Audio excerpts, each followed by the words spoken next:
Hello everybody and welcome to this very special Fleet's Random Ramblings. This was meant to happen yesterday, but slight MacGuffins occurred, sadly. Outside of my control. Various complicating circumstances happened to arise. Indeed.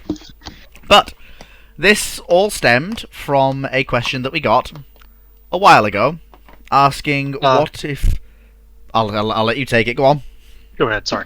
No, I insist. You're the American. The original... This is all a further in-depth explanation, or study, rather, of a question we got asked a couple weeks ago regarding the transportation of the dreadnought USS Texas from 1914, I believe, to 1812. And the potential knock-on impact of that, not just on the War of 1812, but on the direction of the United States as a nation and on the Confederate States as a nation. Because both of us, we were talking about, I said, that's so boring, it's just going to wipe out the fleet, and it was you who said, hang on a minute, fleet. This is 1914. This is, to be blunt, peak lost cause bullshit. This is the peak of the mythology around the Confederacy, right? Woodrow Wilson wins the White House as an unabashed, Confederate, for lack of a better term. Indeed. So we basically ended up with a few different scenarios. But the question then becomes: the crew on that ship have an awareness of the politics, of the situations, and of the history of the United States through 1914. Because here's the thing, 1812 to someone from 1914 feels a lot closer to them than 1914 does to us. Because aside from the Civil War, the US has been mostly chugging along, expansionizing, but that's pretty much it. Mm-hmm. And so, we're here today to discuss that alternate American Civil War. Or, slight spoiler, American Civil Wars.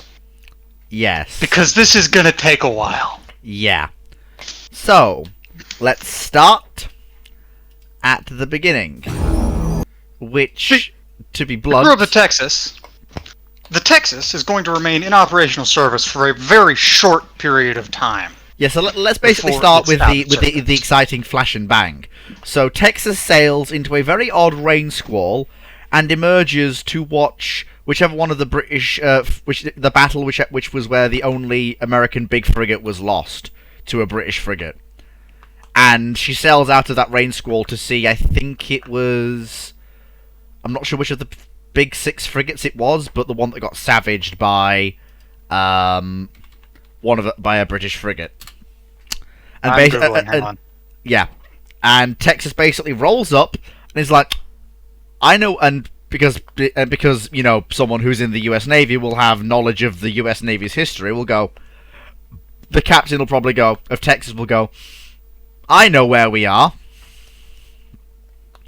And it was the Chesapeake that was seized. Yeah, the Chesapeake. And what seized it? The HMS Leopard. Ah, yes, that's right, Leopard and Chesapeake. So Texas sails out of her,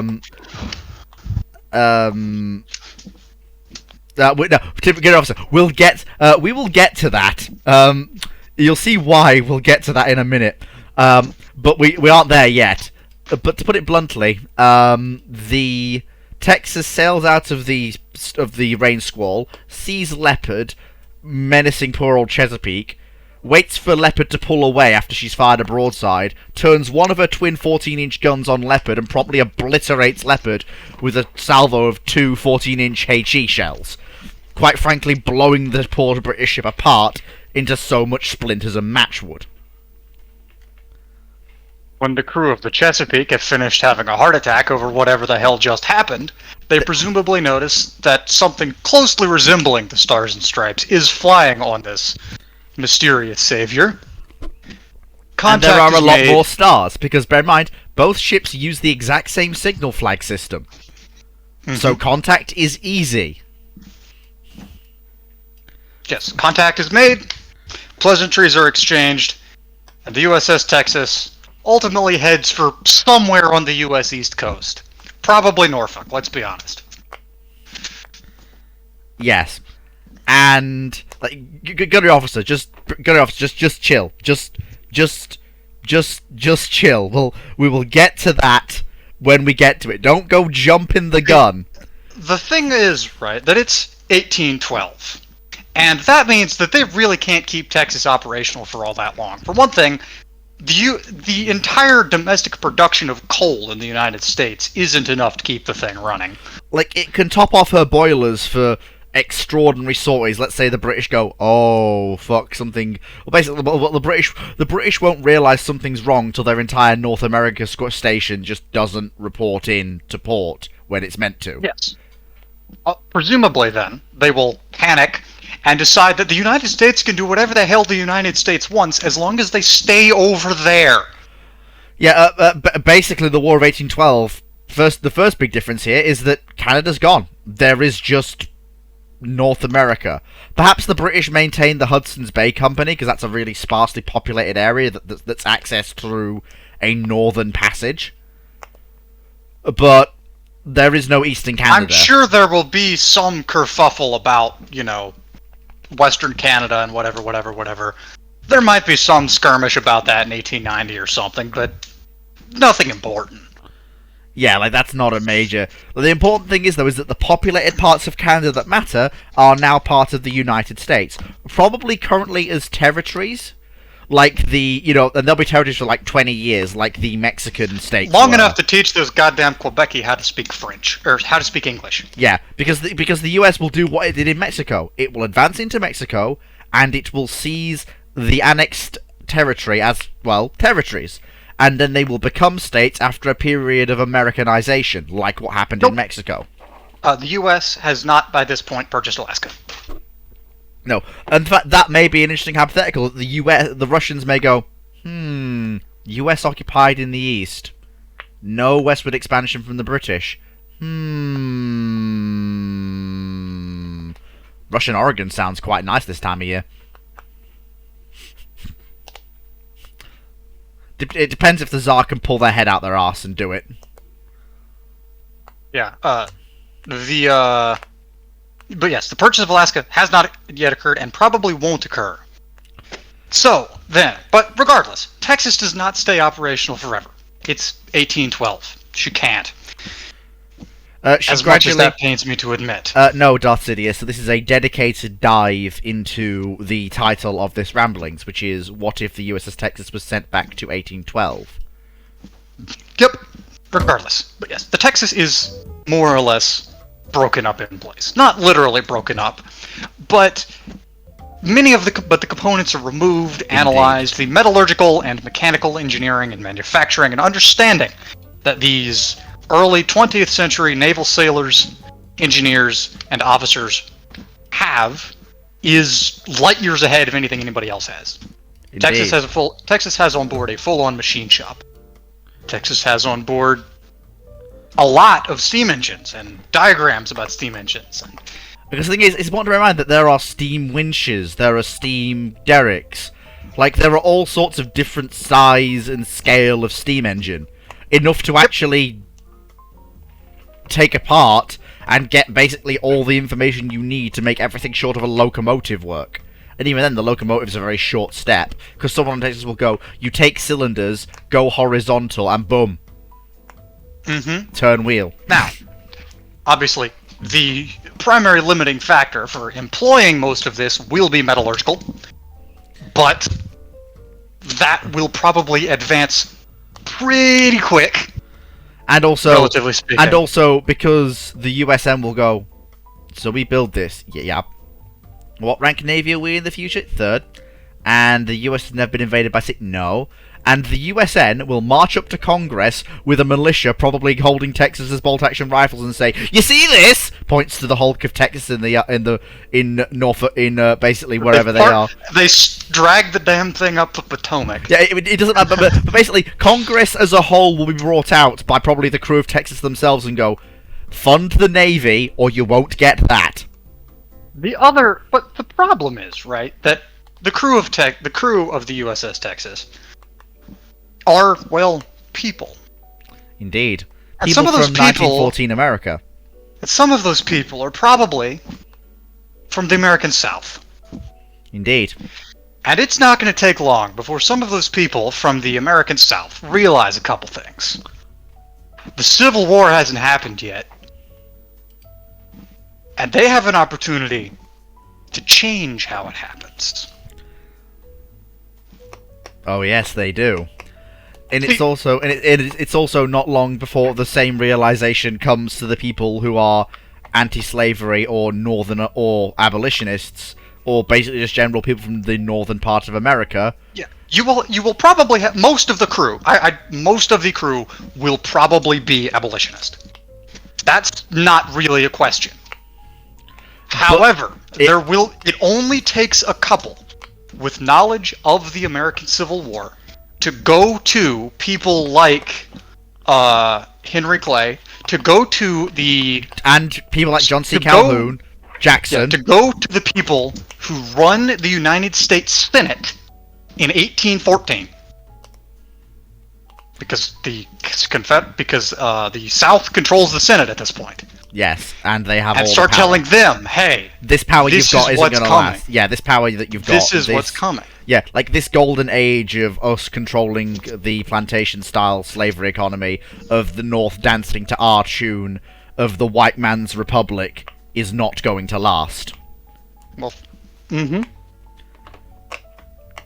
basically you'll probably have some guffawing and devil you say. And then they'll tell them things that they'd only know from, obviously, the fact that from the future should tell them what they're going to go. And the fact that there's, you know, and the fact they'll say, oh yeah, slavery was abolished and then basically all they have to say is the words slavery abolished 1863.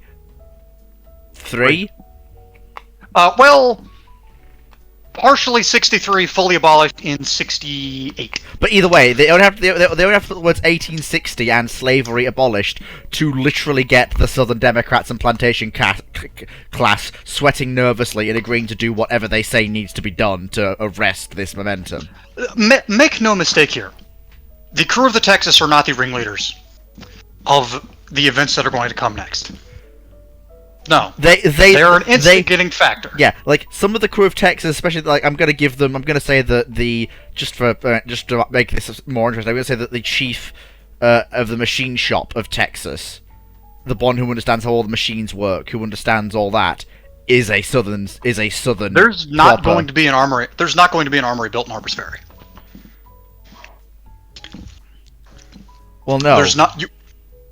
What you are going to see then is an American South. Yes, there is the plantation class, but the thing you have to understand about slavery in the early United States is that people, especially in the South, saw the writing on the wall very early on. We have writings from Thomas Jefferson, right? The guy who wrote the Declaration of Independence. We have writings from him contemplating the very nature and existence of a slave society in this so-called land of the free, and how long those two things can coexist. We have other writings from people of the time already pointing to the fact that abolition is coming. They know it's coming. Indeed they do. And and like it's worth pointing out, I remember watching, I'm sure some of you might have seen the excellent videos by Aten Shue Films, Checkmate Lincolnites, that series perhaps.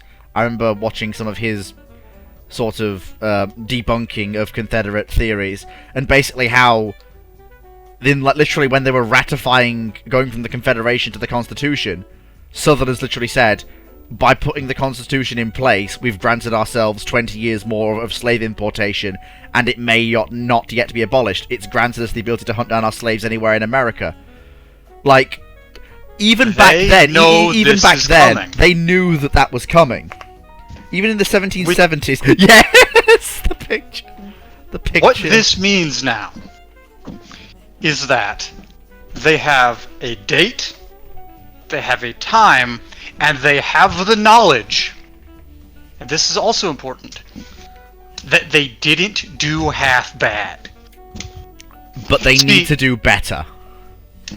The Americans, especially, the American Civil War is a very bloody last gasp. Basically, but you will get a lot of people who look at that future American Civil War and go, okay, how do we make sure we win that? Because they're under no preconceptions. They know that abolition is coming. And they know that they very well might have to fight for it, that they are fighting an enemy who will fight for it, right? Because that's the other important keynote about abolition and slavery and the existence and lack of existence thereof, right? The Confederate sentiment in 1860 and 61 was that the United States was not going to fight for abolition. It was that the U.S. would... Sure, they'll put up a token resistance, but it'll be just a token resistance. What they didn't realize is that Lincoln was at first more concerned with, you've seceded from the Union. That's not okay. Correct. But regardless, that was the idea, right? They figured we care about it way more than they do. They were wrong. They know they're wrong. So, they begin... Yep. To that point, Samurai, the problem with westward expansion of slavery was twofold. One, it was to do with controlling slave populations, and two, it was to do with controlling the U.S. Senate. Control of the Senate is a huge part of why Bleeding Kansas happens, of why Missouri and its ascension to statehood is such a fucking mess. It's a huge part of all of that, because the Senate, right, it's got a fixed number of seats. Quick side note, for those of you who aren't aware of how the American legislature works, every state is equally represented in the Senate. There is no proportional anything, every state is equally represented. And slave states wanted to make goddamn sure that they had a majority and the ability to kill any abolition or legislation that was not favorable to them stone cold dead in the Senate. It's worth pointing out that their downfall was that they went too far with their powers. The reason, they brought on their own downfall with basically the decisions they made in 1850. Yeah, Dred Scott. Dred Scott was a tremendous contributing factor. But, regardless, we don't need to get too far into that yet. Back to our scenario, right? It's 1815, 1816. The first... People like... Yeah, you've already... because bear in mind, there were already steamships in the US at this point. There was already a Fulton paddle wheeler going up and down the Albany Canal. So, by 1817, you're looking at paddle wheelers in US Navy service.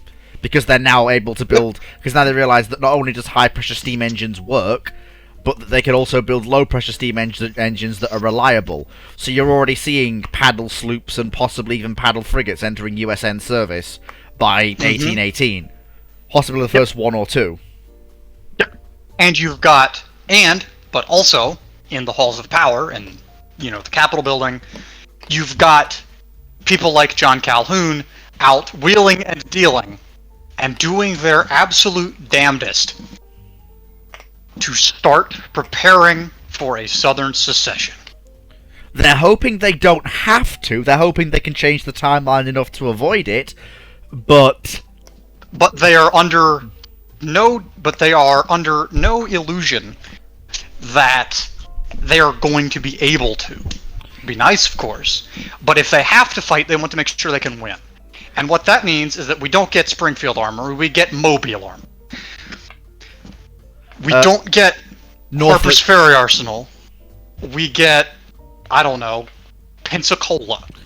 You don't get the expansion of Norfolk Navy Yard. You get the construction of the brand new Orleans Navy Yard. You are going to see over the next few years a tremendous buildup of industrialization and of military capability, specifically if the U.S. is building a military facility, it is going to be in South. They're also going to encourage encourage their state capitals to pay out vast sums to railway builders. They're gonna do something that the US in the South didn't do, but the northern states sometimes did. Subsidies for railroads. No, no, no, no, no. And the biggest thing they're gonna do is standard fucking gauge. Oh yes, that as well. That's gonna be screamed at them by the future people. Yes, that's gonna be screamed at them. I reckon you're going to see lots of slave-owned coal mines appear in Virginia. Like lots of... There already were. Well, more. You had... More. Yes. But it's worth noting, there is historical evidence for slaves working salt mines and coal mines in what would later become West Virginia. One of the few places in the country where that kind of action actually happened. Right? Slaves weren't really used for industrial purposes. There's not really any, reason ever given for it. They just really weren't. That was starting to change in the late 1850s, and then, well... Whereas that's going to be massively accelerated now. Maybe. Although, here's the thing. When that happens, plantation slavery is bad enough. You know, it's a horrible, disgusting system. But at least they're working out in the sun picking cotton, and you get nicks and cuts on your hands. Fleet. I'm not. Don't even finish that thought. What? I understand your sentiment. No. You didn't let me finish my thought.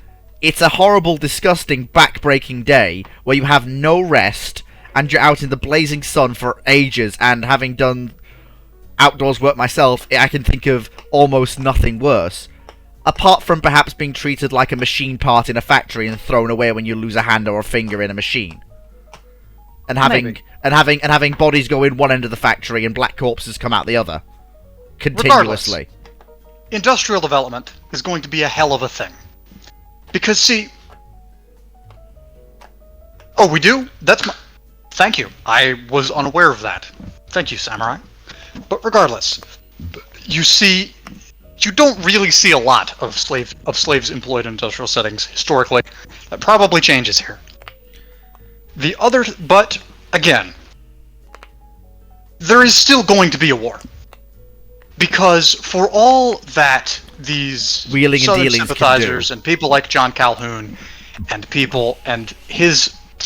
folks like him are doing, right, or they're preparing for war because they think they can win it.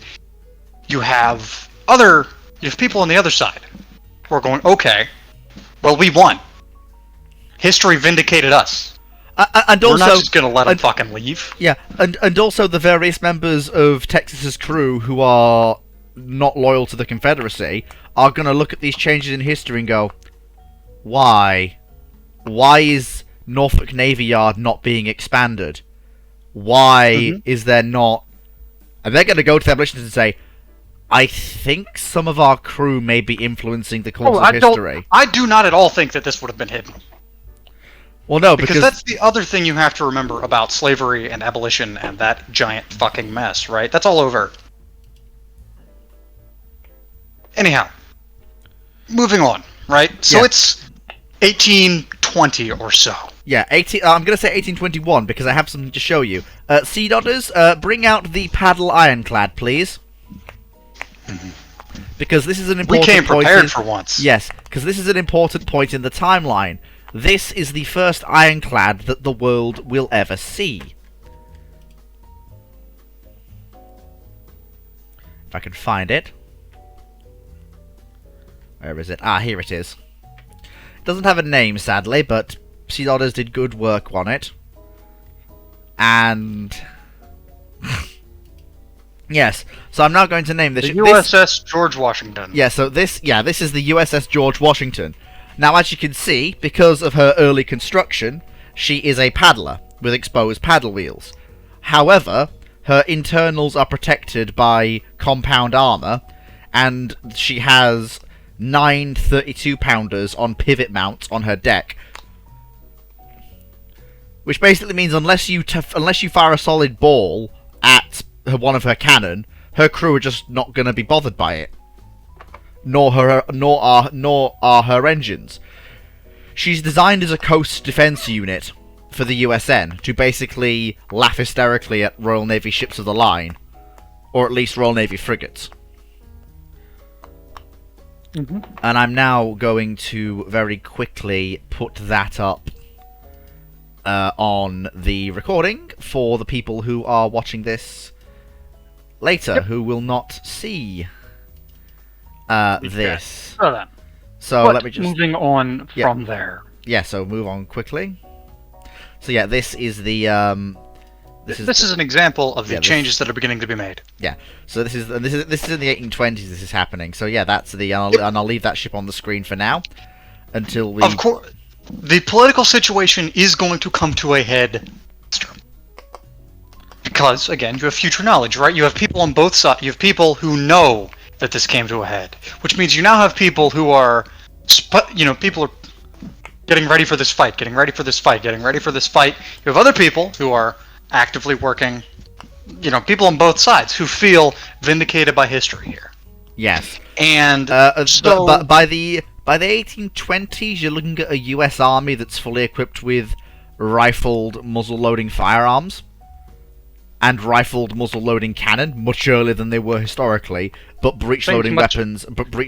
Remarkably similar to, say, the '53 Enfield or the 1860 Springfield. Yeah. So we're actually at the Civil War tech level in 1821, but we are still a good 2, 3, possibly even 4 decades from the outbreak of that conflict. Yep. Well, I'd say probably 2. Yeah, I think it's suffice to say that they will, especially with tales of the ravages of what will now be called industrial slavery being known, on top of plantation slavery. And the horror and old General Sherman burning Atlanta. Well, that may not be actually, because like if they use that knowledge, they'll just they'll just no. They're not preparing for the specifics, but in the propaganda campaign that is being waged for the thoughts and the votes of the American people, Sherman's March to the Sea is absolutely going to be a part of that. Right? Look at the devastation that this abolition brought to this nation. Do you want that to happen to your home? But then the other side will just fire back and say, well, you seceded in the first place.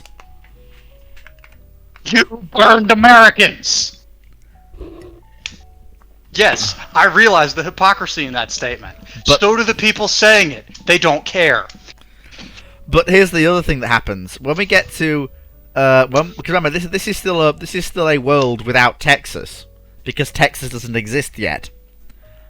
Mm-hmm. Well, actually, sorry, no. The state of Texas is about 10 years away from existing. Like the Texas Rebellion is 10 years away from existing, and the Texas. Well, that's happening faster. That's definitely happening. Because now we have, rifles for everybody, and obviously by the time the war breaks out, you may even have the first breech-loading black powder rifles available, which is going to be a hell of an advantage. Yep. Things like the Sharps carbine are. Yeah. Wonderful, wonderful, wonderful things. And the best thing about this is that you have a bunch of Sharps carbine troops at the Alamo. I don't think that's going to be a defeat. I think the Alamo will actually hold, because Santa Anna will run out. I think he might try. Well, yeah. You make a good point there, Samurai. He might try. I don't know that he can succeed, because if there's one thing that history has demonstrated about about Texicans, it's that they're contrary as fuck. All he has to do is attempt to expel them once. And then they'll just say, America! Santa Anna bullied us! And then you hear, the US Army anthem as bluecoats cross the border in an early Mexican-American war. Mm-hmm. Because, again, this is an America that is vindicated by history. Texas is ours, goddammit. It's the name of that fucking boat. And also, the best thing is that Mexico may lose more land than it did historically, because the South will go, well, what if we take... I don't know, the Rio Grande's still a really convenient border. Possibly.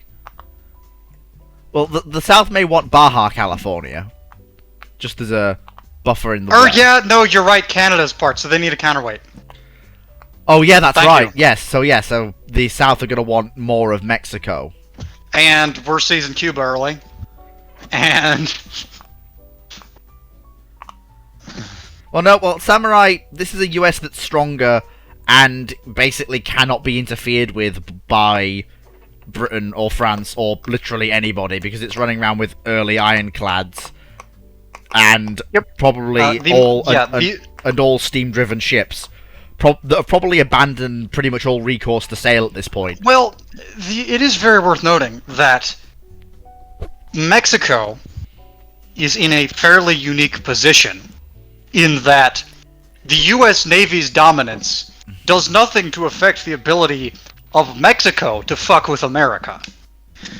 However, a US army that's bigger, stronger, and there's nothing Santa Anna can do. He has none of the technical information. No. He has no technical information.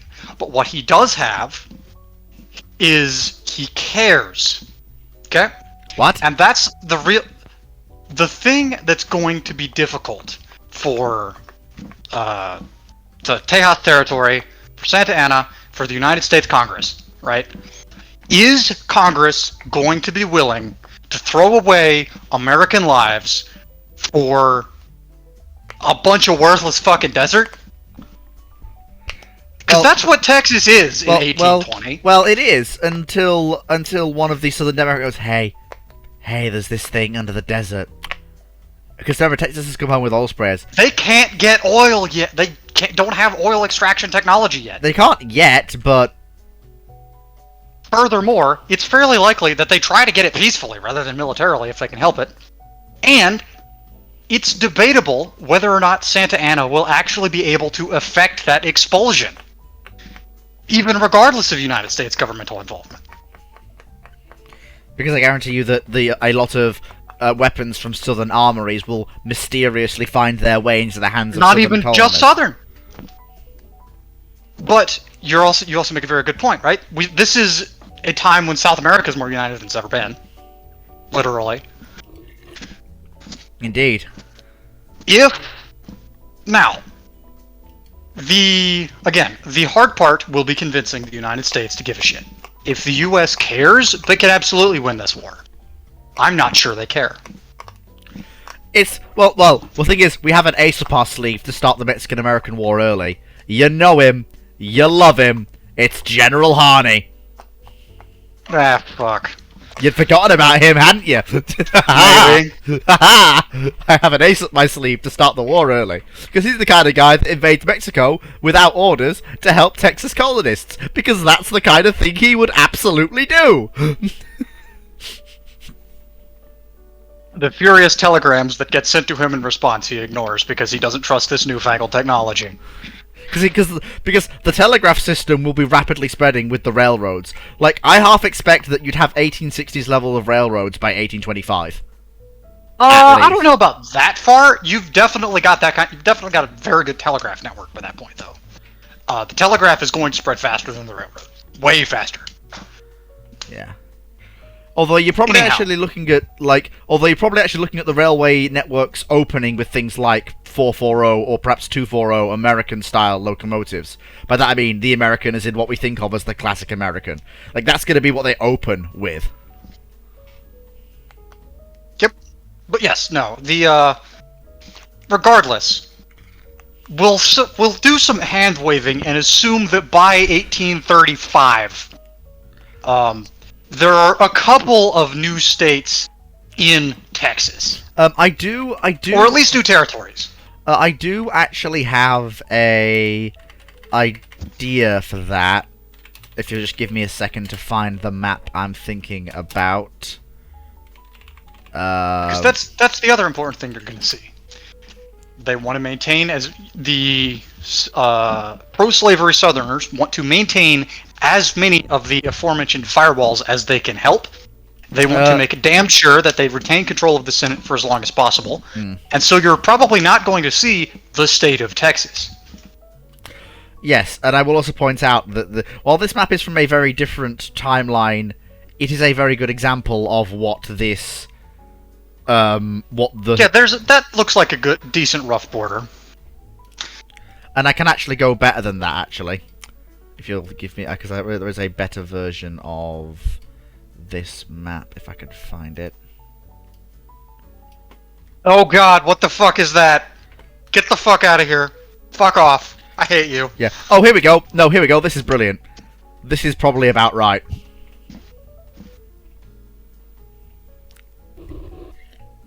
Not quite accurate to what the names of the states would be. Yeah, not accurate names, not accurate, definitely not accurate dates, but a pretty good rough map, right? We're cutting things up, cutting things up, cutting things up. That's the big name of the game here. Is cutting things up administratively. You're probably we're seeing this done in Canada too. Yeah, I'm just gonna very quickly Yep, throw that up in the recording. You know how it is. Yeah. Anyhow, you've got these various things being bounced around. You've got a lot of kerfuffle happening, and ultimately, I don't know. When do we want to start the war, folks? The first war. Yeah. The war for Confederate independence. Basically, yeah. Because that's what it'll be. It won't be the American Civil War, it'll be the War of Confederate Independence. Because the South is not going to win, but the South is not going to lose either. Because it's... Thinking 44. Yes. That seems like a reasonable date. And we'll say that the instigating incident here is, I don't know. You know what? John Brown's already alive. Fuck it. Let's have John Brown burn something down. That seems very in character for John Brown. Wait, the railway systems will exist by this point. Let's have John Brown hijack a train and attempt to run north with as many slaves as possible, blowing up southern property as he goes. Sort of like the Great Locomotive Chase, but John Brown. Tempting. Tempting. It needs more pizzazz. Oh boy. Look, okay, this is John Brown we're talking about here. We gotta give this motherfucker a hell of a death, okay? He needs a hell of an impact. John Brown. His body lies a moldering in the grave. Indeed. Anyhow. No. Bull Reeves. The important note about John Brown. John Brown's raid on Harper's Ferry in 1850, whatever the hell it was a very, very key moment in the build-up to the actual historic American Civil War. Because John Brown's raid takes slavery and abolition from something that everybody knows is a problem, but is pretending isn't a problem, to something everybody now is forced to admit is a problem. Basically. And all this He doesn't directly start the Civil War, but what he does is he provides a flashpoint and a catalyst around which sentiments can gather. Pretty much. So it's worth pointing out a few of the different vessels that are in service with the United States. You know, John Brown stealing the USS Texas does actually seem like a John Brown thing to do. So the first ship I'd like to point out very quickly... Yeah, John Brown steals the USS Texas. ...is we've got... What's the most important thing in Confederate America that John Brown can shell with the USS Texas? Probably the New Orleans Naval Yard, or New Orleans itself. Probably. Alright, so John Brown shells New Orleans. And and this is a really good example, he's opposed by the ships that the people who are viewing the recording can currently see, but you guys haven't. This is the 4-ship New Orleans class vessels. These were these were the first ocean-going turret ironclads in USN service. Yep, this makes... Yeah. It drives home the point that there's gonna be a fight about this. There's already a fight about this. And not just a political fight, but a physical fight. And remember, this is a lot of people who are now prepared, culturally, for this fight, because they know, inherently, that the American Civil War is coming. Right? Indeed. And of course, if you're looking for a fight, you very often find one. Yeah. So you've got things like this. So these staggered ironclads are indicative of the type of ships in service with the what's known as the United States Navy Southern Squadron, which is staffed by officers that are very, very loyal to the idea of a southern separate state, pretty much exclusively. It's worth noting that the Naval Academy at Annapolis, definitely a Confederate hotbed. Yeah. Maryland, actually, that's a complete historical aside. The state of Maryland was stupidly pro-Confederate. Stupidly pro-Confederate. The first U.S. soldier to die to violent action in the American Civil War was killed in Baltimore, Maryland, in a riot. Yes. So these are ships that... I mean, yes, the average Baltimore Tuesday.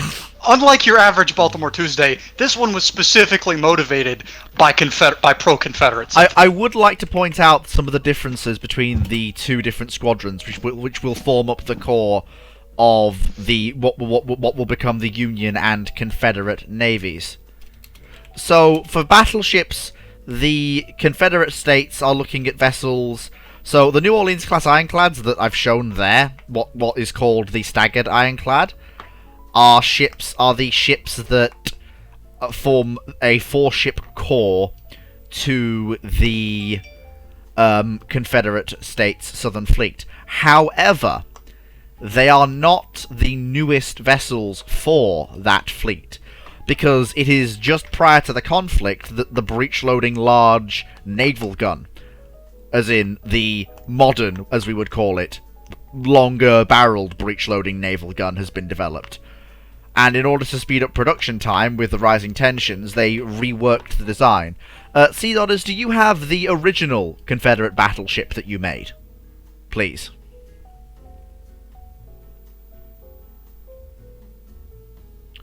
And it is worth, and this does show the difference between that there is still a difference between the Confederacy and the Union navies, because the Southern Squadron is very much concerned with the Gulf of Mexico, Cuba, looking at the Spanish, funnily, whatever the European powers have come up with in response to this is equivalent. But yeah, so the CSS Virginia there is a class of 4 ships that is coming after the staggered ironclads, because she's designed to have a proper secondary battery. She trades a lot. She trades most of her. She trades 8 8-inch guns for 2 single 12-inch that actually have good angles of cross-deck fire, and a secondary battery, and a speed of about 18 knots, whereas the previous ships can do 15 or 16. And they could have gone for a more complex design, but again, they wanted these ships out quickly because it was clear that tensions were rising, and these 4 ships will commission to supplement the New Orleans class ironclads, because these are, if the previous ships are ironclads, these are what will become the Confederacy's first full battleships. You also are seeing around this time in what will become the Confederacy, and I apologize, we don't have visual aids for these, so you'll just have to use your imagination, but you're seeing a lot of, how do I put this? I'm just going to very quickly show the live stream viewers the... You're seeing a lot of private vessels being built with a bent towards becoming either blockade runners or... This is the CSS Virginia for those who are watching after the fact. Corvette or lighter weight naval vessel. You probably also got... Like, because the United States will have been dominating basically, the ocean liner in Europe will have been killed by the ocean liners coming out of the US. Before it even started.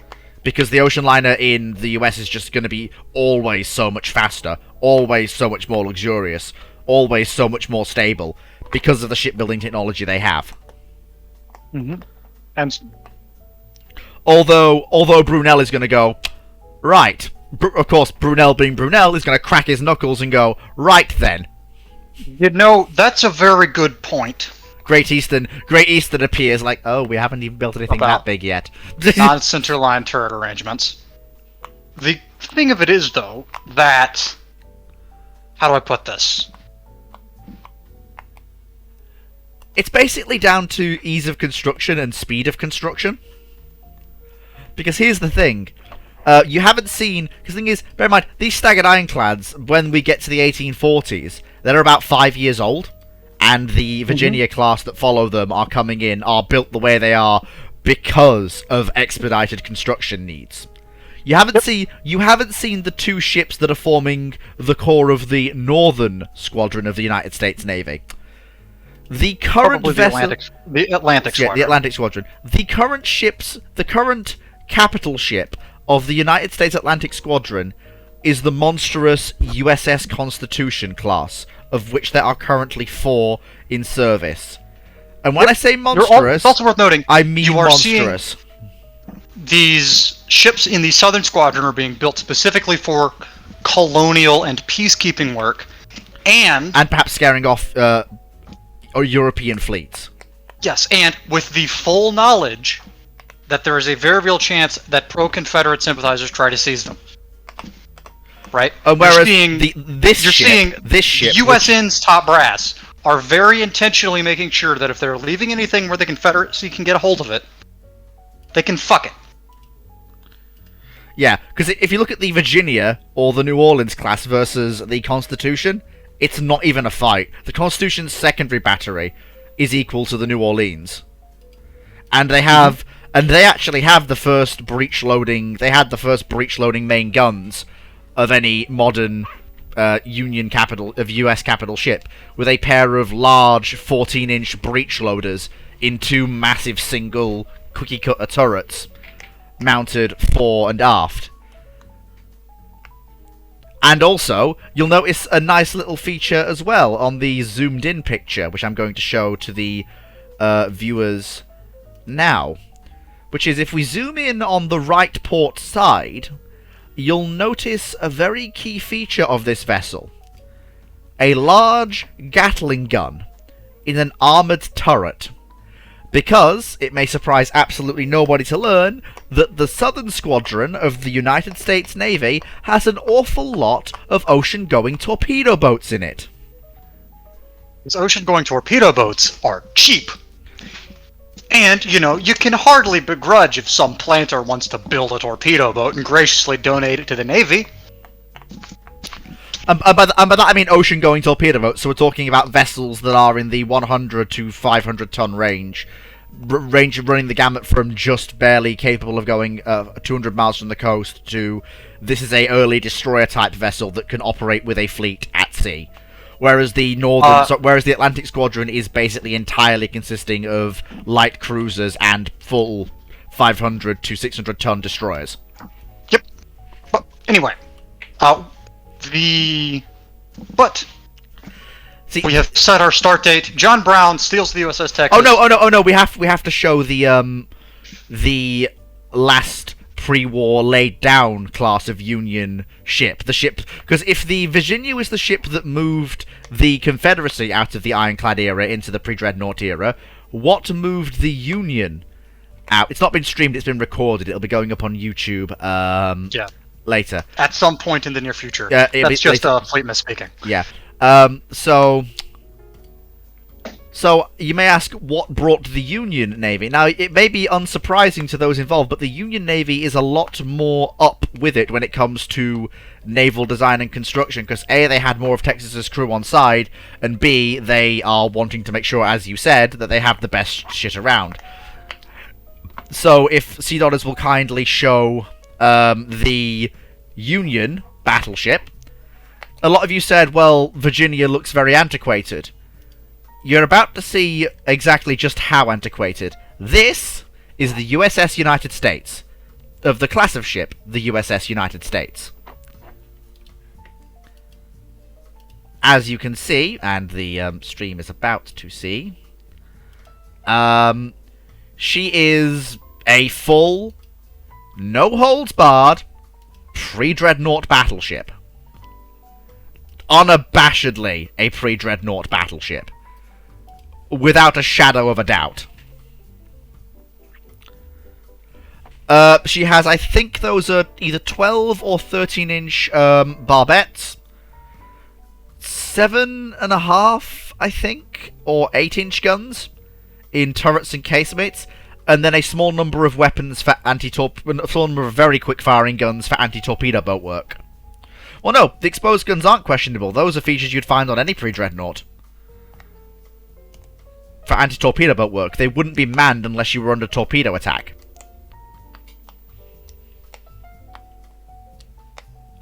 The main guns. Oh, that's very Bull Reeves. That's pre-dreadnought.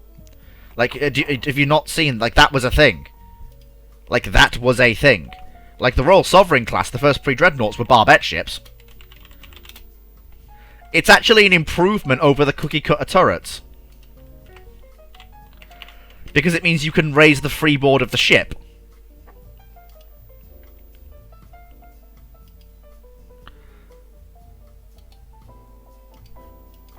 I mean, the Royal Sovereigns are of our time. Yeah, there you are, look. Well, no, because the barbette, the open barbette, leads to the enclosed turret, as we know it.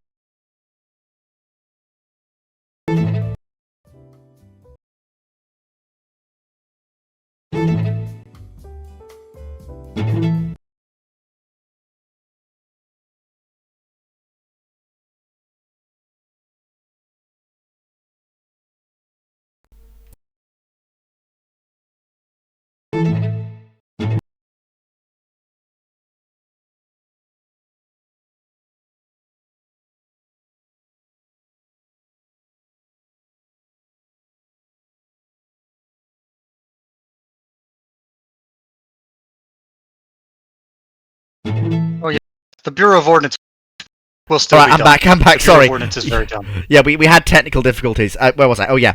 So, the Grey Ghost, we are doing a timeline dive here. We are not doing general questions for now, unless they're related to the timeline.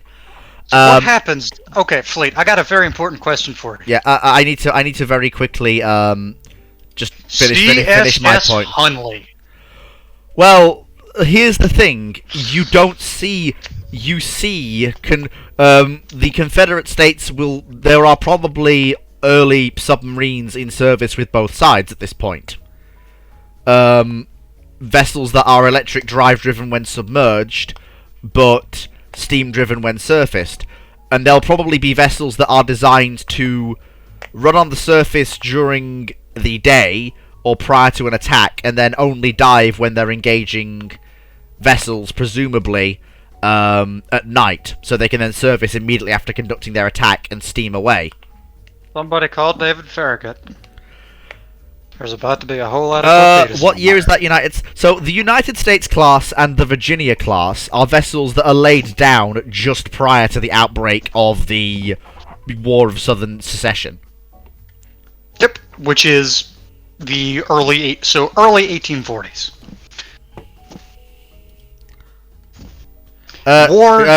Grey Ghost.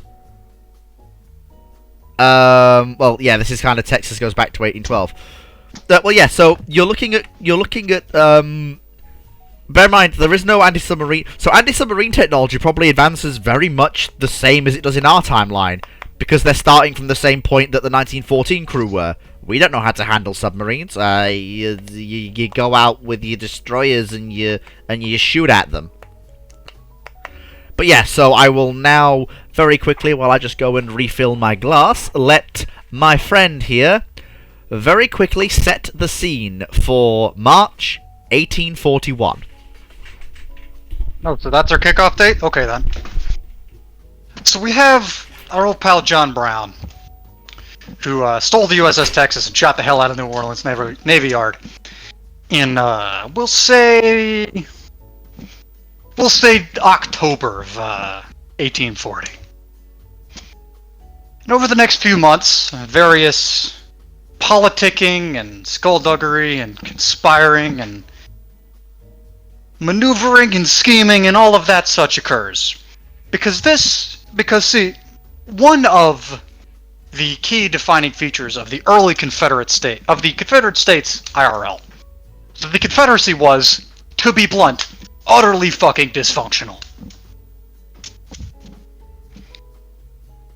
The other interesting note about Southern Secession IRL is that they were piecemeal. These guys aren't making that mistake. They're going to secede, and they are going to secede uniformly, directly, and with an immediate ultimatum to lay before Congress. You let us leave, or we make you bleed.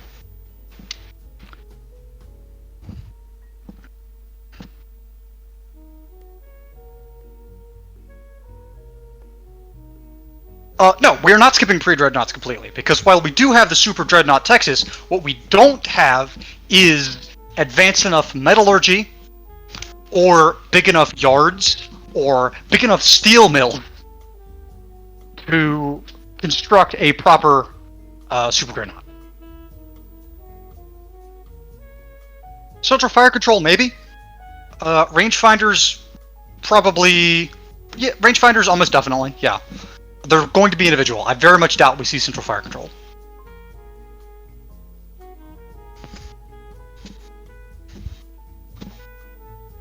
Not because the concept doesn't exist, but because it is... Yes, Texas had it. The fact that Texas had it doesn't mean they can replicate it in 1830. Well, yeah, that's the kicker here. You're looking at a level of fire control we would recognize ships having in the Russo-Japanese War. That's the level of fire control you're looking at. Not quite central firing, but with rangefinders and an ability to roughly tell where your shells are going at a range beyond right there in front of us, 1,000 yards away. You're looking at battle ranges at 3,000 to 6,000 yards. Mm-hmm. Yeah, the issue, yeah, the yards are getting expanded. That's not going to continue to be a limiting factor for long, but material science is going to be the primary limiting factor. Material science, and especially for fire control and fire computing and that kind of thing, is, well, computing. Computer science doesn't exist. Electromechanical computers don't exist, and that's something that is extremely, extremely, extremely difficult to replicate. Even if you have an example you can try to reverse engineer. Indeed. But regardless, the stage has been set. The Confederacy have prepared their ultimatums. Oh, they will be laid down. So I assume they're going with the we demand X, Y, Z, and these compromises for this act of travesty against us committed in the name of abolition. Yes, you have your options. We do. There are the options they lay before the United States government are threefold. Firstly, enshrine slavery in the Constitution, like constitutional amendment guaranteeing the right to chattel slavery. Or, just let us leave. We're not... If you don't want that, we'll fine. We'll just leave. There's no need to make a big fight about it. Of course, I think we all know where this is going. Because, we don't need to fight about it, he says while holding a .44 caliber revolver. Yeah, because by the 80... I think we now need to touch on the state of the United States Army and the equipment it has by 1840. Yep. So, the US Army at this point is an entirely rifle-based force, with breech-loading rifles that have clips of at least 3 to 5 rounds. You're also looking at the adoption of at least Gatling, possibly maybe even Maxim-style machine guns at a battalion level. And you're looking at field artillery... Sorry, go on. French 75. Yeah, something like or the French... an equivalent. Yeah, a quick-firing gun in the 75 to 90 mil range that fires shells that have a nose fuse. Yep. We haven't touched on the other great powers yet, but basically, even at this point, historically the US Congress tries to pass an amendment, basically believes because the amendment is never going to be enough for the South. It's either... Okay. Yeah, it's... To step back slightly, because the amendment's never going to pass. Because constitutional amendments require 2/3 and 2/3. And they're never going to get 2/3. It's not going to happen. They know it's not going to happen.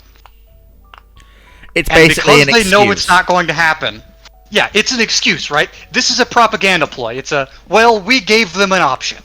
You know, we didn't want to have to do this. They did, in fact, want to have to do this. That was the entire idea. The Confederacy attempts to secede because, you know, somebody thinks they're funny. And of course, because it's 1840, the Confederacy is not led by Jefferson Davis. Nope. It's led by, I think, Andrew Jackson. Yeah, I could believe it. He seems the type. Somebody like, militarily, led by Jackson. Perhaps, politically led by our old friend John Calhoun. And on the Union side, you've got, who's that general who fought in the Mexican-American War and was the leader of the, Confederate, and who was the original leader of the Union Army during the war? The old general, who at this point is not so old. Winfield Scott. Winfield Scott, yes. Yes, Winfield Scott. So a much younger Winfield Scott is leading the Union Army. And these are armies that... Probably still with experience fighting the Mexican-American War. Yes. Which will be a lot fresher in everyone's minds, and everyone will know how much more deadly modern rifles and their modern guns are, because they'll have used them in the Mexican-American War, and there will have been some indication of how deadly they are, but they won't have recognized just how much more deadly their even more modern weapons are. The Mexican-American War is a war that is fought primarily without heavy ordnance. Yeah, there are not many major set-piece battles in the Mexican-American War. Now, that's not to say there's not a lot of fighting. There is a lot of fighting, there's a lot of combat, but there's not a lot of artillery. Except for the bit where the U.S. Navy did whatever the hell they did. But, you know. And I will also point out that that the Mexican-American Samurai. That the Mexican-American War will have perhaps maybe given the U.S. or whichever units were in the most fighting a leg up in regards to unit tactics, because they will have probably realized that with their muzzle loading rifles, and perhaps even some of them having breech loading rifles. Oh yeah, sorry, no. They have by the start of the Mexican War, they have breech loading rifles. They don't have to stand in line. And with the type of fighting that the Mexican-American War was, they can do not squad tactics, but very much small unit, we'll say. Unit tactics. With how small is being probably very much a function of whatever where they are in was, the war, yeah. And the terrain and the circumstances and yada yada yada yada yada. So it's not going to be the American Civil War that we know of, where they're going to be marching in line formation into both of them armies that have machine guns and artillery. Because they're dumb, but they're not that dumb. No, this is going to be a fucking shit war for all participants involved. Yeah, like there's gonna be no. The state of Kentucky is going to disappear. West Virginia is becoming a bunker when it doesn't go with the rest of Virginia. West Virginia is going to become a literal bunker of a state. Yeah, just go ahead, bud. Come up this holla. Try to get us out of here. See how that works out for you. But regardless, this is a Confederacy who have prepared for a unified exit. That is one of the other key differences, right? This is a piecemeal reactionary thing. This is an organized, planned conspiracy to secede from the Union. And what that means is that they seize naval assets wholesale. They seize fortifications wholesale. They seize armories and arsenals and manufacturing centers wholesale. You probably still get a Fort Sumter. I don't know that it would be Fort Sumter, but there are almost definitely going to be United States military installations in seceded territories that are besieged.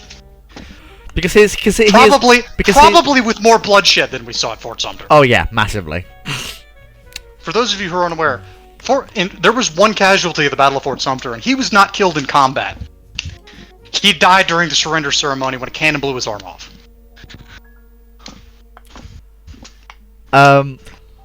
What I would like to point out very quickly is, from what I've gathered in my head, the rough naval...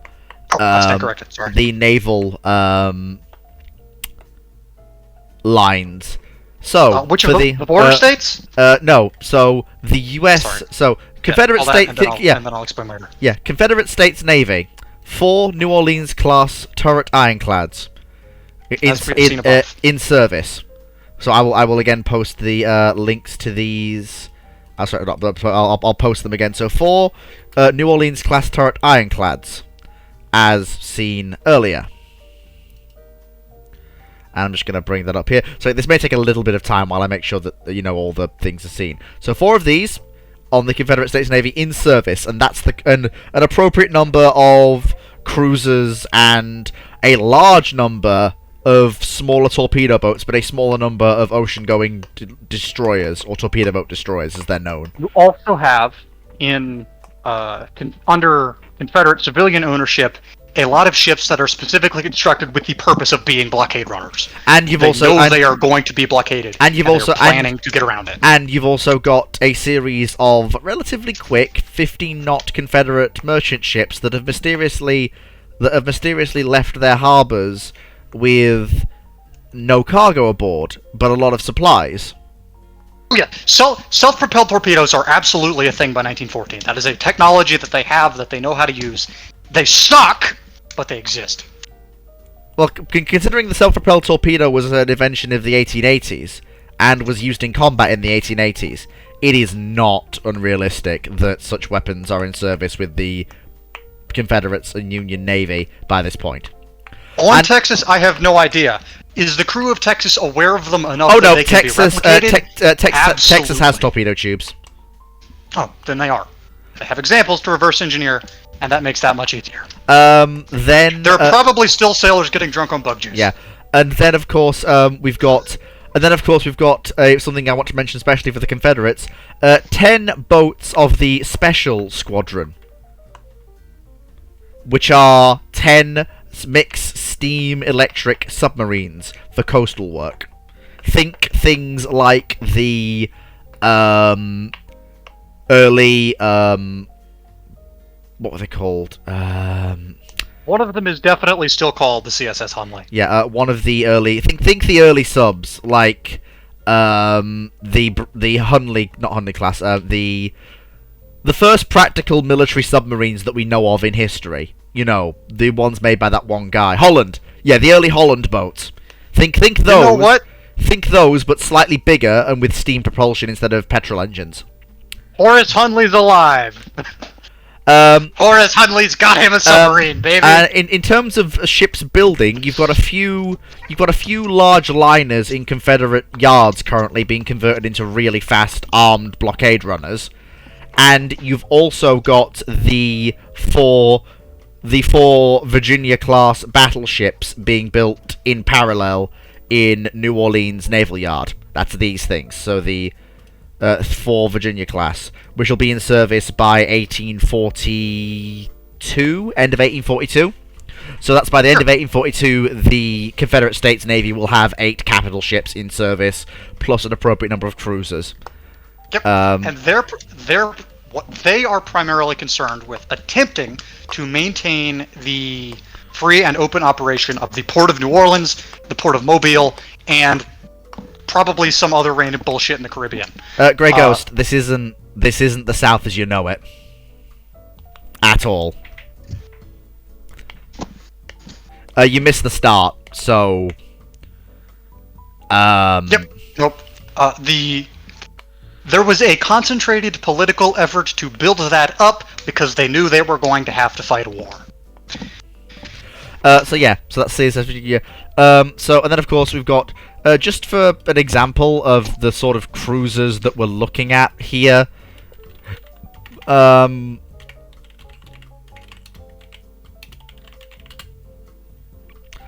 you're looking at things like...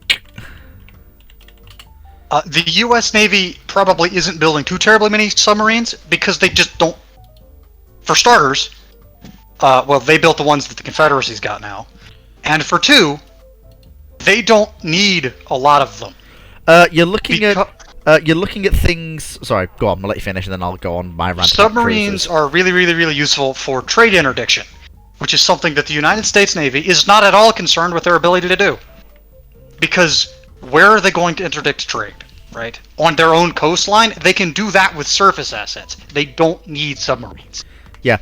For cruisers, you're looking at cruisers like this. So the Atlanta class, single pair of single heavy gun fore and aft, or 2 to 4 or 4 to 6 5-inch guns in open mounts. This is the cruiser, roughly, or imagine ships like that. I'm gonna put this up for the. Texas herself is a blown up hulk off the coast of New Orleans. John Brown went down with the ship.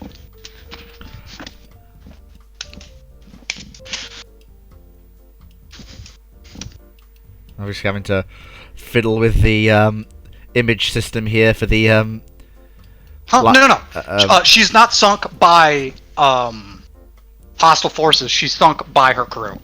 She intentionally sunk off the coast of New Orleans by John Brown and his people because they're not letting this thing fall into the hands of the Confederacy. Because even in her rapidly deteriorated state, or partially disassembled state when she sailed for that thing, her 14-inch guns can at this point still be reused, rebored by the South, or etc. etc. And John Brown does not trust the United States to keep it safe. Otherwise, he wouldn't have stolen it in the first place. Yeah. But yeah, so this ship that I'm showing for the recorded viewers, and the ship that you can see in Theatre at Sea, that's basically Cruiser 101 for the US and Confederate States Navy. Pretty much. Some recourse to sail in the 3 to 6,000 ton range. 6,000 ton range for your large protected cruisers and armoured cruisers, probably armed with 4 to 6 8-inch guns.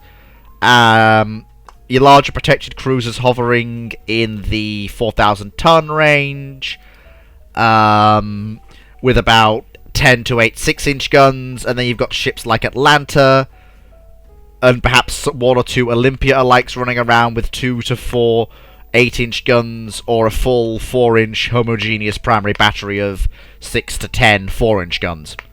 That's basically your cruisers. They may look similar to vessels from our timeline, but they aren't. They'll be different designs. What about the Chesters at Grey Ghost? This is a completely new timeline with completely new ships. The cruiser war is going to be the primary aspect, the primary naval aspect of this war.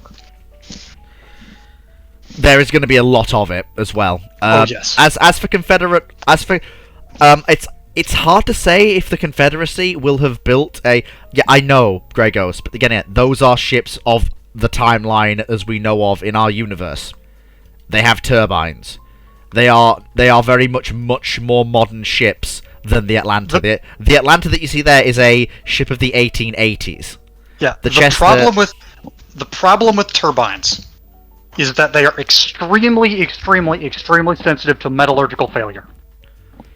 And also, it's just and also, Chester is just a ship from the 1905 era. She's not something that even with Texas showing up, because Texas is a triple expansion engine ship. Well, yeah, but yeah, Grey Ghost. Like I said, Grey Ghost. I've said there are cruisers. Regardless, I've considered the example of the Chester. We have decided against using it for now. Yeah, it might come up later. Like I've said, I've just said that the Atlanta is like indicative of how the ships would look. As for what they would be armed with, I gave a full rundown on the various different types of ships and armament that you would see in the cruiser context. Moving on. So yeah, where was I? Oh yeah, I was going through the Northern Navy now. Thank you for reminding me. So the Northern Fleet. You've got a bunch of older Monitor-style vessels in reserve that will be reactivated. Basically think the historical rebuild monitors that we see for the Union Navy as it was when it was rebuilding in the 1880s, things like Puritan, etc. Then the US goes for broke with the... What did I say they were? Constitution class battleships? Yes. Yes. So yes, so the Union Navy, or sorry, what was the US Atlantic Squadron, ordered 6 of those ships to form 2 3-ship battle squadrons. Specifically down because they heard grumbling noises coming out of Britannia, which will be elaborated on in a minute because Cedonis has sent me something. A very wonderful something. Yes, he has. He says he sent you it as well. No, but yeah, yes, Cedonis. Send those 2 images to Random Idiot so he can see exactly what you've cooked up from Brunel's deepest imaginings. Oh God. So yeah. So there's 6 of those, and then... Oh yeah, no. The Confederate States Navy is absolutely building a Vesuvius. Abso-fucking-lutely. It is exactly the kind of dumb fuck shit that some planter would get into his head was the best goddamn thing ever. Well, yeah, but that tech is a while off, and it was a very unique concept, so it'll probably be a post-war invention, but we'll get to that. They're gonna try. Yeah. Yeah, we'll get there. Yeah, so, and then, of course, we go back to the, USS United States, which, again, is a 6-ship. Because, again, so, you've basically now got the two nations' building styles established for standard construction period. The the Confederacy is building 4 capital ships per capital ship build cycle. The Union, or USN, is building 6 per build cycle. And then, of course, we've got the USS United States. Yep. Which is... to circle back slightly, there was a question about the political situation, and specifically the border states. Which way they're going. I'll leave that to you, because that is something I can't really comment on, but you can. Well, see... West Virginia still splits off. Because, I mean, come on, I can't not have it. Well, yeah, obviously, it makes sense. Kentucky tries to do the same thing again. Don't know if it's going to work, but they're going to try. And specifically what Kentucky tried to do, historically, and what Kentucky is going to try to do in this timeline, might work, might not, we don't know, is to declare neutrality. Kentucky isn't going to send troops to either side, they're not going to sell material to either side, they're going to sit here, they're going to let everybody fight this out, and then they're going to and then, once the dust has settled, then they'll figure out what they're going to do. This could result in some very interesting political shenanigans down the road. Or maybe they just get invaded by somebody who decides he's going to pull a Braxton Bragg. We'll see. Yeah, basically. Regardless. The actual outcome of the land war doesn't particularly matter, because the outcome has already been pre-decided by us. That is, a Confederate hard-fought, but basically it does become too costly for the Union to actually accept that this is a war that... Yeah. Like, the thing is, at this point, the only reason it becomes too costly for the Union is because it's a war that the South has been deliberately preparing for and planning and deliberately... And the Union hasn't to the same extent. And that they have been actively working for decades now to control the narrative, to control what is being said, right? You've got, you've got democratic bastions like, you've got the entire political apparatus of the Democratic Party in this era is centered in the South, but they've got their tendrils everywhere. And you've had that entire apparatus for decades now formulating the idea that, is this really such a bad thing, right? You've got a populace that doesn't give a shit, and the Confederate States of America have the ultimate stated goal here of creating an environment where they want to win this fight way more than the other guy does. And they succeed in doing that, at least for now. Indeed. So, we come out of this first war really isn't actually all that much of a war. It doesn't take very long. It takes maybe a year and a half. There's a couple of attempted invasions, counter-invasions, There's probably some big major blow up somewhere off the coast of, I don't know, North Carolina. I'm gonna say that there is one attempt by the Union, basically when they know that their 6 United States class are nearly done working up, like, okay, we can throw our 6 Washington class vessels in to see what we can do at New Orleans. But what they don't realize is that the Confederate States have worked up their 4 modern capital ships. So 6 Union vessels, which are admittedly more powerful than any of their southern counterparts, meet 8 southern capital ships in what becomes known as the Battle of New Orleans. Haha, tish, historical coincidence. While it's called the Battle of New Orleans because it is fought for the control of the territory off the coast of New Orleans, it's actually fought off the coast of Cuba. But, we're not there to get after Cuba. Come on now. Yeah, and basically, it's a full line action, but the Confederacy gets the better of it because basically they choose to not close. Because they have a slightly, they can choose to engage with slightly better fire control from their 2 long-barreled 12-inch guns on their Virginia class, whereas the if you look at the and if those in the live stream just go back and have a look, because I think I need to stop bringing them up in the stream, but I'll just do it again because I am a glutton for punishment. The Virginia class has 2 long-barreled 12-inch guns, along with a secondary battery of quick-firing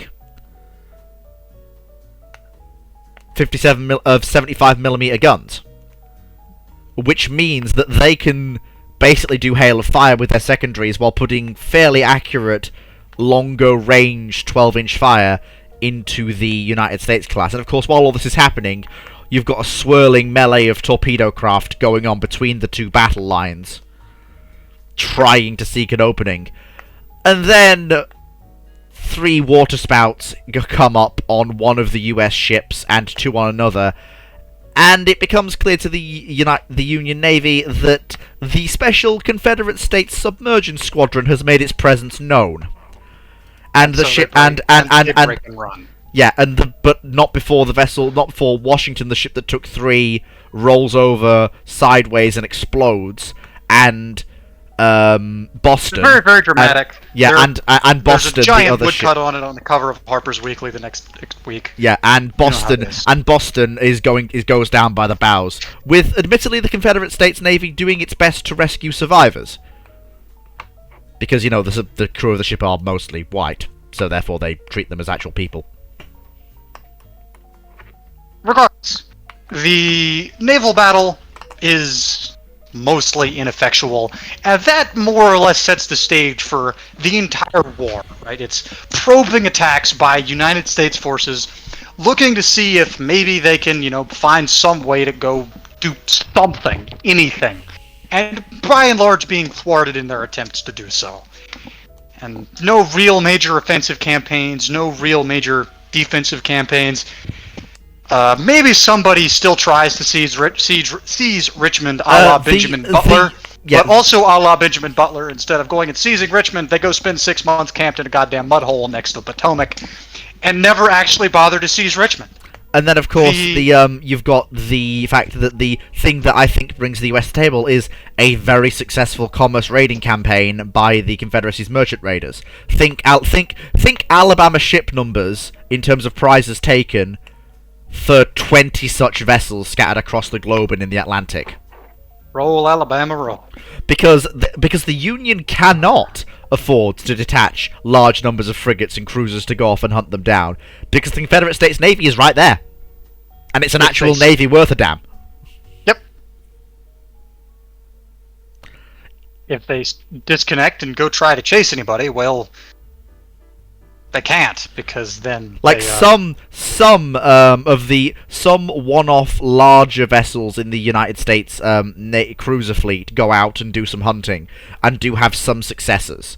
Some armored cruisers do go out and hunt for Confederate raiders. So it's worth noting that this is a scenario in which the nations of Europe can look, how do I put this? Not more favorably upon the Confederacy. They are not fond of the secession of such a nation. I will point out that in this... But the Confederacy has a hell of a carrot to dangle in front of them if they recognize independence. They have technical documentation. It is in the best interests of the Confederate States of America that the U.S. Navy stops being the technological leader in the world as quickly as possible. The British... And they are absolutely going to bank on that. Yeah, the British will probably not take them up on that, because the British will probably have been catching up already, because you've made the Royal Navy of the 1840s obsolete. And it's industrial revolution era, late industrial revolution era Britain. They are going to catch you regardless of what you say. But the French, however, are definitely going to take that offer with both hands. Yep. Because here's the thing. Because the reason I say the British won't is because, well, the British are doing it themselves, and also, you're a slave state. We don't negotiate with slave states. We don't like slavery, Confederacy. You're really... Yeah, those Confederate blockade runners have been getting a little bit of practice off the coast of Africa. But yeah, again, the war doesn't last long. Year and a half, and you've got functional Confederate independence. Which circles us very neatly back to the question of the state of Kentucky. What the hell do they do? Well, quietly rejoin the Union for now. But don't worry, they'll come back up later. Yeah, so now we've got the end of that conflict. Napoleon III is probably, yes, going to look to install a Habsburg Emperor in Mexico, although this time as basically a proper French... Well, probably not, because the Confederacy, now that it's independent, is going full ham into Central and Southern America. The Caribbean is going to be a Confederate lake. It is going to be... The Golden Circle is coming, and you shall not resist. Mm-hmm. Although there is one interesting... have you seen the images, my friend? I have. Good. There is one interesting tidbit from right towards the end of the Southern War of Secession. As we get towards the beginning of the 1850s, a few years have passed since the War of Secession, and a squadron of Confederate vessels are escorting a blockade runner carrying slaves from Africa. Yes, the U.S. would, because the U.S. doesn't give a shit. That's the important note here, right? The United States doesn't care enough to fight the Confederacy for it right now. They're not worried that the Confederacy isn't an existential threat to them. Sure, the Confederacy may expand south, but that's useless bullshit in South America. There's nothing useful down there. Meanwhile, the United States can keep going west. And they also have Canada, and all of its western territories as well. Mm-hmm. But yeah, so, now we throw a little bit of a spanner into the works. So, a Confederate squadron of large armoured cruisers, think vessels with, let's say, 4 9-inch or 10-inch guns in twin turrets, is escorting a blockade runner carrying African slaves from Africa to the, in violation of the British ban, because, what are the British going to do? We are more powerful than them by a country mile. There is literally nothing they can do against us. When a loud steam klaxon comes out, and it's a fairly misty day, comes out of the mist, and the vessels are ordered to hove to by the British battleship HMS Dreadnought. Brunel has been very, very busy. And Britain ain't having none of this goddamn slave bullshit. And this is the Dreadnought class as built. 4 ships were constructed from 1847 to 1854, all in succession because there were one. Why is it so long? It's because they have to use inefficient boilers and coal storage. Yep. So they need so much fuel. For what it's worth, this specific call to heave 2 is answered by heaving 2. The Confederacy's not stupid. They're not gonna try to fight this, and those blockade runners do continue to do what they're doing, because of course they do. They're blockade runners, and probably get blown out of the water by 4 30.5-inch shells, and the some of them do. Some of them get through. That's the nature of a blockade.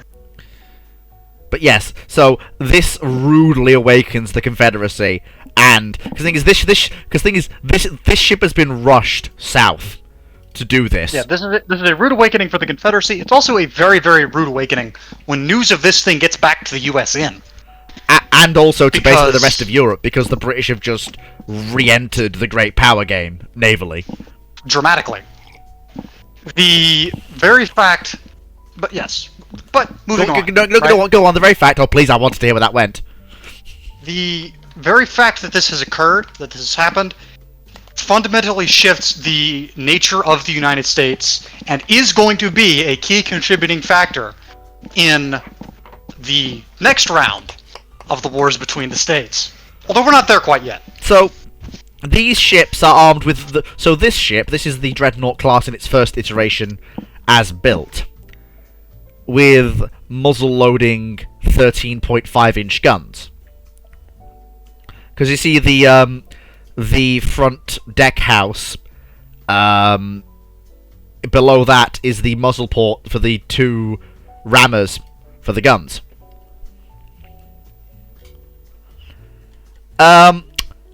So those ships come into service, and they stick around for a good while. And meanwhile, the Union is trying to work towards an all-big gun battleship, and so are the Confederacy. Basically. And they're doing very, very well. You've got semi-dreadnoughts coming in, you've got ships with 4 12-inch, and 6... but basically because the US are restricted by their barbettes and the Confederacy by their smaller turrets, they're struggling to try and come together with this concept. The British just come up with a breech-loading 12-inch gun, and basically redress the balance again with the follow-ons to the Dreadnoughts, and which the Dreadnoughts are later refitted into the 4-ship Goliath class. Part of the reason Britain can get away with this kind of seemingly bullshit out of nowhere technological leap is because, at this point in time, Britain is the metallurgical leader of the world. The primary limiting factor for US and CS designers trying to work off their lovely future knowledge is metallurgical. Britain has a leg up there. And they also still have a lot of the documentation that is coming out of the fledgling United States, and the fledgling Confederate States. It's all in English. And I mean, America's big, and I don't mean to imply that His Majesty's Navy would engage in any kind of ungentlemanly conduct. No, certainly not. We would definitely not be dropping agents off the coast every 5 seconds. And there would definitely not be a lot of Canadian sympathisers looking to join the US Navy and rise through the ranks that are definitely not planted British officers. Oh no, sir, definitely not. Of course not. Why would you ever think any such thing? But yeah, in case you haven't realised the alarm, the first vessel's bad enough. The Dreadnought class is bad enough. The Goliath class is... yeah, that is a ship that has 8 12-inch guns on the centre line, and a larger secondary battery. Britain is, by the way, going to play a role in the second war between the states. But, again, although not the one that Confederate wet dreamers like to believe it will. Oh no, they are not going to be on the side of the Confederacy. No, they're not. Basically, that was set in stone by the appearance of Dreadnought, basically bullying a Confederate armored cruiser squadron. Yep. That incident created a lot of bad blood between the Confederacy and the Britain when it occurred on February 2nd, 1852. A lot of bad blood. Like there were seizures, diplomatic protests flew back and forth. It took the British saying the captain was operating without orders in an anti-slavery fervor, which was markedly untrue, but that the Confederacy couldn't prove, to get the Confederates to calm down. And even then, some Confederate sympathizer might still have tried to blow up his house. What? Well, no, it's regardless. No, Bull Reeves, it's not the thing is these ships aren't materially limited. It's that these ships are massive because the British actually have shipyards that can build vessels of this size. No. The Great Remember, Eastern. The U.S. still jumps. The U.S. is, like... I'm trying to think how to put this.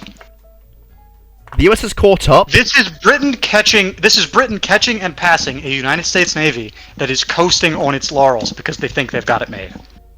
If the USN had, like, put the pedal down and kept trying to push, they might not have been blindsided like this. But they didn't figure they had to. But they didn't count on one thing: a Royal Navy that was riding high on the post-Napoleonic era.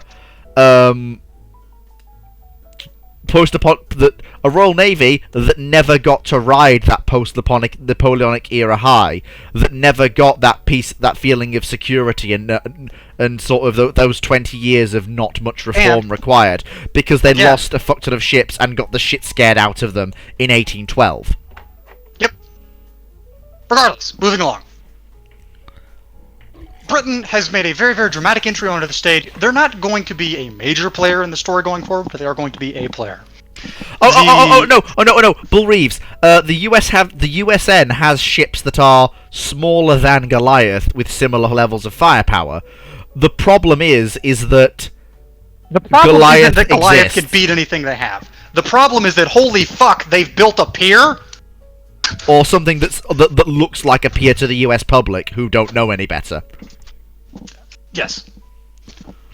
And that is close enough to a pier that the Navy needs to be worried about it. Yeah, because here's the thing. Goliath looks very fancy, but what I'm not going to call South Carolina for the USN, what I'm going to call the Georgia-class dreadnoughts because you better believe that the captain of Texas, however old he is at this point, will be demanding the new big gun ships be called dreadnoughts, because who wants to call them Carolinas?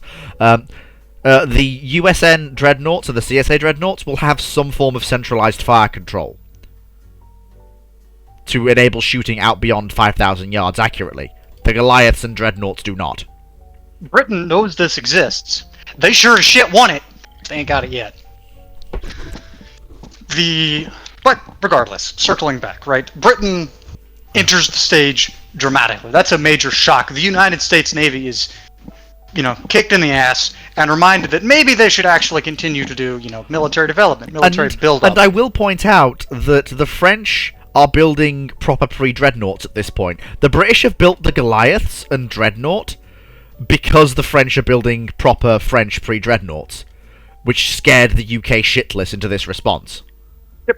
Because remember, the French got proper technical documents translated and lovingly notated. The British had to steal. Yep. So moving on, I'll let you plan out the timeline a bit more. The political situation, the US and CS have never exactly been friendly. It's been more of what you might call a two people glaring at each other, holding shotguns, waiting for the other one to blink first. And, eventually, somebody blinks.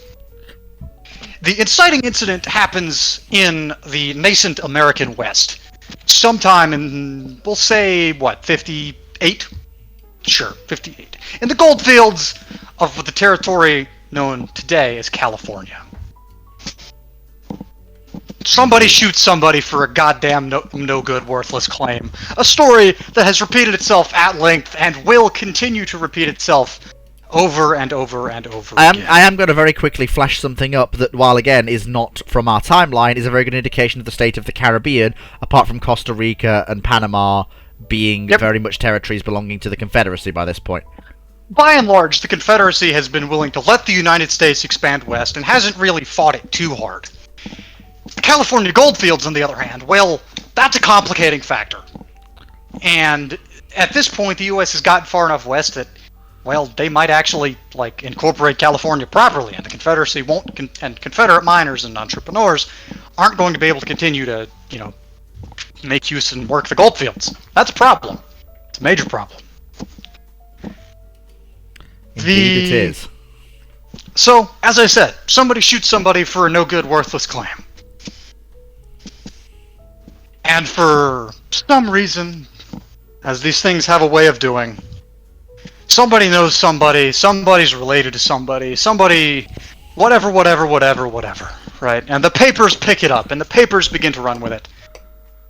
And next thing you know, you've got somebody shooting somebody for a no-good, worthless claim, turning into major... A scandal. Turning into a scandal. You've got pro-Confederate and pro-Union irregulars running around the goldfields now, trying to burn each other's shit down. You've got just a general fucking shit show, right? You've been thinking. You really did think about what the catalyst for the Second War would be, didn't you? While we were waiting to do this. Yes, I did. And as these general godforsaken shit shows, this one features a couple of names that might be familiar. Folks like old William Quantrill. He burns down San Diego. You've got some various shenanigans afoot, and but ultimately, right? Somebody actually shoots somebody who's important. And the powder keg is lit. The U.S. cavalry's out trying to restore order one night, and somebody shoots a cavalry major who turns out to be a senator's son, and then oh lord. And basically while shooting them, there are cries of, "Fuck off, you damn Yankee! Go back to the East Coast!" Things that are very pro-Confederate shouts. Well, yes. And, Confederate irregulars shoot a U.S. Army officer in California. And now the Confederate States Army, and the United States Army, and the Confederate States Navy and United States Navy are all headed for California. The War of the Pacific. This isn't where anybody thought this war was going to be fought. Nobody has prepared for it. The Panama Canal, remember, doesn't exist yet. So this is going to be a real fucking trick. And I will point out that there is a war going on in the East, but neither the Confederacy nor the Union is like, do we really want to move from our trenches? Yeah, they declare war. There's a little bit of skirmishing. They don't really give a shit. The primary fighting out here is going to be in California. It's for the goldfields and the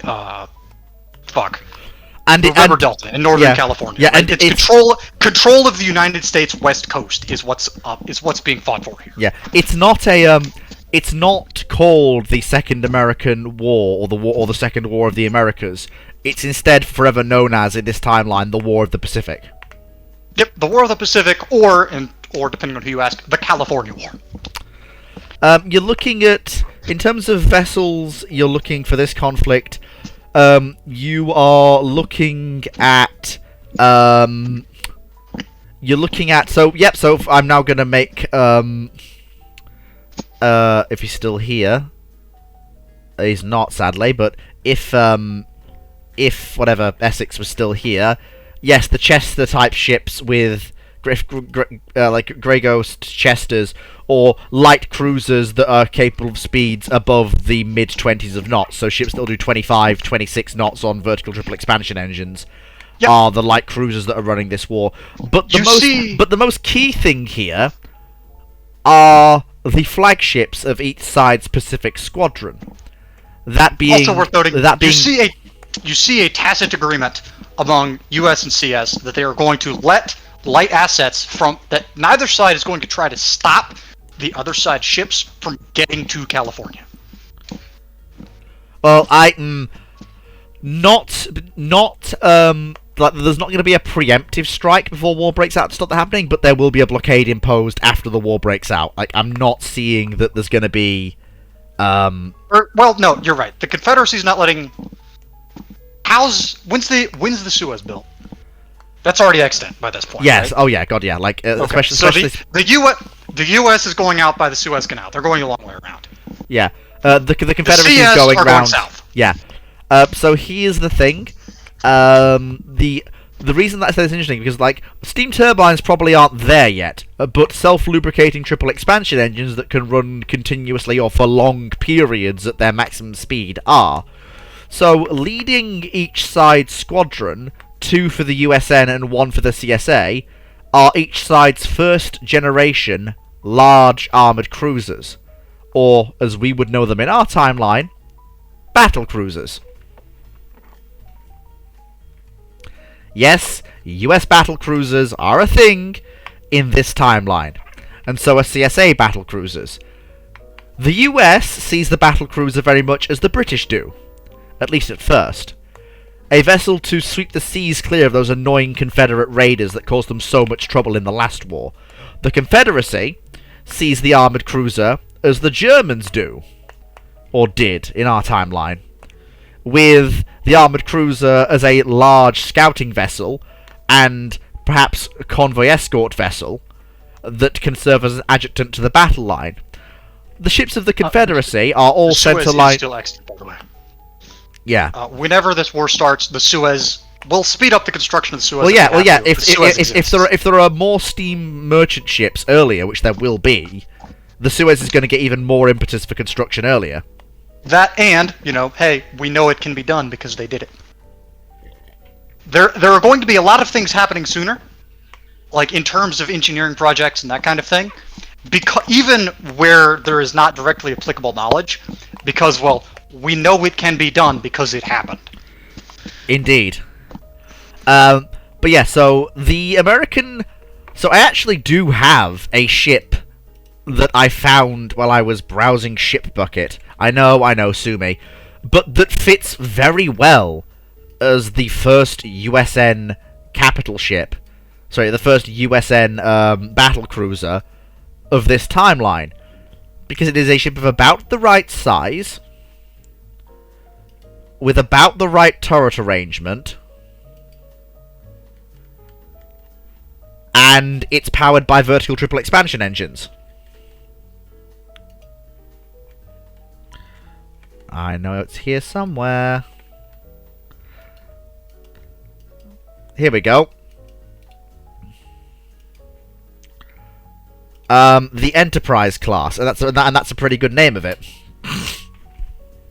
And that pretty much fits exactly what you were all thinking of, weren't you? Pretty well. So 8 12-inch guns. As for what the Confederate battle cruisers are, it's kind of hard to say. But I do have some concepts for a Confederate battle cruiser. It's also worth noting that by this point, California is connected to the United States is connected to the U.S. by direct rail access. Although it runs northerly, it follows the route that we would know today that the Milwaukee Road would later operate. Indeed. The Southern Transcontinental, well, they're working on one. Credit Mobilier is fleecing the Confederate States government for everything they're worth. Yeah. Obviously, ignore the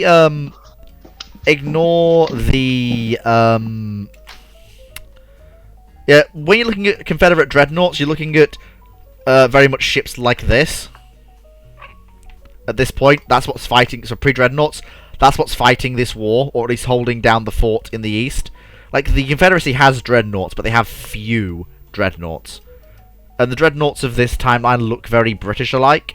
That are the one I've just posted, so I'm not going to put those in here because it looks too much like a Confederacy that's aided by the British.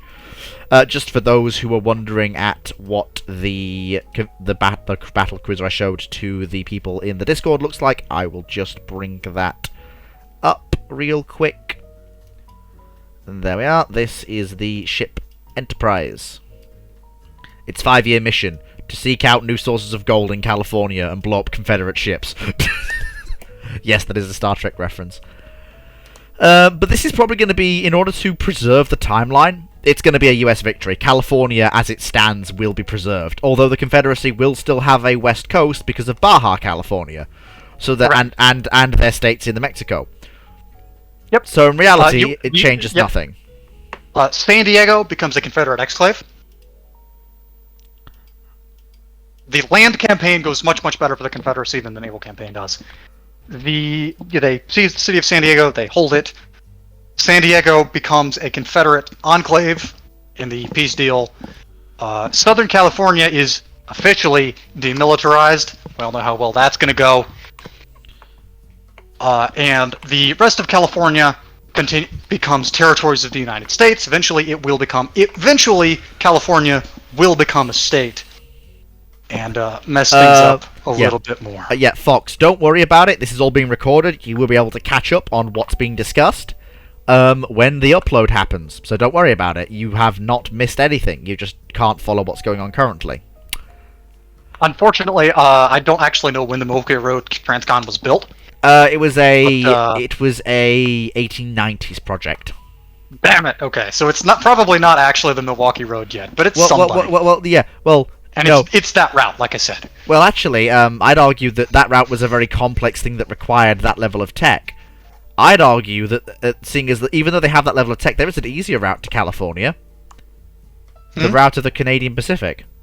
Oh, yeah, shit! Because they've got Canada. Yeah. Which is an easier route to build. It is. It's much easier. And so they're coming down through Seattle. Seattle is probably Seattle is the primary U.S. naval base on the West Coast. Seattle and the Puget Sound area. The Confederacy doesn't really have one. That's part of why the U.S. is able to win the victory that they are. Like the Confederacy has facilities that can maintain the fleet they've got out there, but there is a reason why only one large capital ship out of the Confederacies. It's like the U.S. has the Enterprise class, which was specifically built for that work, out on the Pacific coast, and some of their parts were actually fabricated in Seattle as part of a U.S. plan to build up a shipbuilding industry on the West Coast. But the Confederacy have one large dry dock for one of the USS States' Rights, the lead ship of the 4-ship States' Right class of battle cruisers. CSS. That's what I said. No, you didn't. Did I? Anyhow, but yes, who wins this one? Well, It's a minor U.S. victory. Yeah, minor United States victory. They win the naval war in resounding fashion. The land campaign is very much a war of maneuver. It is a war of very fast-moving, fairly, I don't want to say irregular, but it is not a major industrial war. The primary fighting forces of both sides are still sitting back east, glaring at each other. And I will point out, major assets. And I will point out that something that appears here is what is known as, what we would call an armored car, but these gentlemen know as a paraffin gun wagon. A internal combustion engine driven by paraffin, carrying a Gatling gun or Maxim gun and a rotating turret, which out on the plains of California, given the weaker nature of paraffin engines, is the only place that could actually work in this time period. But it shows the way. There's also some very, very important things happening in the Confederacy domestically that we should probably touch on at this point.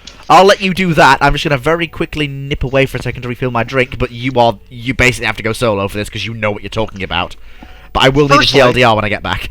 Yep. The primary technological development, the thing that will be the most relevant to us moving forward, is the major development of oil fields and that kind of thing in Texas and Oklahoma. You've got tremendous amounts of oil being discovered, being drilled for. You've got oil refining actually becoming a thing. They have a tremendous oil reserve. They know they have it. They're trying to figure out how to make the best use of it. Regardless, politically, the situation in the Confederacy has always been a bit of a mess. The various obviously, the states that were admitted into the Union after the seizure of northern Mexico and in the Texas in that war previously are still full states in the Confederate States. But further territories that have been seized from Mexico, that have been seized from various Caribbean nations, that have been seized from Guatemala, Nicaragua, whoever the hell they feel like they can bully, which is actually most of South America, because what are they going to do? Cry to Europe? Fuck off. Most of those territories are not actually represented in the Confederate States Congress. The other primary kicker here is that by seizing the Caribbean islands, by seizing these Caribbean nations, they have seized sugar plantations. And this creates a bit of a problem, right? Because conditions for slaves in a cotton plantation fucking suck. Conditions for slaves on a sugar plantation kill them. Kill them very, very quickly.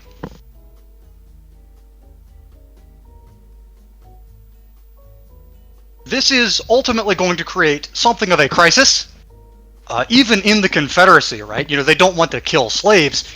You're starting to see abolitionist sentiment isn't really extant. But what you are starting to see are some bones thrown to the radicals, to the progressives, things that they can dangle in front of the British and the French and the Europeans to go, see, we're really not that bad. One of those things, funnily enough, is slaves' rights legislation. Yes, it's as stupid as it sounds, but it's working conditions. It is passed both for the aforementioned political reasons and also for practical reasons. There's too many slaves dying. Those are expensive. Quick. We can't afford that. Quick, TLD Army. Texas oil fields, slaves' rights legislation. Slaves? Because... Oh, please. Hang on. Give me the full lowdown. No. Alright. Sugar plantations. Sugar plantations kill slaves. Oh. Sugar plantations kill slaves in vast quantities. Right? And that's a problem, because that's a wealth sink. And furthermore, this is something that the Confederacy can throw a bone to the radicals, throw a bone to the progressives, dangle something in front of the British and French like, yeah, we still have slaves, but, we're not murdering them, we're being nice. Ish. Yeah. Although the British and French are at this point engaged in an incredibly furious building race while the rest of Europe's navies look on, weeping.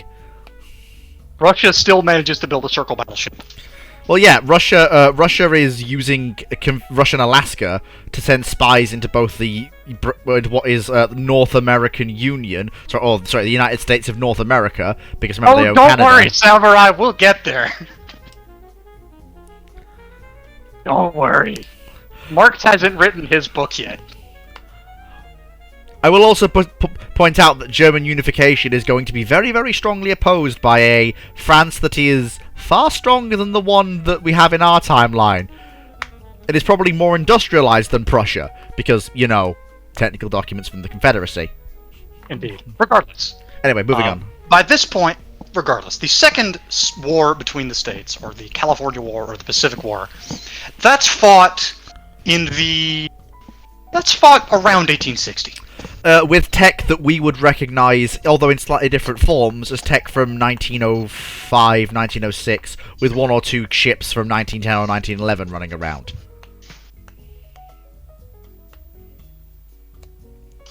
Oh, don't worry. They haven't abolished slavery. They're still slaves. But, But again, the problem here, and the way the legislation is written, isn't because slaves have rights as people, it's because slaves are valuable property. Just to be clear here.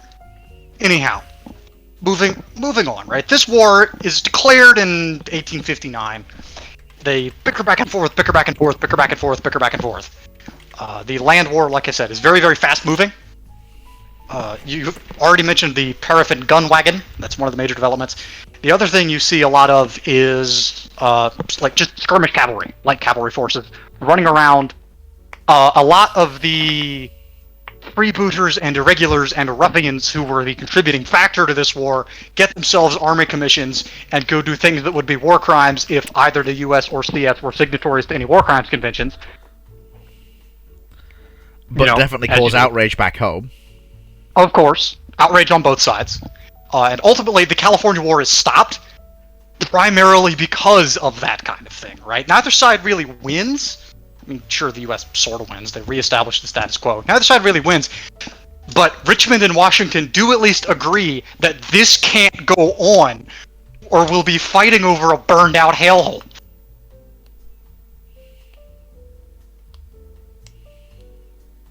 And so, the situation stagnates again.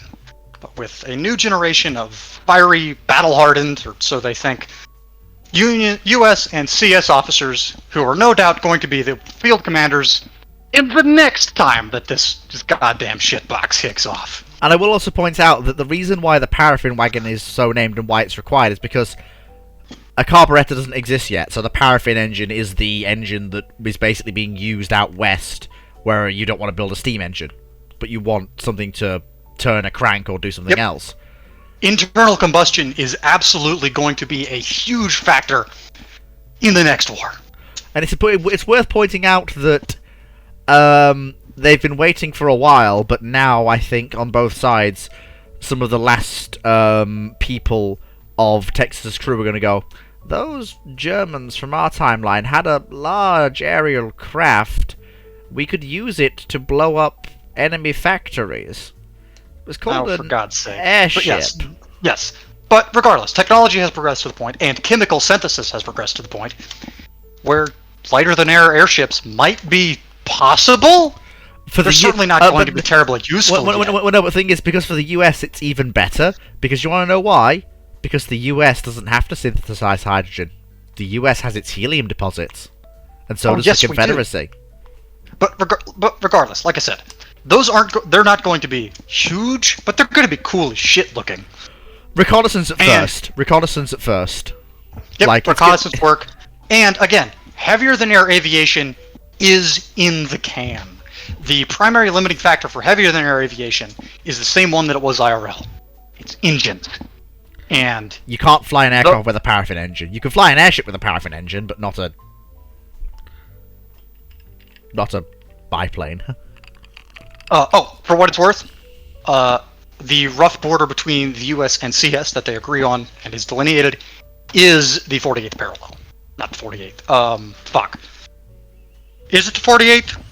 It's whatever the pre-war boundary was.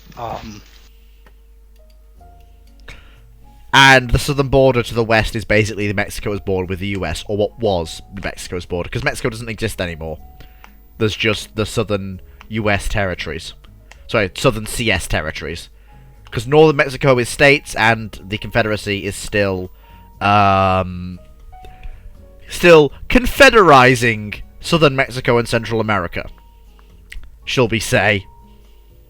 Aggressively. Oh my god, the next war is going to be over helium. Great. Okay. No, it is the 36th parallel, with the notable exception of Southern California.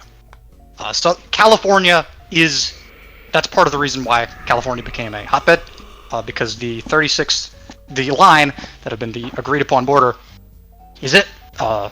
crosses the coastline there.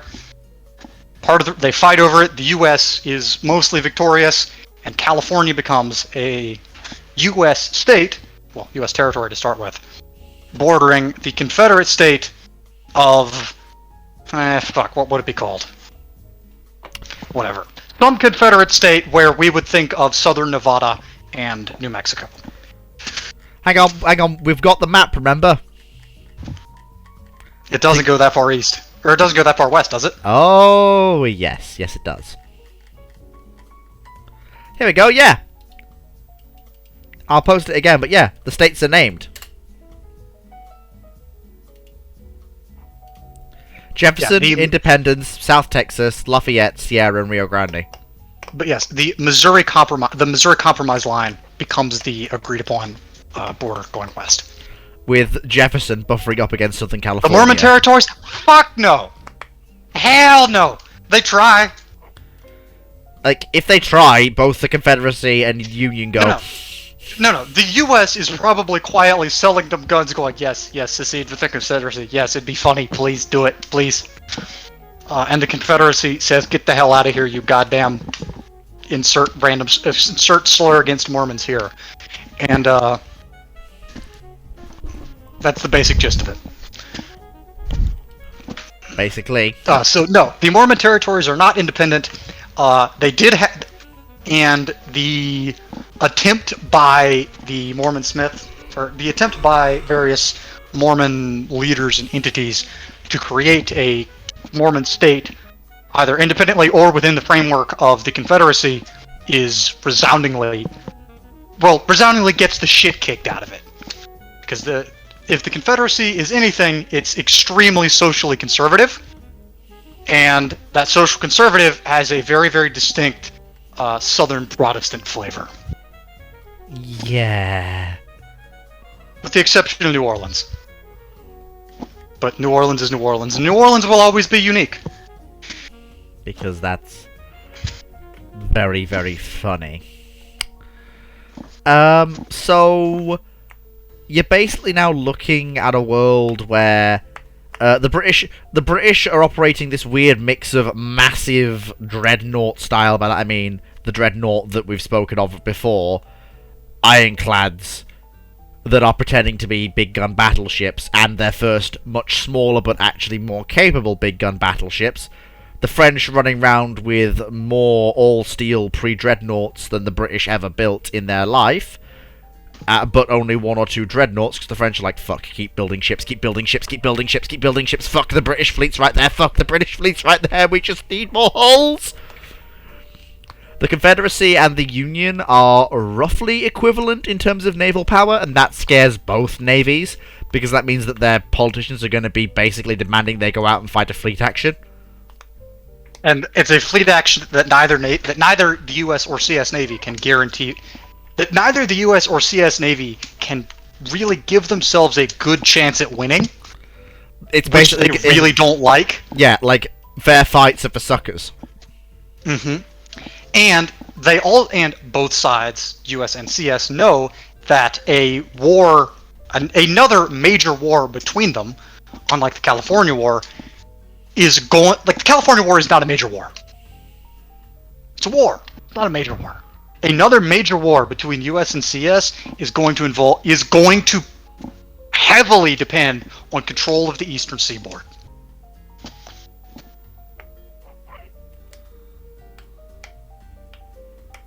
And neither side is sure they can get that control of the Eastern Seaboard.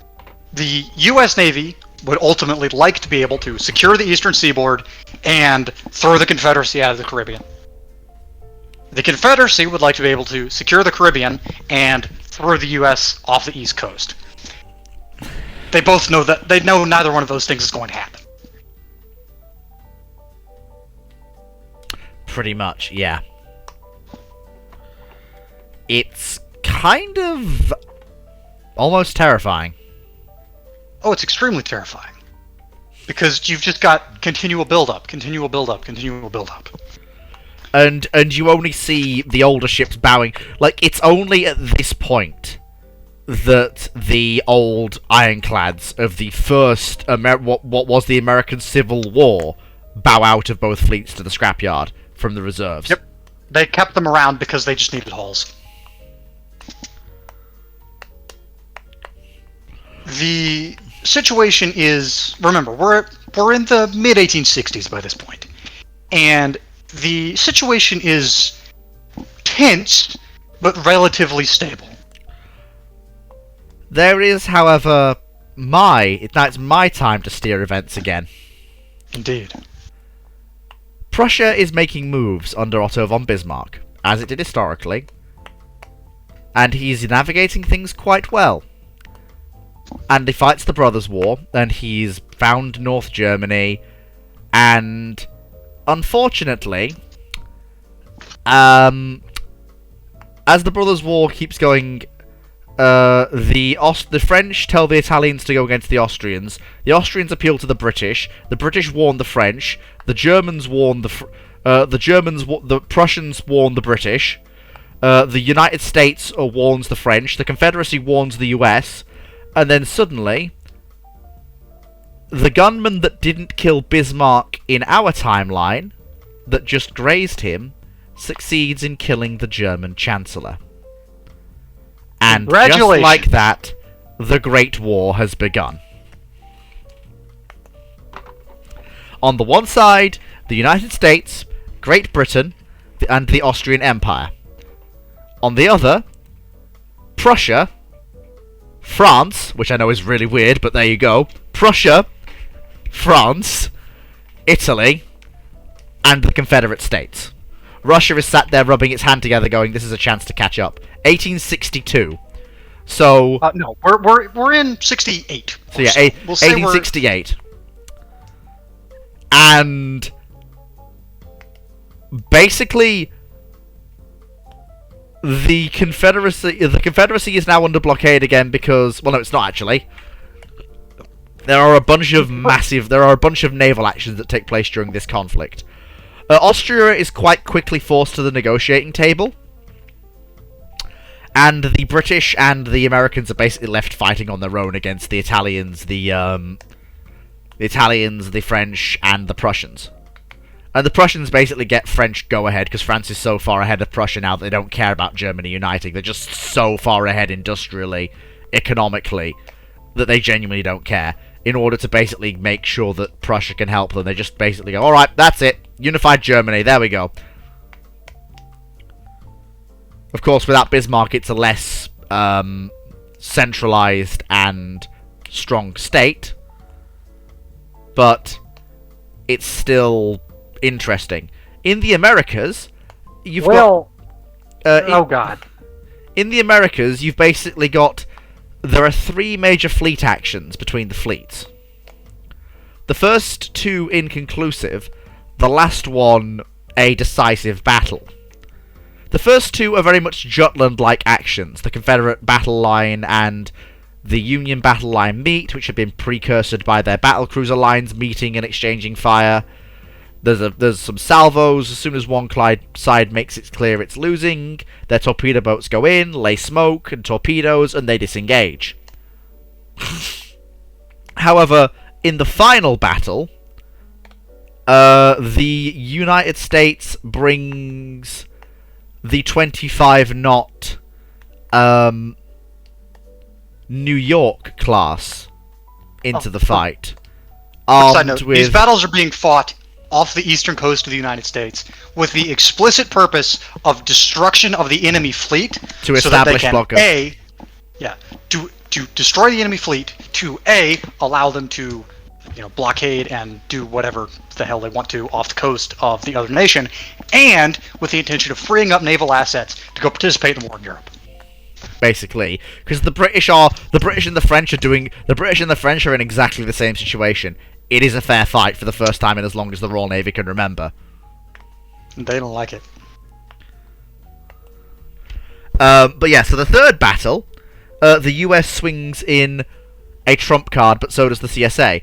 And it's decisive in that every single pre-dreadnought on both sides is basically... Because the dreadnoughts of both sides go charging off, and then the pre-dreadnoughts of both sides are simultaneously found by both sides' secretly held reserves of new 25-knot fast capital ships using these new steam turbines and oil-fired boilers. Well, for the US it's coal-fired with oil sprayers because they've only got the smaller Canadian fields to rely on. But for the Confederates it's fast capital ships Queen Elizabeth style. For the Americans it's 23-knot ships, more Revenge style. Confederates are using 14-inch guns, the Americans using 15 and 16-inch guns, but basically both sides' pre-dreadnoughts are destroyed, and this hurts the USN more, because they had more pre-dreadnoughts to lose. And so the Confederacy is basically not handed full control of the seas, but enough control that the Americans are basically forced to run supplies to Britain out of Canadian ports, and basically allow the Confederacy to do what it likes in the Caribbean. Which the Confederacy wasn't able to do beforehand, which basically means that the Confederacy's trade lanes to the Mediterranean are now open. Gibraltar is bombarded by a fast wing of the Confederate battle line with Italian and French help. Access to the Mediterranean is opened.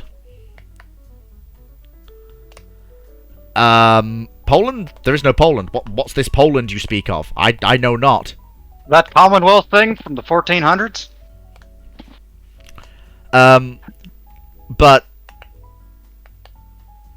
yeah, the United States and Britain don't lose the war, but basically they're forced to pay reparations to both the Confederacy and the French. And well, the British don't pay reparations. The British go, "I will literally do a fucking Napoleonic War if you don't accept this very reasonable peace we're offering you, France."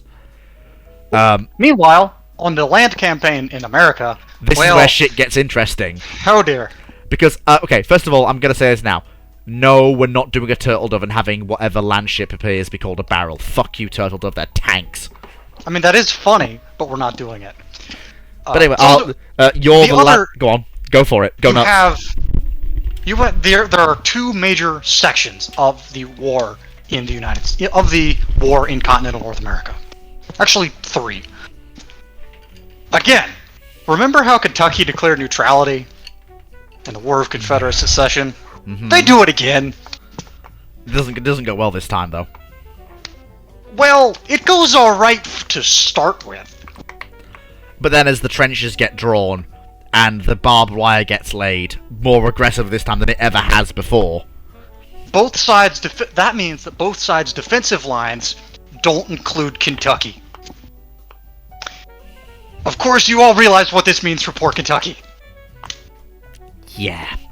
And both sides are prepared to test something brand new in Kentucky, which leads to something even more interesting. Yeah, it means that goddamn dumb fuck Braxton Braggs does it again. Because it's 1868, so he's actually there to do it again. Gunner officer, every single war in America, apart from the War of the Pacific, has been a trench conflict. Yeah, there are. Yeah, okay. So, sorry. Back to the stages, right? You've got very, very major trenches and earthworks and heavy fortifications in northern Virginia, the West Virginia line, and basically from the Atlantic to Kentucky. Stupidly heavy Confederate fortifications. And stupidly heavy Union fortifications. Yes, because remember, Washington, D.C. borders Virginia. And Richmond's in Virginia.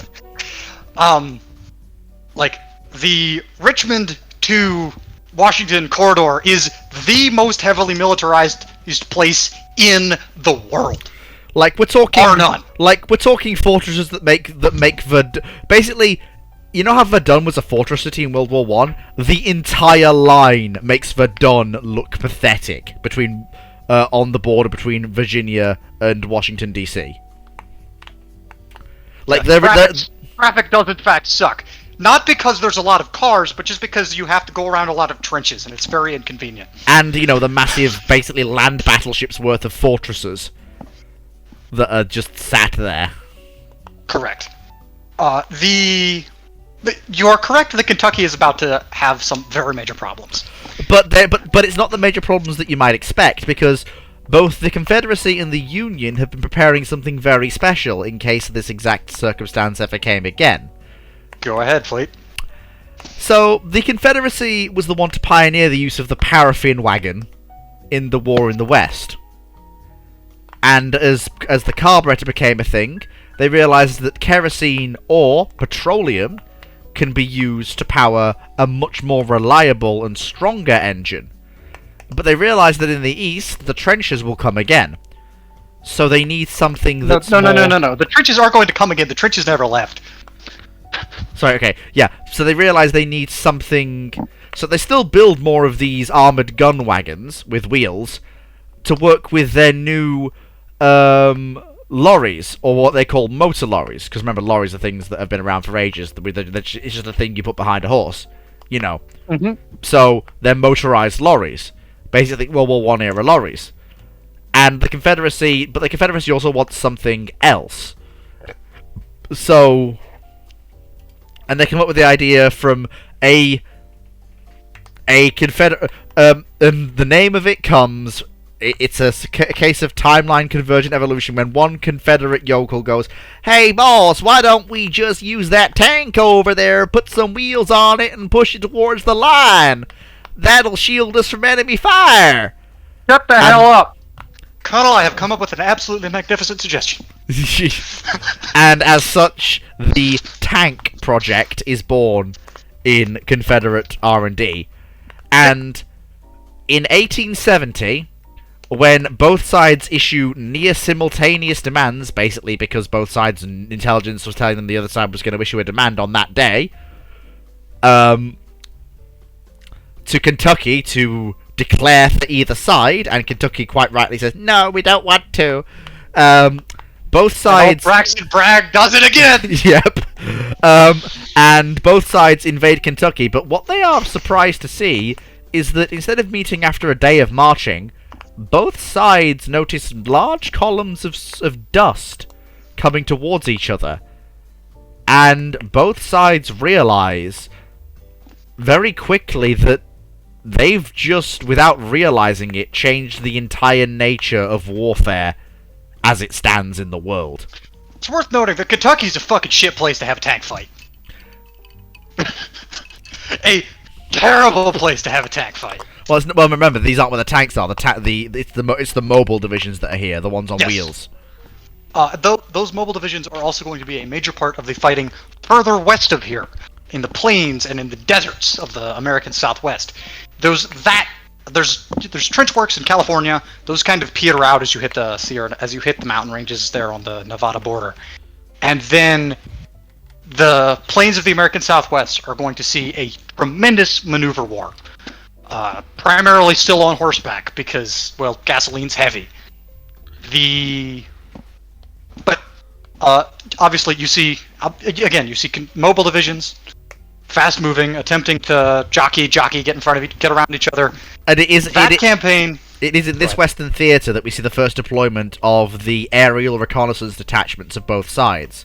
The Confederates have used their leverage with petroleum engines, which can be made slightly heavier but more powerful, to build rigid airships like Zeppelins. Yep. And they're working on heavier than air aviation, but they ain't got there yet. Whereas the Union, with only still having paraffin engines, or at best kerosene engines.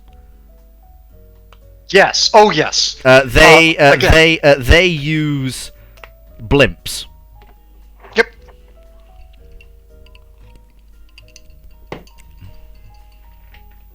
But yes. There's not heavier than air aircraft yet. The Confederacy is very desperately trying to reconstruct such. They know it's theoretically possible. Again, the thing that is limiting them is building a light enough, powerful enough engine. Although it's also worth noting, they have a rough idea. They're shooting themselves in the foot a little bit because they know that what they're aiming for, right, is the technical specifications of the Wright Flyer. The thing about the Wright Flyer is that anywhere other than Kitty Hawk, North Carolina, the Wright Flyer probably doesn't get off the ground. Yes. However, the Confederates have sent some of their most powerful engines over to the French because the French want to try and create a airship of their own. What they don't count on is one French Maverick putting this powerful light engine in a box biplane he's been building and making the world's first flight on March 1st, 1871. Yep, because the reason the French manage it and not the US or CS is because the French aren't working at any preconceived notions here. Again, both US and CS are trying to build the Wright Flyer, and they can't. Because the Wright Flyer is a really fucking shit airplane. Yeah, I will point out and remind everybody that there was actually a heavier-than-air flight by the aerial steam carriage. That actually happened. It was a short hop. However, it was still... And I want to point out that this took place... this flight took place in... Regardless, Paris was for a very, very long time the center of the glider development, the center of aeronautical development. Right? There's a reason the FAA's name is in French, and the very idea of that thing, but yes, they have better understanding of gliders, of aerodynamics, of all of the various other mechanisms that you need. And when somebody hands them an engine, they make it work. boom, they're off. Mm-hmm. Um, Anyhow, circling back slightly. In the American West, these lighter-than-air aircraft are primarily used for reconnaissance work. There's a very little bit of bombing, not anything terribly major. Mostly because there's nothing useful to bomb in Arizona. I will point out that some Mavericks do, on the Confederate side, because they're the ships, they're the ones that can support it, sometimes carry 2 to 4 Maxim guns aloft, and can occasionally be found in areas where heavy where artillery isn't present, machine gunning moving columns. Yep, just being aggravating pieces of shit from the air. They're very good at that. The Kentucky seas is very, very mobile. The U.S. There are seized Confederate vehicles, equipment, technology. The boffins get to work. They figure out what the hell this gasoline stuff is.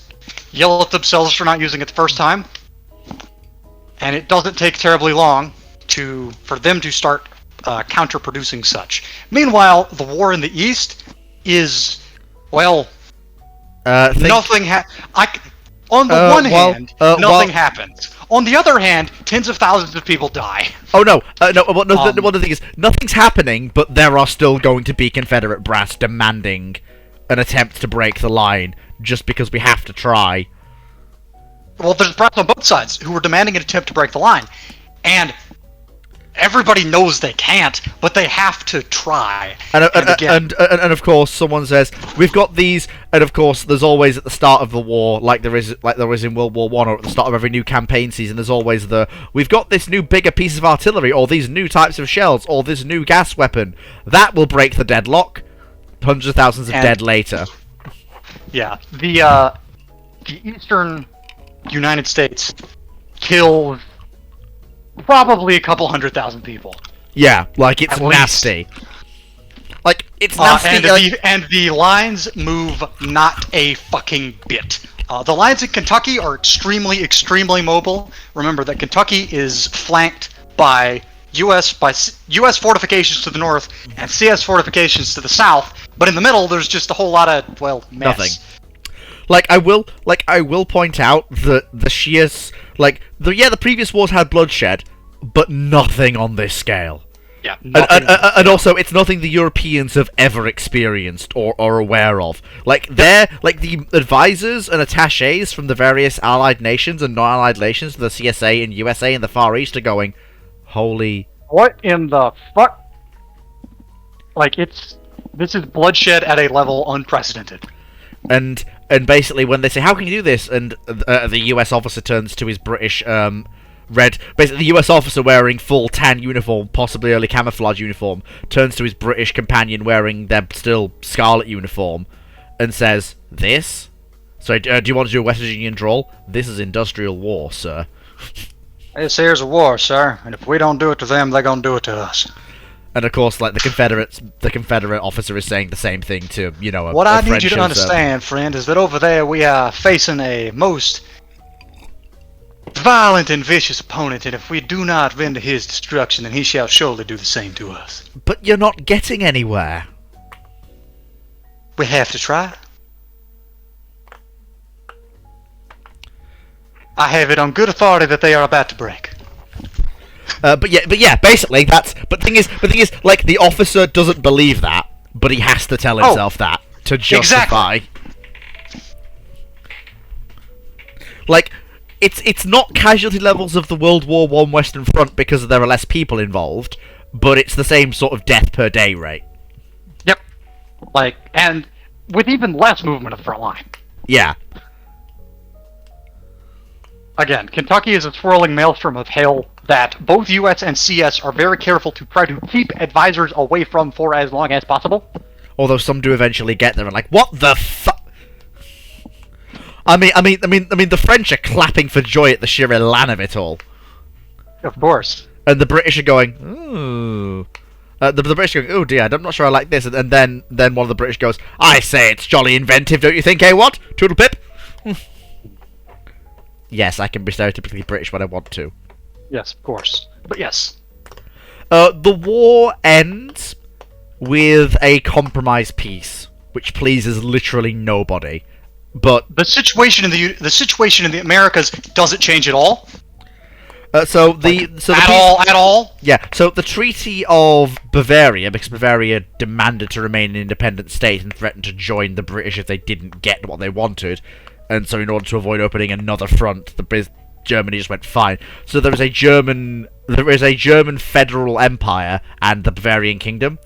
So Austria is basically a shell of its former self. It's lost its Adriatic coast to the Italians, who won more than they ever dreamed of. But it keeps South Tyrol and all traditionally Austrian lands. It also keeps the majority of its empire together, although all of its empire, save Hungary, which just nopes out of there aggressively, saying, right, nope, not even dual monarchy. Nope, fuck off. I'm not even dealing with this shit. We don't trust you to rule us anymore. We're fucking going. Germany, there is now a North German Federation and a Bavarian kingdom that owns all of southern Germany. France is sat there quite pleased that it matched wits with the RN and won. Well, not won, but, you know, it's technically a victory for the French. And they've got some reparations coming out of the British, albeit small reparations. The British have lost no territory, but have lost some warships and have been given a wound to the pride, which is annoying. And then we come to the States. Hundreds of thousands of men bled and died. A total of 2 million dead, military and civilian, total, across the entire Fuck all. for nothing. Apart from... Oh, I'm sorry. I forgot to mention the outcome, the reason that the last battle was decisive. Apart from the Confederacy sailing their fast battleships up to the eastern coast of the United States and bombarding a bunch of towns to force US assets to move away from another area, which means that the Confederacy landed on and secured Bermuda from the British, meaning that the Confederacy now basically has complete control over what happens on the East Coast, because they now have a base out in the Atlantic that they can dictate terms to from the US. The military casualties are roughly equal, very, very slightly in favor of the United States. Civilian casualties, the U.S. suffers significantly more than the Confederacy does because of the aforementioned shelling of the eastern seaboard.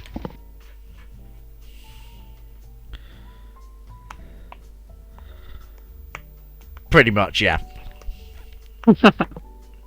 Okay, what the hell has Russia been up to all the time? Well, Russia has been sat there basically because of all of the because of the Confederacy actually declaring independence and surviving. The learned middle class that killed the reforming emperor Alexander II look at the CSA's rebellion and go, he's just freed the serfs. He didn't have to do that. There's a state. You fucking dumbass! No. There's a state that's worse than Russia is. That's more restrictive to its populace than Russia is. Maybe we shouldn't kill him because he's not moving fast enough. Let's see what happens. So Russia slowly, steadily, tiptoe by tiptoe, steps towards constitutionalism in the British style. It does it in the same way Britain did. Slowly, steadily, with a few upheavals here and there, but gradual, measured progress. By the 1860s, Russia has a House of Lords, but not a Duma yet. And it has local councils running the various different parts of Russia and learned middle-class men can be elected to positions of councillors in large major cities. It's not a democracy yet, but it's not a massive social powder keg waiting to go off. Although, speaking of massive social powder kegs ready to go off, the situation in the Confederacy is not tenable. Somebody had asked earlier, somewhat jokingly, what was going to happen when the enslaved populations of the Confederacy heard about socialism, heard about anarchism, heard about communism. Well, that's coming. And I will point out that the sheer pressure of the ramp-up to wartime production was the most brutal period Confederate slaves had ever known. Yep, Confederate slaves, Confederate people. And there is also a growing resentment among the Confederate working class and the Confederate lower classes, right? The non-planter class, the non-industrialist class, who are starting to key on to the fact that there have been millions of men killed for a small number of rich people to keep their assets.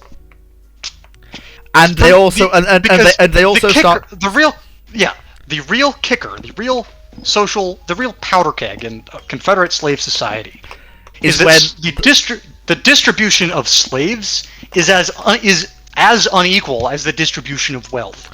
Yeah, and also the powder keg starts to leak powder when low-class Confederate white men realize we're just getting drafted and thrown into the meat grinder. And also, we're just slaves of the planters, except we get a pittance wage. Yep. And are slightly better off. Yep. The Confederacy is going to collapse internally.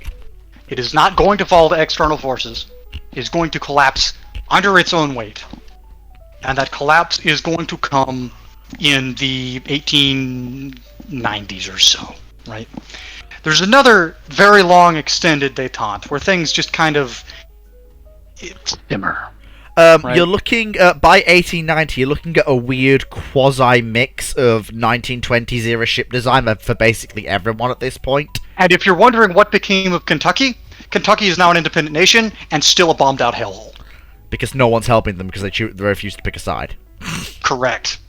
But in terms of by the 1890s, you're looking at ships that are reminiscent of the post-Washington Treaty era design. So basically, ships you might see in the Kaiserreich universe. Large ships with 18-inch guns, fast battle cruisers. No.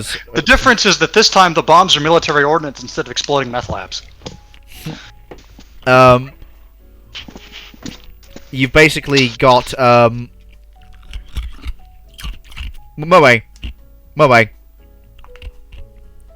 This 1860 war has been fought with battleships and battle cruisers. The War of Southern Secession in 1840 was fought with turreted ironclads and early pre-dreadnoughts.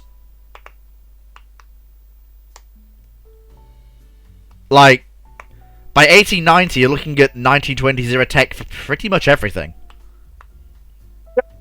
And a significantly more equal distribution of that globally than either the USCS or Great Britain would like. Yeah, there's nothing really they can do about it. You're basically looking at this sort of ranking. Powers with 1920s era tech. France, the United Kingdom, the Confederate States of America, the United States of America. Powers with tech equal to 1906, so early dreadnoughts, early powered flight, mature lighter than air flight. Italy, the German Republic, the Bavarian Kingdom, the Russian Empire, the Austrian Empire, the Hungarian Commune. Oh yes, I'll get to that little tidbit later.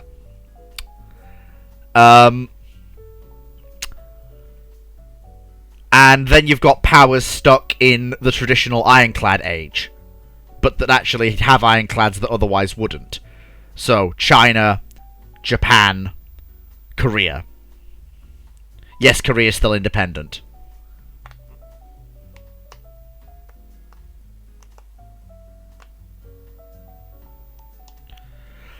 The Ottoman Empire is sat there sobbing into its hands. Basically. But yeah, so I mentioned the Hungarian Commune. Allow me to elaborate. Karl Marx publishes his book right on time in the 1870s. The German citizenry lead a republican revolution against the German state and found a republic, not a communist state. But the Hungarians, who've broken away from the Austrians and still have a Habsburg on the throne, are annoyed at living under still having a Habsburg on the throne. How has Qing not collapsed into a black hole yet? Because it's 1890. And there haven't been the Opium Wars because Britain's been way too distracted. Does the city of Atlanta exist? Yes. It might not. Atlanta's founded in the 1820s. Well, no, Atlanta needs to exist to have something to not be burned down. Remember propaganda? But yeah, Karl Marx publishes his book right on time. He's very, very quickly ejected from the CSA with his book, but the repercussions aren't felt in the CSA until much later. Actually, yeah, no, we'll say that they never bothered to change the name. It's still called Terminus. Yes. So when the Habsburg monarch attempts to hold on to power in Hungary, the spark is lit for the first red banners to be flown, and the Hungarian Commune is founded. To put it bluntly, this alarms just about everybody. Not quite everybody. It inspires a few people, although that inspiration also alarms a lot of people. The Russian Empire is barely able to hold itself together because of the reforms it's done. Basically because the large middle class and the higher income lower class, which now exist in a more industrialized Russia, look at the purges that are occurring and the chaos of the commune's rebellion and go, you know what, the Tsars have been doing not terribly recently, and we're actually getting somewhere. Should we not throw all that away on a chance? But it does take a lot of calming down from a few key people in Russia to prevent things boiling over. The twin opposing kingdoms of the Taiping Heavenly Kingdom and the Qing Empire, which have been glaring at each other since 1845, when their war ended in a stalemate, basically have internal communist revolutions that are put down aggressively.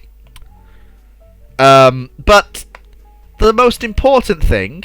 Well, first off, I'd like to quickly turn things over to my friend to discuss the firearms of the First Great War, because we didn't discuss them, because we had bolt-action rifles in the 1840s. So I'd like to turn things over to him to discuss the standard firearms of the 1860s war between the states. You're still primarily seeing bolt actions and various other types of manually operated weapons. However, the primary distinguishing factor here is smokeless powder. It's cordite.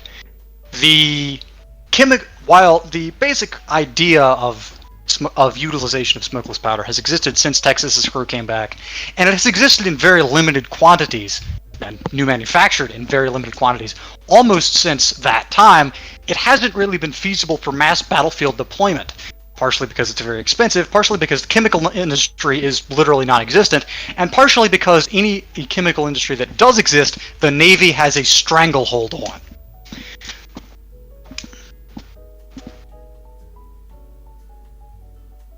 Things like the Henry, yes. The 73 Winchester, specifically. You're seeing guns like that. Centerfire. Oh, side note. Centerfire cartridges were extant in the last war. The big distinguishing thing here, again, is it's smokeless powder, manually operated guns, and you're seeing carbines. You're seeing, your SMLE equivalent. You're seeing short guns. They're no longer preparing to fight in vast trench stalemates because they know they might have to, but, long, unwieldy. They're not great for mechanization. And then they figure out that they can actually just make them all shorter and save, 16 cents of barrel metal per rifle, which might not sound like a lot, but when you're ordering rifles by the 10 million, that's a pretty sizable number. You're also starting to see platoon level automatic weapons, right? The Maxim gun is extant. You've got Browning designs, unfortunately not from Browning himself, but various Browning style firearms came back. A Browning machine gun came back on the Texas. Or no, wouldn't have. You've also you've got two very different infantry squad compositions in this second war. Not so much in Europe, where it's very much the last generation in the 1868 to 1872 war, but in the Americas you've got two very different squad compositions. In the West and in Kentucky, you've got your traditional bolt-action rifle and bolt-action rifles for most of the squad with a heavy machine gun team. Yep, platoon level machine gun asset. In the East, every single squad member is equipped with either a shotgun or a submachine gun, with no organic machine guns with the squad. Because they know that there's basically no chance at long-range combat, so they're not even trying. You are there to go in and do CQC in enemy trenches if you get that far. Enemy trenches, enemy forts. You're seeing flamethrowers see extensive use on the Eastern Front. The Confederacy uses them more so than the U.S. does. They've got A, they have better petroleum reserves, and B, care less. At a slightly higher level, you're also seeing a lot of marksmen. The concept of the sniper is something that the Confederacy embraces wholeheartedly and extremely. You're seeing,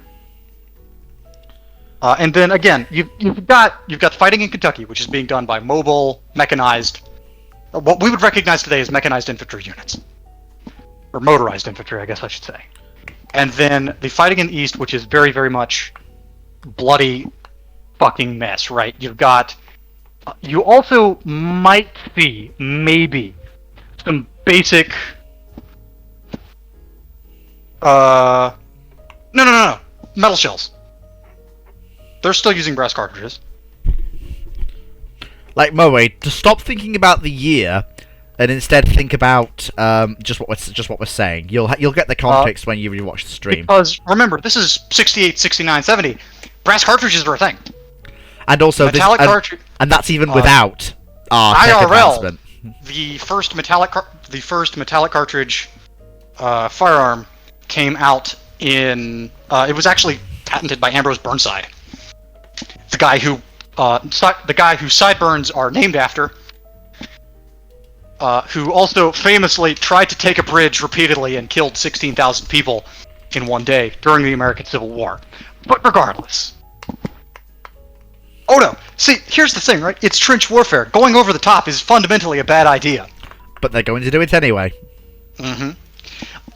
On the artillery front, that's where things are getting really interesting. The Confederacy, at least, has diesel artillery tractors. And of course, both sides are making extensive use of heavy siege guns and railway guns. Correct.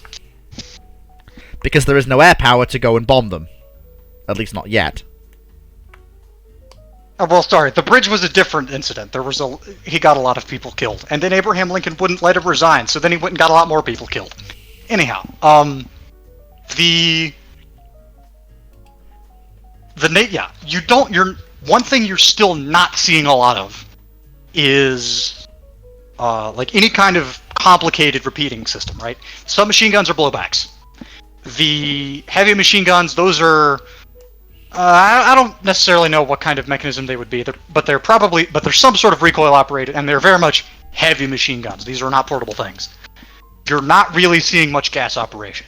You might see the first prototypes of those guns, of gas-operated light machine guns, would be seen in the Kentucky invasion of 1870, 2 years into the war.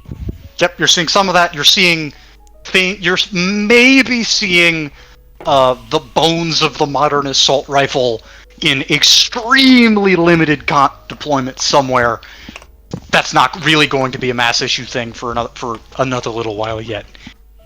But a lot of submachine guns, a lot of automatic weapons. The submachine guns in question, the Thompson alikes, MG08 alikes. Yes. Probably, knowing the Confederacy, they probably make the same mistake Thompson did. And, overcomplicate it. Yes. And then the guy manufacturing them figures out that they can delete those and just starts deleting them, doesn't bother to tell the army, and continues charging them full price. Yes. Sorry, yeah, I didn't mean MG08. I meant SMG18. Sorry, MP18. Yeah, the Schmeiser. You've got your semi-automatic pistols.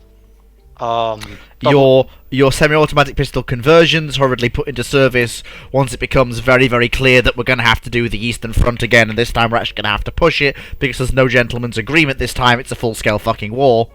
Mm-hmm.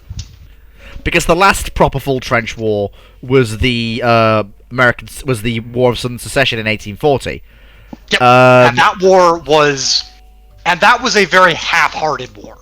Yeah. At least on the U.S. side. Yeah. The war in the Pacific in the 1850s, there was a gentleman's agreement pretty much, as they were just fighting in California, and neither side really had the stomach to throw men at the area where there's not going to be decided.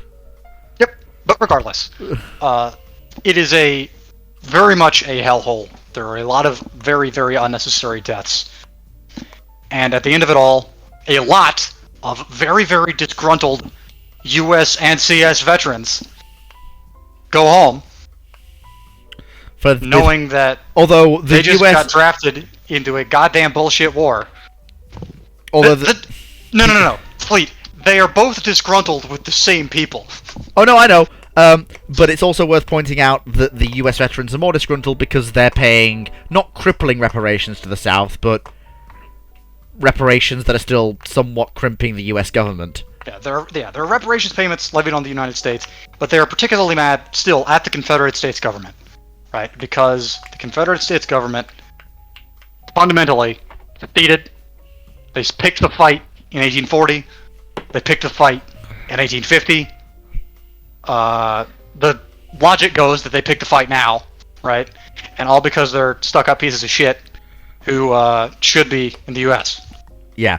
I will now read a poem that was written in 1891 at the outbreak of what became known as the War of Intervention, at the height of what we will call, I mean, we'll get to, but we will call the Southern Civil War. I will quote here from a Confederate soldier, dated March 1st, 1891. My great-grandfather fought the Yankees. Sorry, my great-great-grandfather fought the Yankees. My great-grandfather fought the damn Yankees. My grandfather fought the goddamn Yankees. I don't know what Yankee I'm going to be fighting, but he's over the border. Mm-hmm. You're seeing... But, again, the US and CS are both very, very firmly entrenched. Neither one of them is going to be able to militarily dissuade the other from existence. But if the slave situation in the American South is volatile, it is far more volatile in the Caribbean. In the former French possessions, in particular, the slave situation is Cuba's has the particularly potential bad. to turn into a particularly problematic mess, just because of the percentages involved, right? The Confederate States Army has been involved in some peacekeeping efforts down there for a very, very long time, and it's finally, in the 1880s, the 1890s, that some of these poor sons of bitches who keep getting drafted into the Confederate States Army, again, the downfall of the Confederate States of America is going to be... Yeah, I hate to be this, but it was the War of 1868 that doomed it, because before, there was still some pride. You're gonna go serve the beautiful balmy South. It's your pride to serve the balmy South.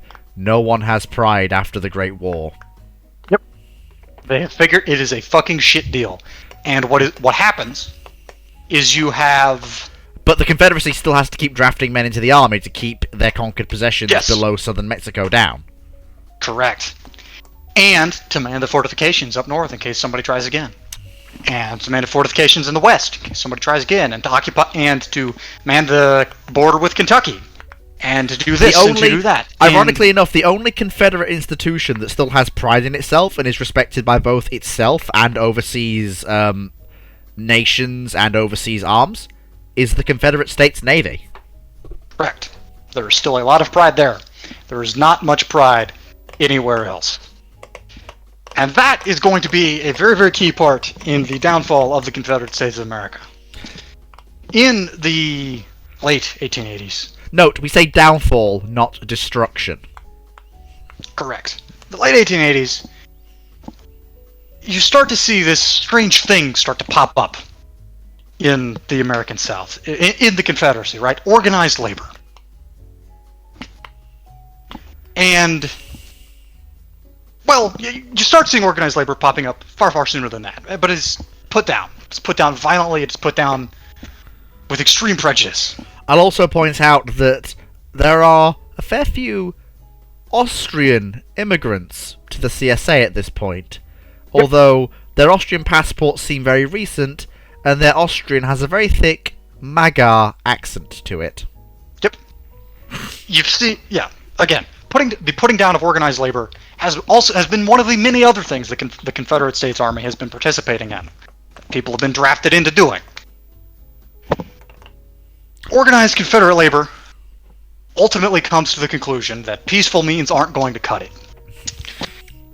And aided by Hungarian and they support, also realize that they have an ally. An ally who is, if anything, more repressed than they are. A vast population waiting for some way to tip the chains. Yeah, random idiot. This is about right for an 1850s to 1870s dreadnought of the Great War. Yep. Although I will point out that's very specifically a ship that only the Confederates or the Union would be fielding as a dreadnought battleship in the Great War. The French would be fielding what we would term traditional pre-dreadnoughts, and the British would have their very, very weird hybrid ships like Goliath, which I will go and get for those who missed Goliath. Ultimately, Confederate organized labor, while they will be a major key part of the instigation of a slave revolt, it will not be their participation and their actions that are the key participating element. Confederate organized labor has always been fairly fringe, right? You don't get military... The army doesn't put down organized labor when the general populace agrees with them. And even most of the working people in the Confederacy, well, what do we care? At least we're not slaves. Slaves, on the other hand, they get offered a chance to take up arms. They get offered a chance to organize, to rebel. And it will be mass slave rebellion, starting in the Caribbean, starting with full seizure of, I don't know. Cuba. Somebody Cuba. pick an island. Cuba. Cuba's the perfect one. Full seizure, yeah. Because as you said, the sugarcane plantations are particularly hellish work. Yep. White Confederate communist agitators, for lack of a better term. Who? Because the thing is, their cry is, "We're fighting for the CSA, the Communist States of America." No, it's not. Anyhow, although I am surprised it took you that long to make that joke. Because you see, they're allowed to buy guns, they're allowed to move freely, they're allowed to do whatever the hell they want to, and they are the ally. They can do what freed blacks have been trying to organize for a very, very long time. And in 1889, specifically March and April of 1889, there is a mass slave rebellion on the island of Cuba. They seize the island, they forcibly expel the former Confederate government, they establish their own, allegedly, democratic government, and immediately appeal to Britain for aid. Yeah, the British are not going to let that just sit. A chance to gain a naval base in the Caribbean, in addition to Jamaica. Where do we sign up? And stick one to the bloody Confederacy as well. Yeah, it's not now. Obviously, Britain's not going to immediately and overtly declare their support. That would be to pick a fight with the CS Navy, and while they're pretty sure they could win that fight, they don't want to have to fight it. They don't want to fight it if they don't have to. Because bear in mind, by this point, the RN has once again grown to be the largest fleet on the planet. By this point, Yep. but they are a generation of ships behind the CSN. So the RN battle line is all 21 knot ships. The CSN is running around with 26, 27 knot battleships and 35 knot battle cruisers. Yep. What they do start doing is they start leaning, they start leaning on the Confederacy. You know, hey, you were a nation born out of force of arms, right? You know, you yourself have to admit that armed rebellion is basically, you know, that's how new countries get made, right? It doesn't work. However, while the Confederate States of America start assembling military assets to go put down this, you know, abominable rebellion. And by put down, don't think of it like putting down a rebellion. Think of it. Well, I don't want to be. I don't want to be too macabre, but the goal is extermination, genocide. And however, inspired by the example of these revolutionaries in Cuba, and inspired by and seeing, you know, military build-up, movement, whatever, all of this such, right? You see the Confederate States government's worst fear come true. Mass slave rebellion. It starts in Panama, and like a wave sweeps up through what was Guatemala, and of course at this point it's also joined by revolutionaries from those nations as well. It sweeps up through Mexico, and it's only really checked at the actual state boundaries where proper Confederate states begin, and even then rumblings continue into the interior. The Confederacy mobilizes en masse to put this down. The Confederate States Army sends vast swaths of troops south. The Confederate States Navy is very heavily tied up in bombardment, in operations in support of those land campaigns. And of course, constantly shadowing British task forces operating in the Caribbean. Yeah, just daring a motherfucker to try.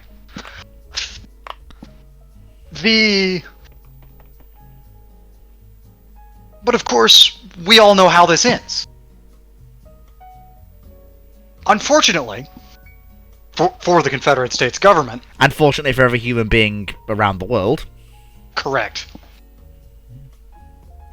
That rebellion in the slave state, in the Confederate territories, sparks enough of a spark, of a jump, of an attempt at the same thing in the Confederacy proper. And this time it's coming from not just the white working class, but the white middle class as well.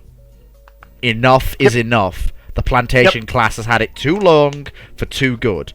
Because bear in mind, at this point, the Confederacy isn't states' rights. It's not been states' rights because the Confederacy hasn't been a democracy since 1845.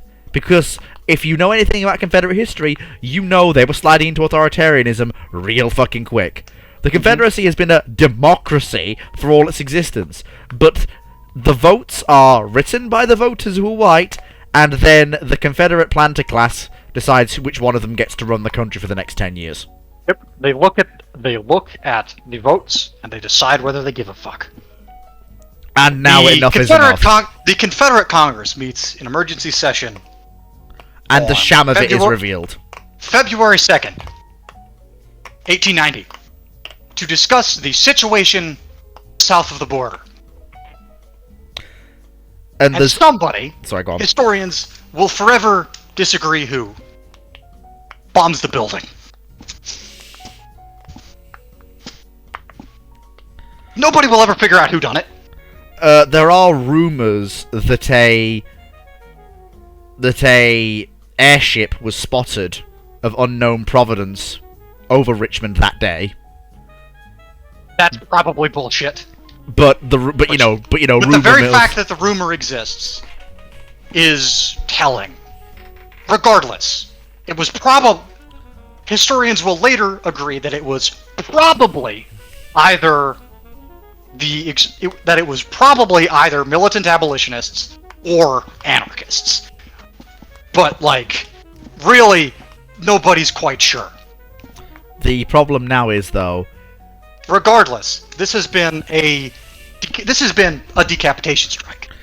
Or at least it would be, were it not for the fact that the Confederacy is the Confederacy, and as an autocratic state, which is known war for most of its existence, the military very quickly and easily steps into the breach. But this doesn't, and while this does stabilize the war effort, it does not stabilize the country. Yeah, John Brown's ghost was probably involved. The war effort continues, but the tides of unrest are growing. The Confederate States Army is now openly running the country. The Confederate Navy has retreated to its anchorage in Bermuda, taking most of the naval general staff with it. And is quietly sitting there, not doing anything. That includes what they were doing previously to help the land war. In effect, they refuse to recognize the authority of the military government. They refuse to recognize the authority of the Army General Staff to command them. And the Army General Staff can't get to Bermuda to do anything about it. Correct. Even any attempts by...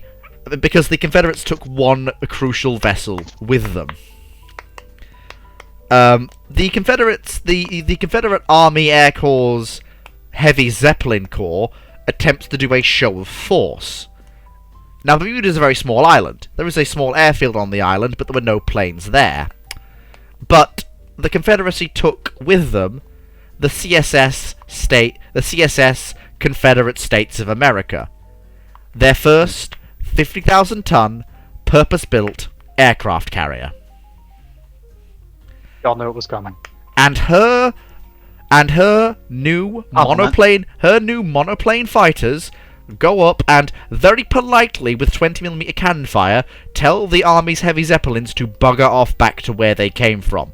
Not by actually shooting them down, but by, you really don't want to tangle with us. This incident is not publicized and will not become known to the Confederate public until after the junta falls. But yes, we have just created the Babylon 5 situation. Yippee.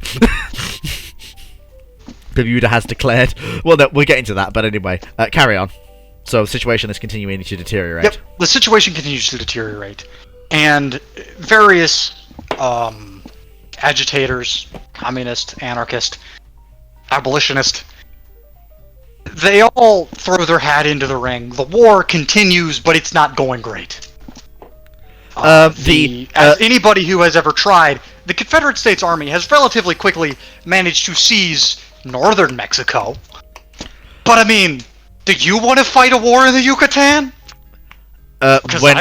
When you don't have a massive advantage, and guerrillas are behind, and not only having to fight field armies of militia, but also guerrillas every single... No, Bull Reeves, no, first purpose-built carrier. They started with a couple conversions. Yeah, and also bear in mind, this is the 1890s, so for us it's the 19... Well, no, I said first 50,000-ton plus purpose-built carrier. They've had smaller vessels. This is the first of what we would term the large carrier or the super carrier of this world. Yep. Ultimately, the Confederate military junta, in desperation, as military states often do, in recognition of the refusing to admit that they are not doing great. I would also like to take a diversion here to discuss something very serious that we have to accept as a possibility in this war. And this is what leads to the intervention of the USN and the US and basically every other state. No, I'm getting to that. And the Confederate States. Confederate military junta is going to drag the US into this. Yeah, but that's not... yes, but that's not how it happens. I'll send you a message. Okay, well, let's discuss this, yes. Hang on, Give us just a moment, folks. Again, the Confederacy and the United States have both had other carriers. This is not their first one, and they were in that period that we kind of skimmed over.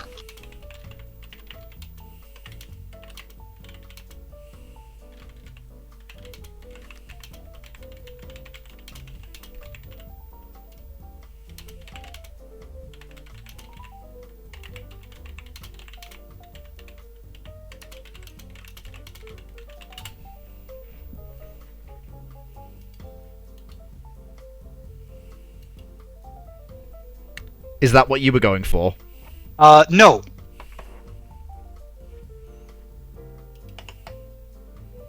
I think it's pretty obvious that's where the junta's going. At least in home Confederate territory.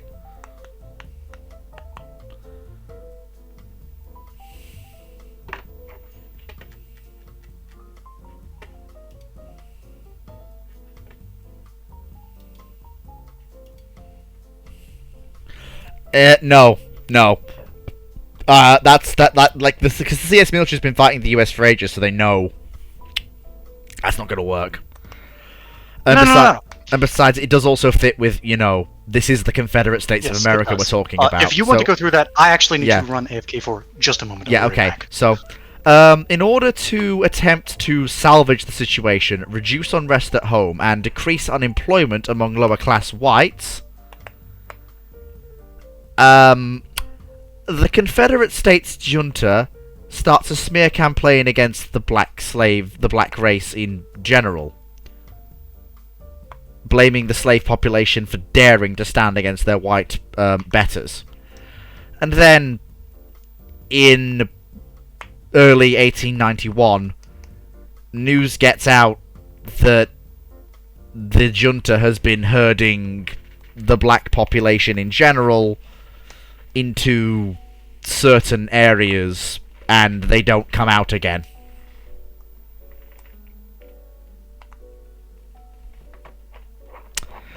And when news of this gets out to literally everyone outside of the Confederate home states, and most of the lower-class whites within the home states, they absolutely lose their shits. Quite rightly. The Confederate States Navy demands the junta step down. The United States threatens intervention.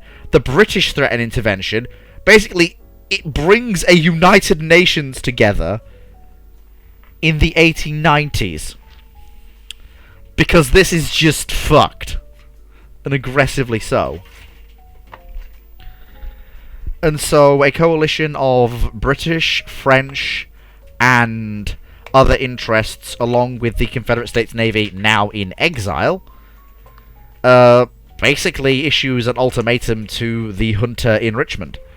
Either stand down, call for proper free and fair elections, and stop the solution that you're proposing to unrest, or be annihilated by force. The junta, as I'm sure you're probably all guessing, doesn't agree to that assessment.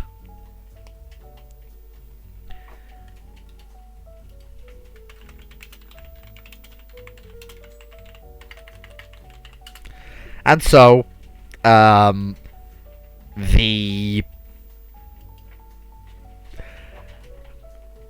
Confederacy is under fire now from all sides. US troops have massed on the border for another attack. This time they're joined by British troops, French troops.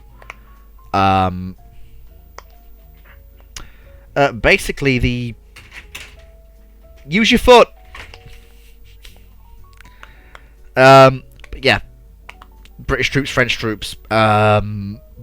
Basically, a multinational coalition in the north. TLDR, just in case you missed it, junta does final solution to some problem.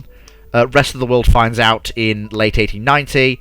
The entire planet goes, what the actual hell?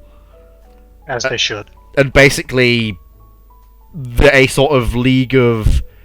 a league of justice forms. basically justice for the blacks, in essence. Yep. Led by basically the highest-ranking Confederate outside the affected area. That being...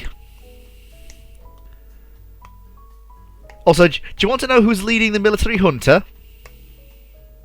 A very young officer. Rose quite high to become the leader of the junta. The first Grand Wizard, I believe, of the new... he's also first Grand Wizard of the clan. I believe you might all have heard of him. I believe Woodrow Wilson rings familiar. Indeed. Shot right up from corporal to head of the Confederate States junta. And it was his idea to enact the solution. Leading the Confederate States Navy in exile is another familiar face. A staunch abolitionist for his entire life and the founder of the Confederate States Parks and Recreations Program. And also the lead on the Confederate Carrier Construction Program. No. Go ahead. Teddy Roosevelt. Nope. What do you mean, nope? No. Go ahead, sorry. I was saying that to somebody saying something in the chat. Yeah, Teddy's not president of the US. Teddy's leading the... I mean, it depends. You can have him either as the leader of the US at this point, which he makes I'd say sense. he's probably the president of the United States, considering the Roosevelts are a New York family. Yeah, the Roosevelts are... Teddy is leading the US, and it's he that first raises the alarm bells. Yes! Yes, we do! Oh god, I hate that statue. But yeah, so you've got... basically... So I'll let you go from this. It's March 1891, and the War of Southern Decession has begun. Another quick note on personnel. The solution is being primarily perpetrated and organized by The Klan. The Klan. Yes, by the Klan, and their official liaison in the Confederate States government is a fellow by the name of William Quantrell. Regardless, moving on. The United States is obviously a very key part of this coalition, but they also know damn well that they aren't in a position immediately to do much to the Confederacy.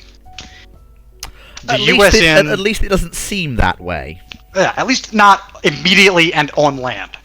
The United States Navy is going to... The first several months of this war are going to be spent coordinating with various international allies, pulling together a force. Specifically, one element of this force assembles in Britain, and the second element, the United States forms up a naval force, and they are going to go and they are going to break remember, they can't assume that the Confederate States Navy is on their side. They have to proceed into the Mediterranean with a force that can counter the Confederate States Navy. Caribbean. Into the Caribbean. With a force to counter the Confederate States Navy, because, again, they don't necessarily know, or they can't trust, that the Confederate States Navy isn't going to interfere. The CSN, I understand that the idea of the CSN participating as a liberating asset sounds cool.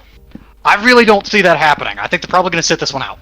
Yeah, they're basically sat in Bermuda, and they will basically be broadcasting that they're sat in Bermuda, and will probably invite aircraft from the coalition to fly over Bermuda and check that they're being honest.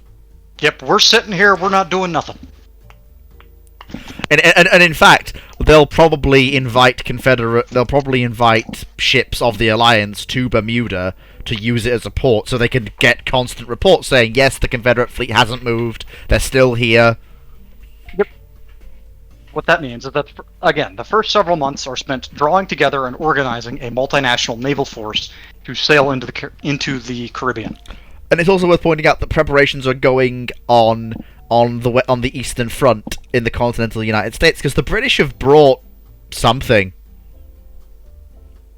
No, the primary the primary offensive thrust of the land campaign of this war is not going to be through Virginia.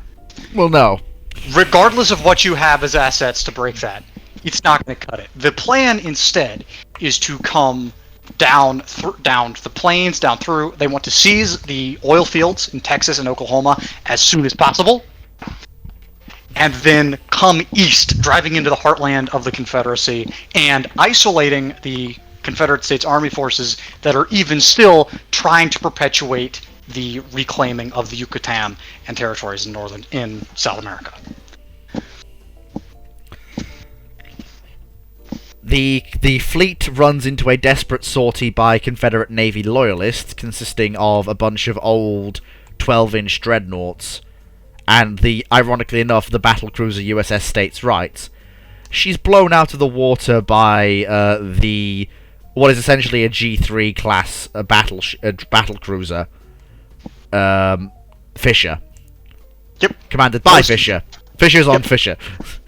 Most of the Confederate States Navy is sitting in port in Bermuda, not steamed up, and very obviously not participating. Yeah, because and the thing is, the most important thing is that the Allies can confirm every modern fleet carrier the CSN possesses on its books, every modern battleship, every modern battlecruiser, along with most of the modern cruiser and destroyer force, is in Bermuda. Correct. They are not participating in any of this, and as a result, they're going to be let sit. Some of the higher-ranking Confederate officers are going to be asked to be guests of His Majesty's Navy. No, Her Majesty's Navy. Her Majesty's, yeah. Because, funnily enough, this entire period has basically been, apart from the early bit, but for the entirety of the Confederacy's history, Victoria's still been on the throne. Yes. Various high-ranking officers of the Confederate States Navy will be asked to become guests of Her Majesty's Navy. But it'll all be very polite, like it'll actually be as though they are guests. Proper quarters, dining with the officers, you know. Yes. They're yes.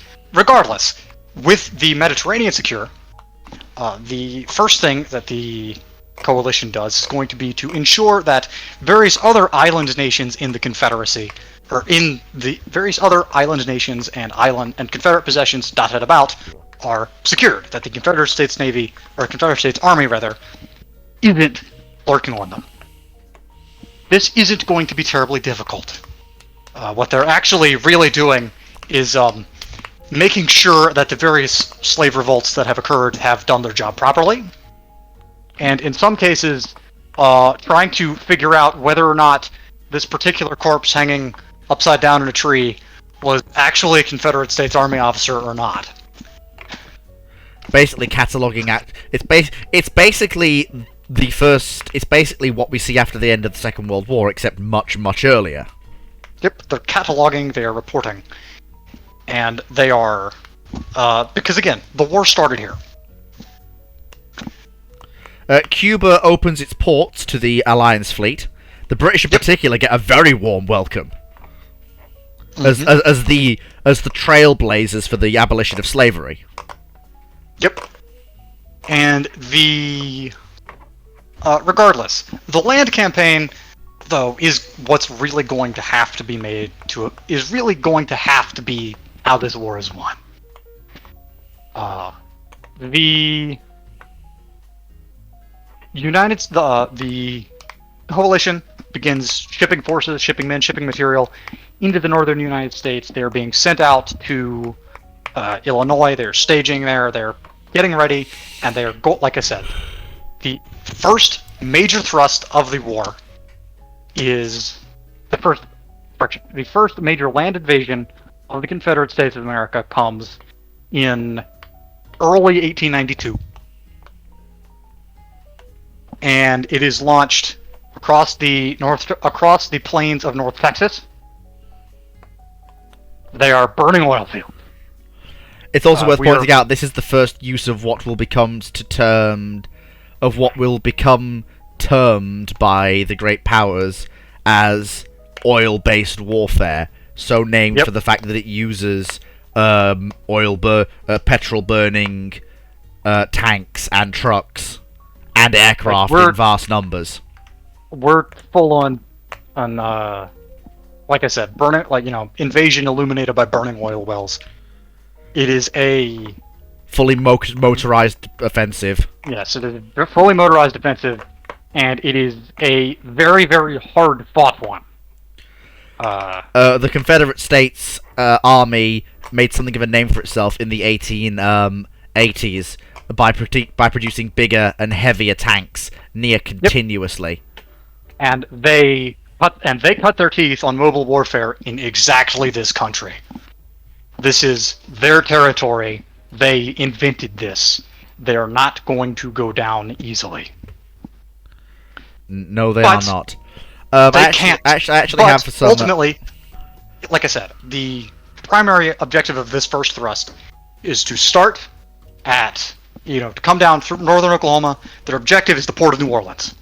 They want to seize New Orleans. They are then going to try to seize Vicksburg, Mississippi. They want complete and total control of the Mississippi. Indeed. I will also point out cut that the Confederacy in half. while these are from the Southern Victory timeline, they do give a good example of the sort of really heavy armor that the Confederacy is fielding during these pitched battles in Texas. Yep.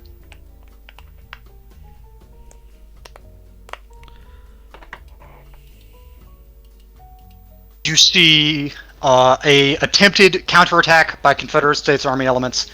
Once they realize what's going on here and that the coalition forces are driving towards New Orleans, there is a major concentration of troops in East Texas and in western Louisiana. The last 100 miles of that invasion takes as long as the first 1,000. Yeah, it's a hell of a drug. Especially when you consider that you're now trying to fight a mechanized war in western Louisiana and East Texas. And I don't know if any of you are particularly familiar with the territory down there, but see, you got there's two types of country, right? It's either flat or swamp. And if it's flat, it's and great I don't know for about tank you, country. but fighting a tank in a swamp doesn't sound like a good idea. No, it's not fun. I will also point out that this is the first use of close air support aircraft en masse. In fact, it's the first major use of heavier-than-air assets in any conflict. Yep. The CSAF, or the CSAAF. Yeah, because this is the thing that differs between the Union and the Confederacy. The USAF is an independent air force by this point. The CSAAF is not. Yep. Regardless, the CSAF or the CSAAF have enjoyed a. Again, the French get the heavier than air aviation first. The CSAAF still managed to do a lot of very, very important developmental work, and they have some of the best fighters and fighter bombers in the world. It is worth pointing out this is the first war where strategic bombing is a real thing. Yep. And because it's the first strategic bombing war, but with 1940s era bombers, it's aggressively horrifying. Yes. New Orleans, the objective of this entire campaign, is going to be rubble by the time anybody actually gets there. Because no one's learned the lessons of Stalingrad yet, so they don't know that rubbling a city makes it easier to defend, not harder. Correct. And then, well, New Orleans turns into Stalingrad, except worse, because it's also flooded, because it's New Orleans. But, regardless, even just having troops fighting in New Orleans still accomplishes the coalition's objective. They don't need to seize New Orleans, they need to be in New Orleans. And they have being as they have functionally uncontested control of the Caribbean, they have the ability to entirely interdict and cut off attempts by the Confederate States Army to get reinforcements and men and materiel from the fighting in the Yucatan and southern Mexico and Central America, or to get men from there into the heartland of the Confederacy, and materiel from the heartland of the Confederacy Them. It's worth pointing out that during the final stages of what will become known in history as the Mississippi Campaign, a unit of heavy tanks is encountered by and mechanized troops is encountered doing a wild charge right before the siege of New Orleans begins, and the tanks are all painted bright white with a very clear symbol on their sides. This is the first, but will not be the last, sighting of KKKA units. Yep. The Klan has been militarized. Of course, bright white is a stupid color to paint a fighting vehicle in the American South. But, quite honestly, good.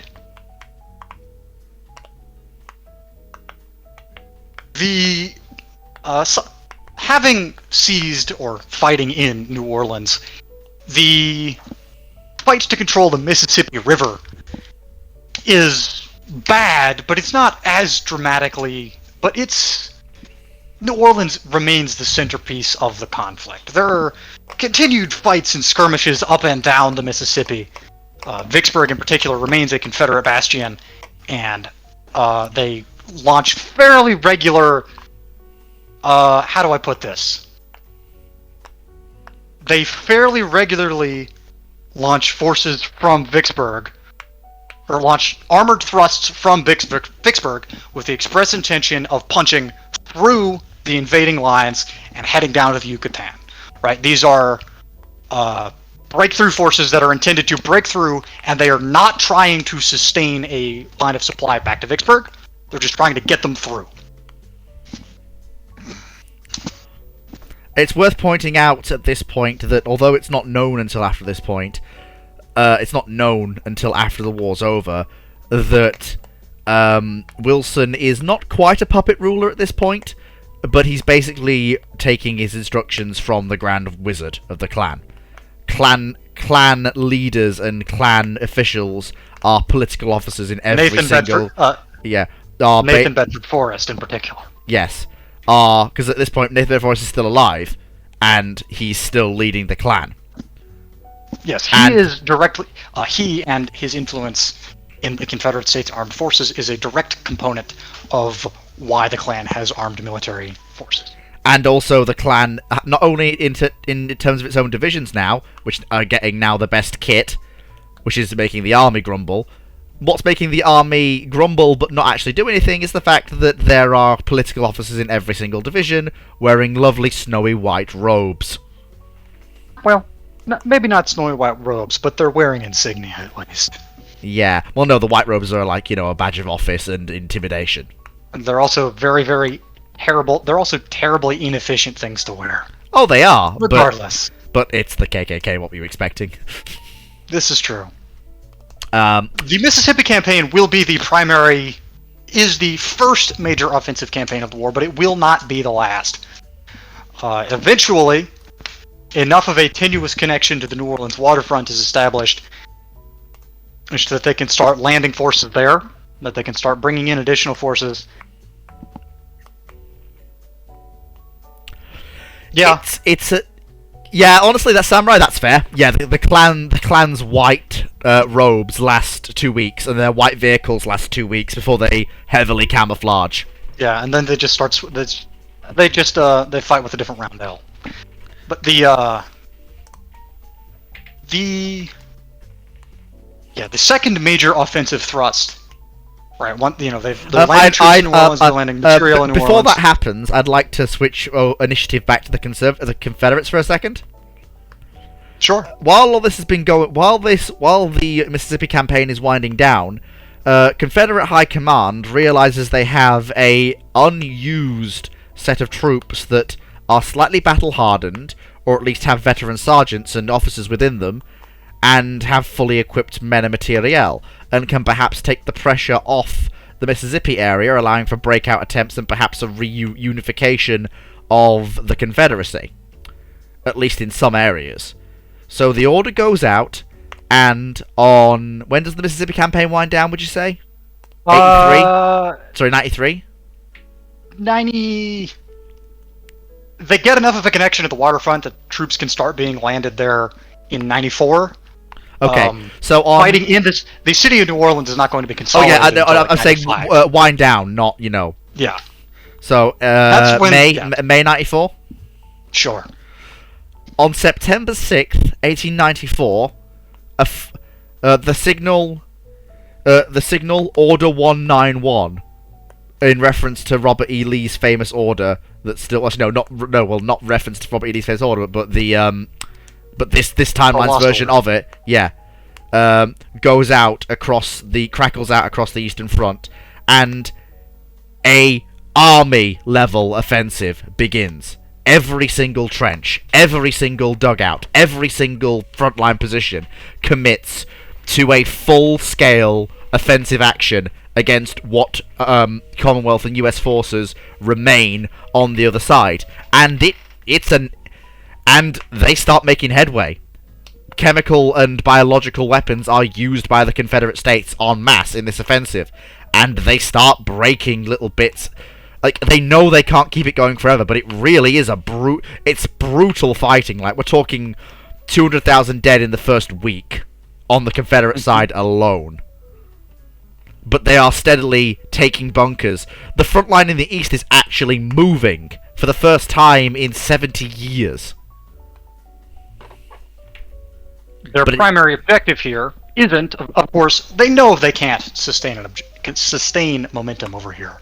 Their objective is to force the coalition forces to pull troops back east, and if they can seize DC, they would very much like to do that, but they don't really think that's viable.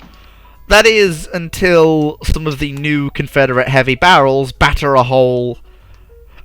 New Confederate mobile heavy barrels, that is what we would call main battle tanks, but the Confederates call mobile heavy. I'm going to say... We already established that they're still tanks. Well, yeah, sorry, I'm going to have the Confederates call them barrels because stupid Confederate noises, Okay, fair. Heavy Confederate barrels, mobile heavy barrels, what we would call MBTs, batter a hole through the lines 20 miles south of Washington, and leading 2 mobile divisions, they drive onto Washington. The only force standing in their way is the US 1st Armoured and the British 7th Armoured. Yep. Leading to what will this become... This will be the biggest this is the biggest tank fight of the war. Leading to what will become known in later history as the Battle of Gettysburg. Centered around the town of Gettysburg. Wait. Okay, so they break through, and then they're trying to cut east and come into Washington from the north, because they know they can't get there from the south, because there's massive defenses there. Yeah. So basically, I'm going to hand over to you to relate. I'll come in, obviously, with British equipment as and when needed. But basically, this is the Battle of Gettysburg, but fought with armor. So let's go. It is ultimately, of course, the Confederate thrust will not be successful. I'm just going to open with that. They fight mightily and do a lot of damage, but they are ultimately unsuccessful in their breakthrough and will ultimately scatter. Regardless, the fight itself is notable in large part because of how, fast it all happens.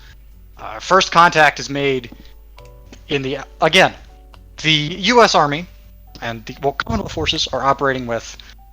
They know Confederate tanks have broken through. They know they are somewhere in the vicinity. They don't know exactly where they are. I would like to point out very quickly some key vehicles on both sides, which I'm just going to work up. So for the Confederates, they have the Mobile Heavy Barrel Mark I, the Robert E. Lee. This tank is what we would recognize as the M46 Patton. Armed with a 90mm gun and a very mobile and effective platform, but a little bit weakly protected against guns such as 120s and the like. The United States Army are using what we would know as the M48 Patton, although on a slightly different chassis. Slightly better Basically a very similar tank, but very well protected. The British are using the Victoria heavy tank, what we know as the Conqueror heavy tank. And most importantly of all, the US has a trick up its sleeve. In the form of a very, very early form of aerial cavalry. In the form of helicopters armed with rocket-propelled grenades, or as in the popular parlance, bazookas, that will come in at a crucial point during the battle. But I'll leave the random idiot to relate the battle now that the key vehicles are in place. Historians would continue to debate the efficacy of said, attack helicopters for a very, very, very long time. History will eventually conclude that while their actual effect in terms of material destroyed wasn't tremendous, the psychological effect, much like conventional air attack, was a primary motivating factor in the breaking up of Confederate forces in the area. It was also... Sorry, go on. So here we go. First contact. Yes. First contact is mostly accidental. Confederate scouts in town trying to figure out whether there are gas stations in Gettysburg and what kind of fuel they have. They then discover that, wait a minute, hang on, that's a U.S. Army staff car. What are they doing here? And, you could probably guess the rest. Close combat in the town between the advanced elements of both of 30 Corps, which is what 7th Armoured is under for the British, and what is termed the Lee Corps, which is the Confederate 2nd Armoured Division, plus the 21st and 56th Motor Rifle Brigades. There is a there's a very, very heavy light cavalry fight in the town. By which we mean light cavalry in the early Cold War, late World War II sense. Yep. The heavy assets of both sides, for starters, the coalition forces are literally still on... The heavy tanks of both sides are actually still on transporters when fighting starts. They both very, very rapidly start demounting, and the Confederate States, its army, manage that procedure faster. And as such, their Lee tanks get into battle first to offset the balance against the US M4 Shermans that are serving as the light cavalry scouts. And yes, that M4 Sherman. Yep. The forces, like I said, the CS Army rolls up, they break up the cavalry fight. The cavalry fight is broken up very aggressively by heavier assets. They then continue scouting. They know that these cavalry scouts are, scouts. They know there's got to be a heavier force around here somewhere, and they would very much like to find it. And it's at this point that the lead Confederate tank gets its turret blown off by a 120mm discarding sabot round from the Victoria heavy tank, Her Majesty the Queen. Yep. Well, they found them, all right. And here comes thus begins Also, wait a minute, did you see? UNC Samurai really buying into the history meme now. The idea of looking for a fuel depot was a myth. I mean, probably. But, it sticks. Regardless, with combat having been joined very, very effectively, the Confederate forces are ultimately able to exploit the fact that they were traveling as a unified whole, and thus are able to form up as a unified whole and fight as a uniform whole. The the two groups they're fighting against, the British 7th and US 1st Armored Divisions, are, they're distinct. They were traveling in two distinct columns, and they are unable to link up before the Confederate States Army commences in laying the assault. The light cavalry forces continue to, do light cavalry things. It is they ultimately find and attempt to harass the headquarters of the combined coalition. This is the attempted assault that will be broken up by the aforementioned attack helicopters. Light cavalry doing light cavalry things. Their broken up runoff from overrunning specifically the 1st Armored's command. And they then pinwheel, continue meandering around, doing as they do. But, crucially, they report back, but they still lay some fire on 1st Armored's command. Indeed, and this shakes up the commander of 1st Armored, one General Custer. Yes, the commander of 1st Armor is fairly shaken up. You know, Yes, he's gonna have to get a new he's gonna have to get a new uniform tailored. The nerve. Yes, And Custer's leading 1st Armored. Deal with it. But more importantly, they report back to their commander that they have successfully overrun what they believe to be unified command. Oh dear. This results in a mass Confederate push. They are operating under the assumption that their opponent is now operating without his centralized command, that they have a moment in which to strike. They mobilize, they just giant, everybody go, right? It doesn't matter if you're not entirely sure, what you're doing, where you're going. Find the enemy now. This is our chance.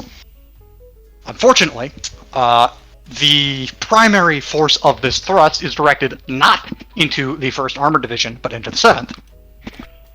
And whose commander is perfectly fine, actually.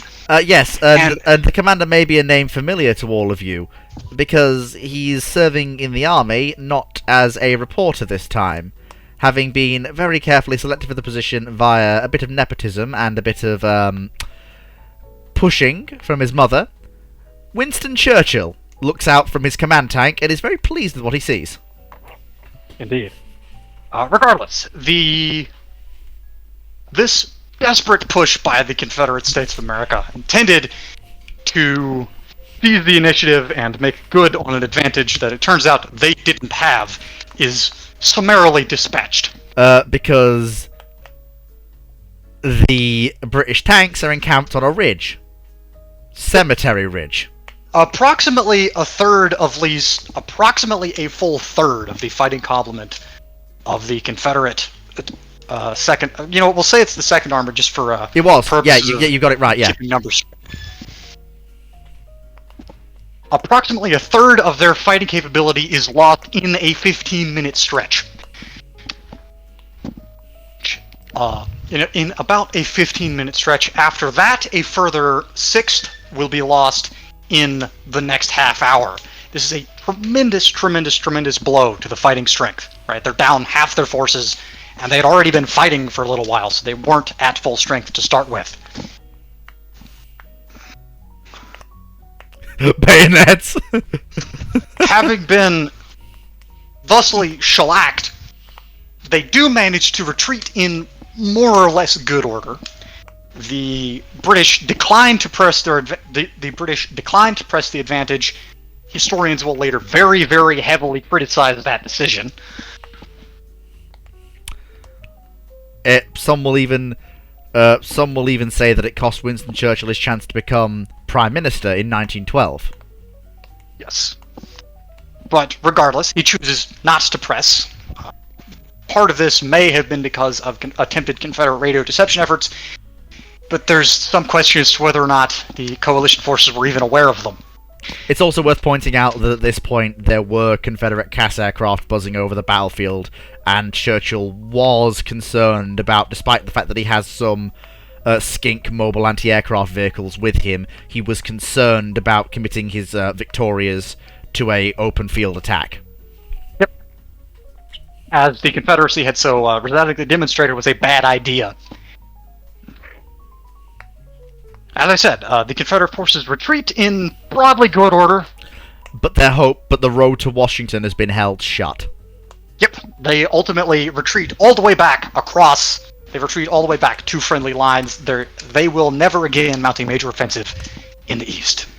Yeah, this is the thing. Like, the Confederates had momentum until that moment, and then it starts a domino effect in the other direction. Well, that and they just don't have. They're going to be very, very short on assets moving forward. Yeah, they They are running. They the are also running out of fuel because Texas's oil fields are cut off from them. Yes, and it's worth noting that the forces allocated here are some of the last elite tank units of the Confederate States Army proper. New production tanks aren't going to the Army. They're going to the KKKA. Yes, and while the Confederate States Army knows how to fight a war, the Klan, maybe not so much. They are primarily throwing the assets that they get. You know, they are not building up and waiting for any kind of major offensive. Assets that they get are thrown piecemeal into the grinder in New Orleans, ultimately give their lives for very little gain. This is typified by the so-called and very famous now charge that 1,000 films have been made about and 1,000 anecdotes made about, and that history knows as the charge of 1,000. When 1,000 heavy barrels under the command of one of the junior officers of the KKKA charged over open ground towards New Orleans and were utterly slaughtered by Allied air power and armor. And it's naval fire. Indeed. Because it's down near New Orleans, which means it's within range of naval guns. But it's incidents like that that begin to turn things. In Mexico, the front is stable. There will be one more major Confederate offensive of the war. It will come late, and it will come from the west, but we're not there yet. But we're nearly there. We just need to quickly touch upon. We need to very quickly touch upon the Confederacy itself and how things are going within the government structure. To put it bluntly, terribly. The old general staff, who are primarily, professional soldiers, professional soldiers primarily of the planter class, the Robert E. Lees, right? That sort of men who are, how do I put this? Who consider themselves as professional and honorable and upstanding. They are being driven out at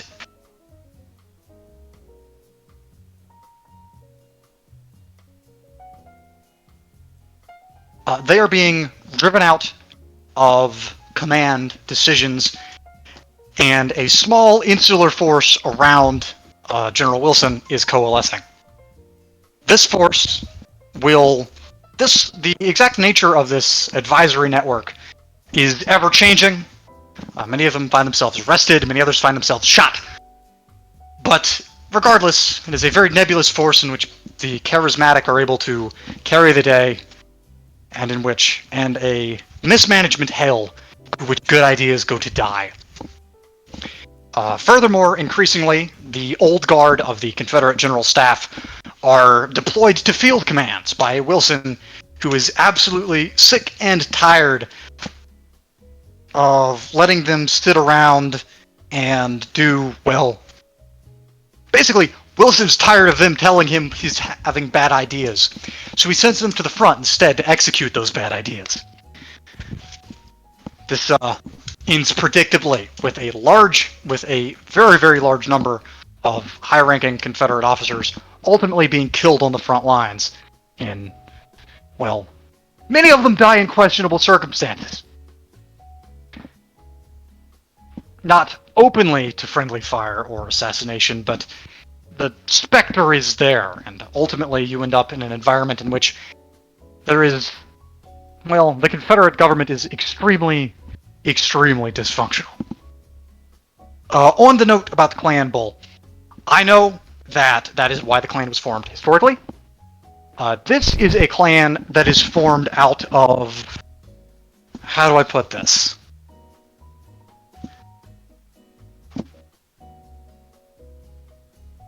This is a bunch of people who aren't getting together to terrorize blacks for political gain or to keep them down. This is a group of guys who are getting together to terrorize the enslaved population for fun.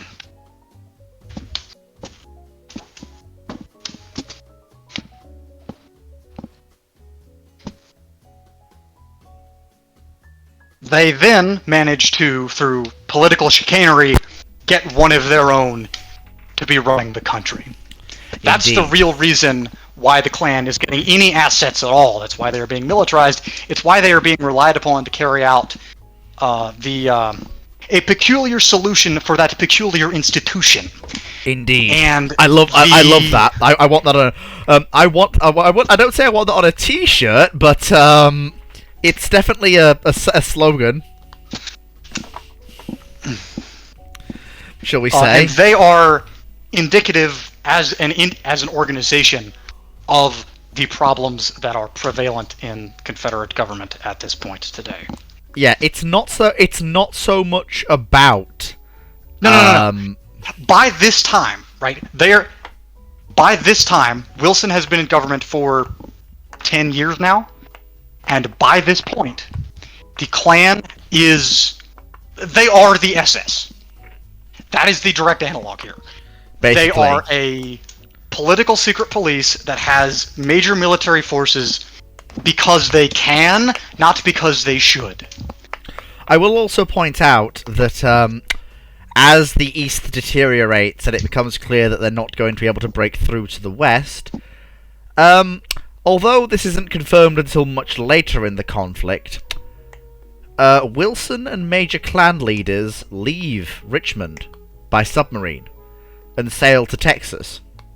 Although this isn't confirmed to the major populace until much, much later in the war to keep the eastern side of the Confederacy from just throwing up hands, and surrendering to the Allies. Wilson will actually coordinate most of the rest of the war from a bunker in Mexico City. And I will point out that keep that in mind, a bunker in Mexico City, because that is very important. Because as much as I'd like to say that Wilsonianism, which yes in this timeline is fascism, and the Klan were all tied up in a neat little bow and annihilated when the war ended, I'd like to say that, but I can't. Yes. Regardless, moving right along. After consolidating control over New Orleans, coalition forces then begin a drive into the heartland of the Confederacy. They choose as the starting point for this invasion that city that has been aggravating them for the entire time they've been trying to capture New Orleans, Vicksburg, Mississippi. Of course, this means they have to invade across the Mississippi, which, would you believe, isn't easy. Although the British and the French come to the USA and go, hey, look what we got. It's a boat, but it has tracks. Yes, Wilson in his bunker, except they should all be white-robed in front of him. I mean, hey, they're still... Some of them are probably still wearing Confederate gray. Probably. Regardless, but yes, regardless, they mount their next major offensive. They seize Vicksburg and they continue heading east. This time... Yes, 1895-96, this is the current campaign season. Yep. Yes, it is 95-96. Vicksburg is their jumping off point, but it is not... Or no, sorry, not Vicksburg. Yeah, they simultaneously seize Vicksburg and Memphis. Oh. It's going to be a massive two-pronged defensive. Their ultimate goal is Atlanta. They don't know if they're going to get there, but that's where they're trying to get. It's worth pointing out that there is no resistance once territory transfers from the Confederacy to the Allies, as the people who are left are given food, fresh water, medical supplies, and are like, this is better than it was under the Confederacy's junta. Mm-hmm. The slaves especially there are already... Like, the French Foreign Legion the French Foreign Legion in this conflict has grown by 10 times from the sheer influx of freed slaves joining up the moment legionnaires come through the areas they're in. It's also remarkably common for coalition forces to come into town and find a few fresh corpses, some of which are still wearing Confederate uniforms. And it's also quite common the local populace tend to how do I put this? Express their displeasure. It's also worth pointing out that when they're met by people, 9 times out of 10, it is a mix of whites and blacks. Not just blacks. Regardless, moving on. Yeah. 95, they seize Vicksburg and Memphis. They continue to drive east. This drive will take a very, very, very long time. Well, I say very long time. It'll take a couple years. Ultimately, they enter Atlanta in early 97. The winter is actually pretty good tank season down here because it's marginally colder. And your tank isn't 600 degrees inside. Indeed. Yeah, they seize Chattanooga in late 96. The first forces enter Atlanta, specifically from that northern thrust, one that came through Memphis, in January of 97. The southern thrust will link up with them in March. It's worth pointing out that in July of 97, the Confederacy will launch their last major offensive. well, in the west, but I do want to point out something that happens between 96 and 97. Yes, go ahead. Now that the area above Atlanta and to the border with West Virginia is isolated completely from the rest of the Confederacy, in Richmond there is another coup. This time a counter-coup by radical so not radical, but conservative members of the army that aren't Wilsonian. The Klan members are arrested or summarily executed, and they declare themselves they declare neutrality and immediately surrender unconditionally to the Allied powers. So that entire northern pocket. Virginia is declared an open. It's an open state, right? The whole thing. Yeah. We're not going to fight you. And also, they immediately free all the slaves within the thing to comply with Allied demands. Now, there will still be a lot of fighting. While that is the official line of the government, that is not government, like that little pocket only, not the rest of the Confederacy. Yeah, that's where's this? It's everything north of Atlanta that's still under Confederate control, because it's clear that there's no point fighting on. And also, it's at this point that they realize that Wilson and the top Klan leaders just up and left. You sure you don't mean west of Atlanta? Oh yeah, sorry, west of Atlanta. Because the problem is, right, like Atlanta's not coastal, and Virginia, North Carolina, South Carolina, Georgia, that's as heartland as it gets. Like, if the Confederacy's not going to fight to protect that, nobody is. Okay, in that case then disavow me then. So that doesn't happen. Carry on. So anyway, 97, last offensive in the west. Yes. In 97, the Confederate States, realizing Wilson is hearing grumblings, and he is very, very desperate to reestablish lines of communication with forces in the east, right? He has to maintain the illusion that he's in Richmond, and that means he has to know what's happening in Richmond. And he doesn't really have any good way to do that as this Allied offensive continues, pushes, Mobile is bombed, Houston is bombed, and various... So what... And Wilson I will point out something that I want a lot of you to remember. This isn't the Second World War. There is no nuclear Hail Mary to end it or force capitulation, remember? Atom bombs are still decades away. Wilson pulls forces up from the Yucatan War.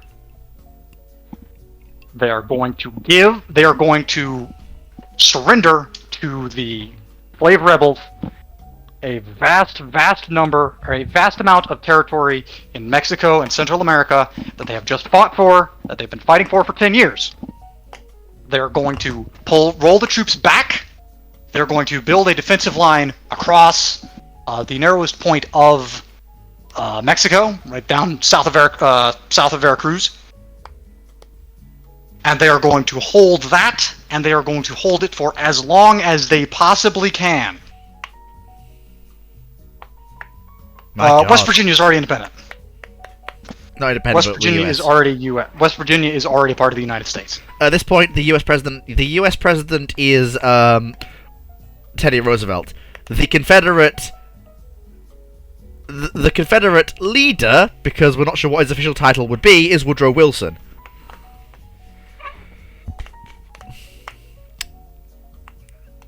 Regardless, like I said, they are going to pull out of the Yucatan Peninsula. Maybe. It might happen. We'll see. Give it time. That's the problem. Is that a lot of that territory is very, very heavily built up. It's very, very heavily fortified, and there's a very large military presence there. That's going to be the kicker there. Regardless, that's the core of the fortified area. Like that, both sides of that are ringed by the heaviest forts. But yes, regardless. Moving back, they're going to build a defensive line south of Veracruz. And they are going to, from there, and they're going to take the assets and forces freed up from there. The best of the Confederate States Army. These guys have been fighting for a literal decade at this point. They are as battle-hardened and ready as they come. It's worth pointing out the Confederate States here is running high on basic... Like, it's kept going in the war by the will of the leadership and the fear of the clan. That's the reason nobody wants to back it. That's the reason why the Confederates haven't backed out. It's the reason why the populace hasn't risen up. And they will eventually. They just ain't got there yet. Ultimately, this force will come north, and they are going to launch a major offensive from Dallas, Fort Worth. And their goal is to counter-seize Vicksburg. I will point out that, as this is very similar to the German attack on Caen during the Normandy invasion, there is one so-called elite regiment that is not elite, and that is the 1st KKK Barrel Division, Mars Rabat. Yeah, they have been, although, it's worth noting, the Klan is primarily in the Confederate heartland. There are not many members of the Klan, especially military members, or let me rephrase that. There are not many. The armed forces of the Klan exist almost entirely east of the Mississippi River. This, and the thing is why I say this is elite in quotation marks, it's not elite by Confederate Army standards, but it's elite by Klan standards, meaning it's actually like a normal Confederate armored division, in terms of skill level. And this major offensive, they're going to coordinate with assets in the eastern U.S., and their goal, they're going to launch another major two-pronged defensive, right? That's a kind of a running theme here. They're going to try to seize Vicksburg, and they are going to attempt to, again, to get close enough to New Orleans that they can disrupt the landing of forces. They know they aren't really going to be able to seize it. What they want to do is disrupt the movement of men and material through the port of New Orleans and exploit the advantage created by that shenaniganery in their efforts further north. They're coordinating with forces left in the heartland who are also going to mount a major counteroffensive and try to cut off the Atlanta campaign, the twin thrusts of the Atlanta campaign, roughly at the base. That's ultimately the goal here. They want to isolate those forces They want to isolate those forces.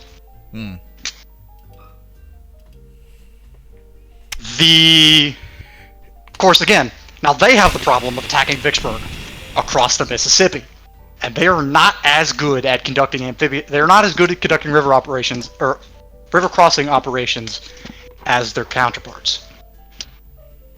Regardless, they make do. British and French observers or forces involved in that fight will later note that it seemed very, very much like the forces they were fighting, they didn't have any proper training or proper equipment for making a riverine crossing, but they still managed to make a riverine crossing, which was... Naval enthusiasts will later note the reappearance of some old names from Confederate riverine combat for this last gasp, refitted, but oddly enough, that have been so long out of Confederate river naval service, they've been refitted into barges and ferries. But their names still ring down. The riverine casemate ironclad Southern Rights, the riverine battleship Glory of the South, refitted into ferries and merchant vessels, took part and the quote-unquote flagship of the river navy elements of this fight will be a seized tugboat called the Dixie Progress. Indeed. Although the Confederates do bring over land for security some of their torpedo boats, from their their West Coast holdings that aren't doing much to provide some form of ocean cover against heavy U.S. riverine assets. Yep. Regardless, they manage to land, and they do manage to effect broadly the seizure of Vicksburg. It is specifically noted by, again, coalition forces that the people they are fighting here, well, for one thing, they're not wearing, they are fighting differently, very, very differently than Confederate forces that have been encountered previously. They move less, they shoot more, and they seem to have a much greater reliance on decentralized squad and platoon level command than do conventional Confederate forces. Most of this comes out of the fact that they've been fighting in the jungle for the last 10 years.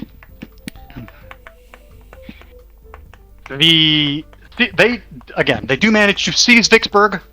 The Confederate States will hold Vicksburg and will be able to maintain a very, very tenuous river crossing hold there until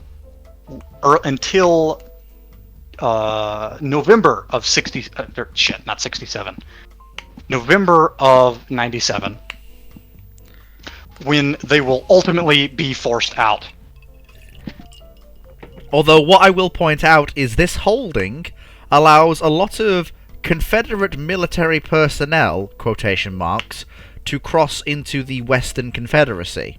Suspiciously, a lot of their transit papers are simply marked Person of Importance. Historians would later realise this was the majority of the clan's upper hierarchy and superstructure moving west. Yes.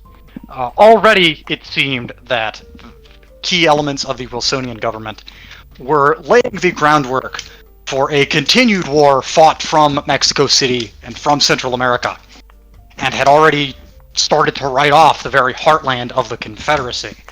Instead seeking to create, as we would find out later on, in 1905, their efforts would bear fruit in a form that horrified even some of the more conservative Confederates that remained in the Confederacy after the war ended. Yes, regardless. Back to the successful assault, back to the coalition's seizure of Atlanta. Again, they arrived there in early 1897, seizing the city, first from the north, then from the south. And from there, they have the task of attempting to mop up the forces contained in the vast pocket which they have created between these two offensive spearheads. Confederate seizure of Vicksburg makes this task significantly more difficult, as material and supply can flow up through Vicksburg from Confederate Texas into that pocket. Ultimately, most of those forces will be evacuated in good order. Well, for a given value of good order. Yeah.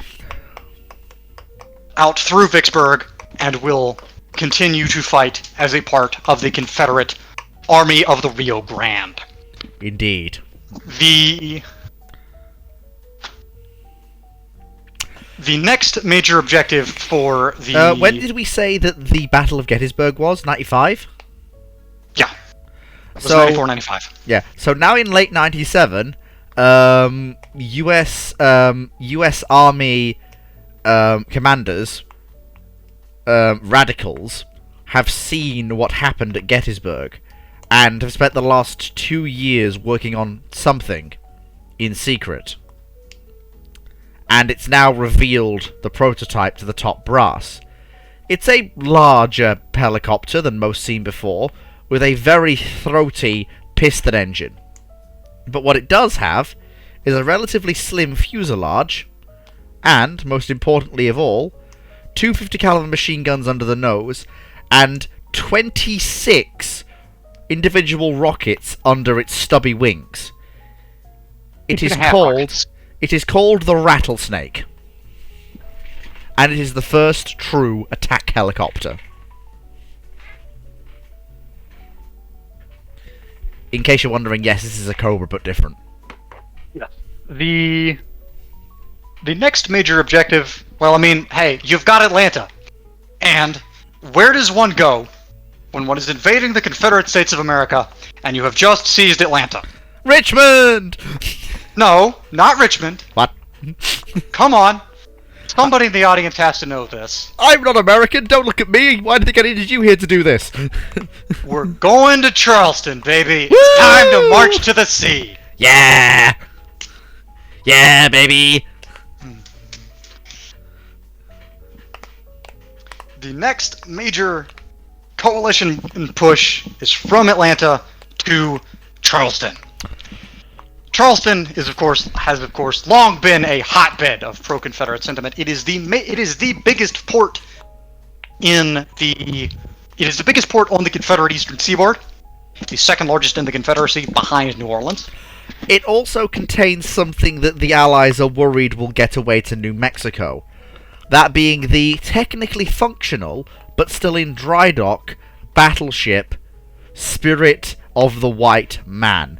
A monstrous ship, the first of its class that was laid down just before the problems happened. She was supposed to be armed with 8 20-inch guns and display 70,000 tons. She's got all of her armament and her engines, but her armor hasn't been fitted yet. She could technically sail. The Allies would rather she didn't. The offensive to capture Charleston kicks the war effort into, well, another notch, right? Again, the further east they go, the deeper into the Confederate heartland they get, the more spirited the opposition they are met with, but, again, the more disjointed that opposition seems to become. Again, there are instances where lone Confederate heavy barrels will massacre armored columns by themselves. But there are also instances where that will have saved the majority of the regiment that column was a part of from a well-laid Confederate ambush by another regiment. Mm-hmm. And it becomes increasingly apparent through various radio interception and other efforts that the Confederate States Army is operating at the tactical level and no higher in the heartland. You have a force that is made up primarily of field-grade officers running the show.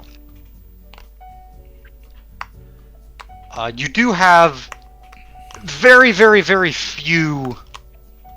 You have a few flag officers, right? You've got.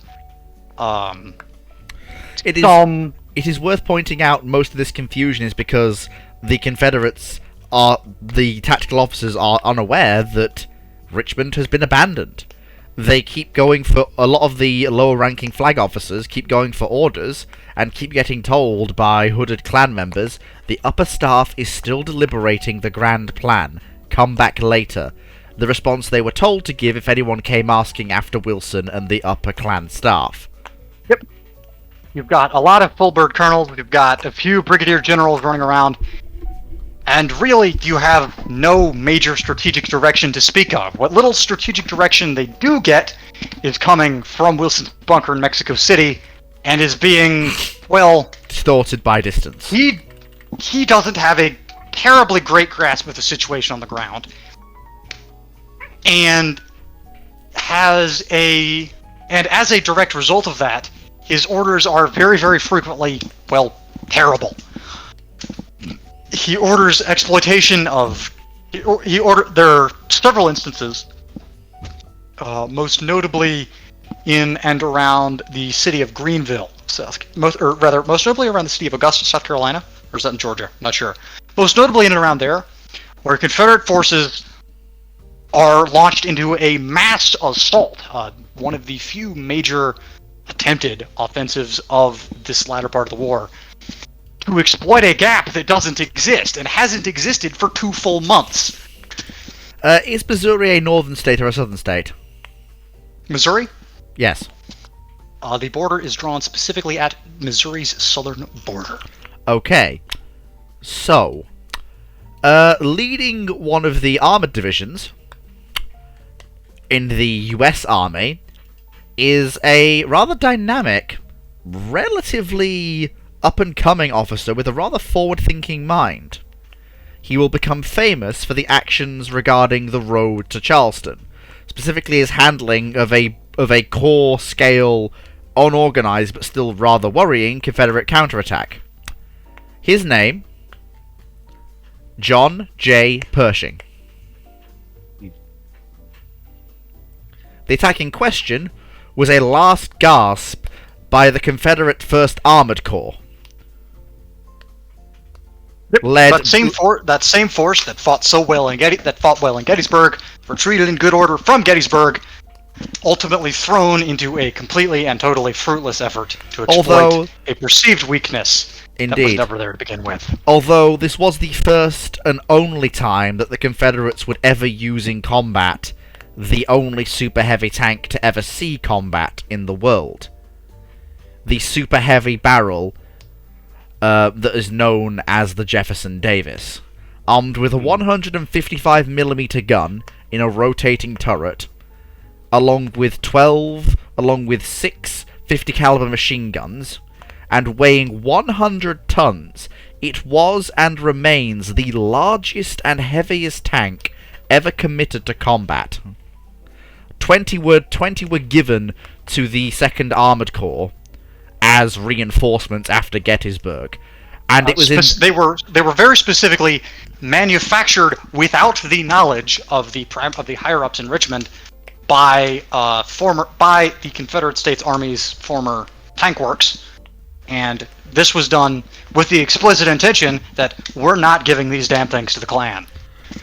They are, however, fairly nippy vehicles with extremely wide tracks and a 1,500 horsepower diesel engine, giving them a top road speed of 20 miles an hour. They would prove themselves to be... You can hear the turbo from 2 miles away. They would, however, prove themselves to be a terrifying proponent for the M48, for the, what did I say they were? Well, whatever. The Shermans and M48s. Yeah, the Shermans and M48s of the US Army. Even the British Victorias, what we know as conquerors, struggled to deal with them. And several conquerors watched in horror as their sabot rounds shattered against the sloped 200mm thick plate of the Jefferson's upper glacis before a 150mm solid slug round came back the other way. These things are not known as the Jefferson Davis. Aren't they? Nope. Jeff Davis doesn't matter, remember? Oh yeah, so what should we call them then? Thomas Jefferson. Oh yeah. Sorry, Thomas Jefferson's. It's also a quick side note for those of you who are unaware. The Confederate States of America, IRL, and as we are bearing forward here, had a very, very, very large degree of respect for the planters who established the United States, right? The Great Seal of the Confederate States of America depicts George Washington. So there's a fun fact for you. Yeah. Anyhow. Moving on. General Pershing, or was he a colonel at the time? He was a brigadier, so he was halfway between colonel and general. So he was in full command of the of 3rd Armored. Yep. Yeah, they meet and they successfully dispatch the last core level offensive of the Confederacy in the East. It's a fairly successful offensive, actually. Although it does cost 3rd Armored, because the 3rd Armored runs into all 20 of the Thomas Jeffersons at the same time, and they lose about 3/4 of their M48s. Yep, the Confederate 2nd Armored. I mean, again, these are the last gasp of the old professional Confederate States Army, and they fight like it. These guys have combat experience. They participated in the invasion of Pennsylvania. They are very, very, very good troops, and it's a very hard-fought fight, but one that does ultimately end with the one that does ultimately still end with the seizure of Augusta, Georgia, and the continuing of the drive on Charleston. I will also point out that this is the last time in recorded history that a surrender occurred, with the last operational Thomas Jefferson, bedecked in white flags, driving up to the M48 command tank of Pershing, and the commander of the Thomas Jefferson, a very young tank commander by the name of MacArthur, handing his sword, his officer's sword, to John Pershing, and surrendering the last surviving Thomas Jefferson to the Union Army, which you will recall, which you will recall is currently sitting on the Aberdeen Proving Grounds to this day. Yep, of course. The Second Armored Division, actually, the Confederate Second Armored Corps, would ultimately actually surrender en masse, although he was a particularly theatrical bit, and it was famously captured on photograph by a British war journalist. Moving on. But yes, the Confederate Second Armored Corps would ultimately surrender en masse and would be the last major Confederate formation to do so.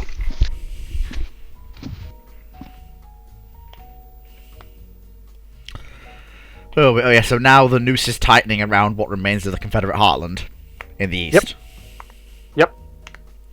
The forts up on the forts along the Potomac line, that's the name of it, right? Because it's built along the Potomac River and tributaries thereof.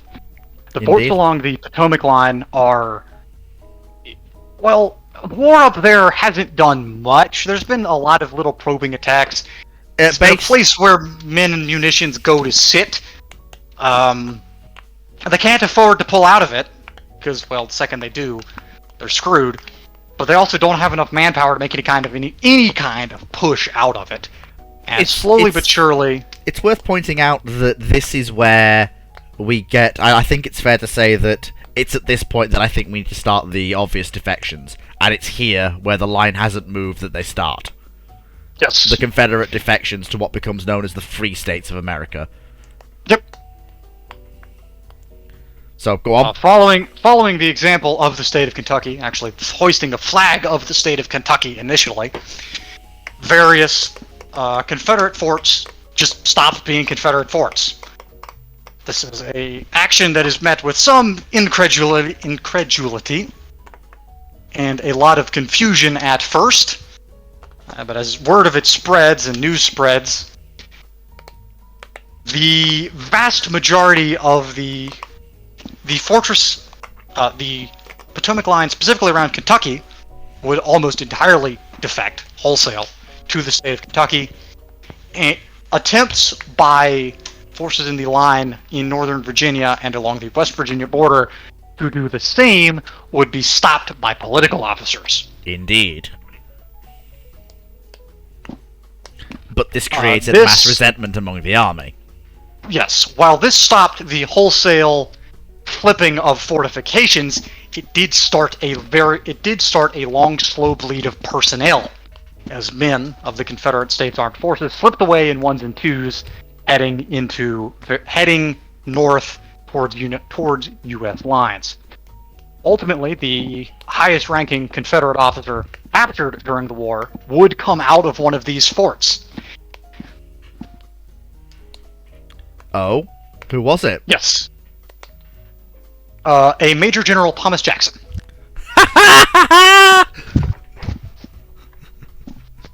Damn! Old Stoney. Mm-hmm. Still kicking after all those years. He broke out. He specifically, literally, he was locked up by the political officer of his unit. But before he could face a sham trial, two of his men broke him out, and they ran for it. Nice. There would later be a god-awful movie made about this. Indeed. I would like to point out that while there was a Free States of America movement beginning to grow, the Confederacy itself was, especially once it became clear when a very, very angry officer drew a pistol on the clan member who told him that the Grand Council is still considering and demanded to see them, the word gets out in 1899 that the Grand Council and Wilson are no longer in Richmond. Almost immediately, the streets of Richmond light up in a running gunfight, as various elements of the Klan and various elements of the Confederate States Army, with the remember, Wilson is both a Klan leader and supposedly the duly appointed commander of the entire army. Indeed. With him gone, well, the two don't have any unifying force anymore. And the streets of Richmond erupt in a running gunfight that would ultimately do more harm to the city of Richmond than the war ever had, and it would ultimately result in the burning down of the Confederate White House, for reasons nobody's ever quite figured out. Indeed. The army would carry the day in Richmond, but ultimately would not be successful in establishing a major organized government in the remnants of the Confederacy. And even if they had, Richmond's control and anybody's control really over the elements of the armed forces still fighting was extremely tenuous. It is at this point you're seeing individual regimental commanders more or less fighting for themselves. It is at this point that the Confederate States Navy re-enters our story, with the Commander-in-Chief of the Confederate States Navy, Alfred Thayer Mahan, declaring himself the legitimate ruler of a temporary government to restore full democracy to what he calls the Reformed States of America, or the Neo-Confederacy. This is a largely paper and bureaucratic trick. The goal, basically, is to give all of these defecting Confederate soldiers something to do. And what they do is they promptly stick them in a field in Indiana somewhere, give them food, medical checkups, and make them swear an oath of loyalty to the United States of America, to the Reformed States of America. But there are plans being made, shall we say. Indeed. What's more worrying is because by this point newsreels of the war have become very popular all over the world, with the rapidly developing newsreel industry providing coverage to nations not involved in the war, such as Austria or Russia, of the events going on.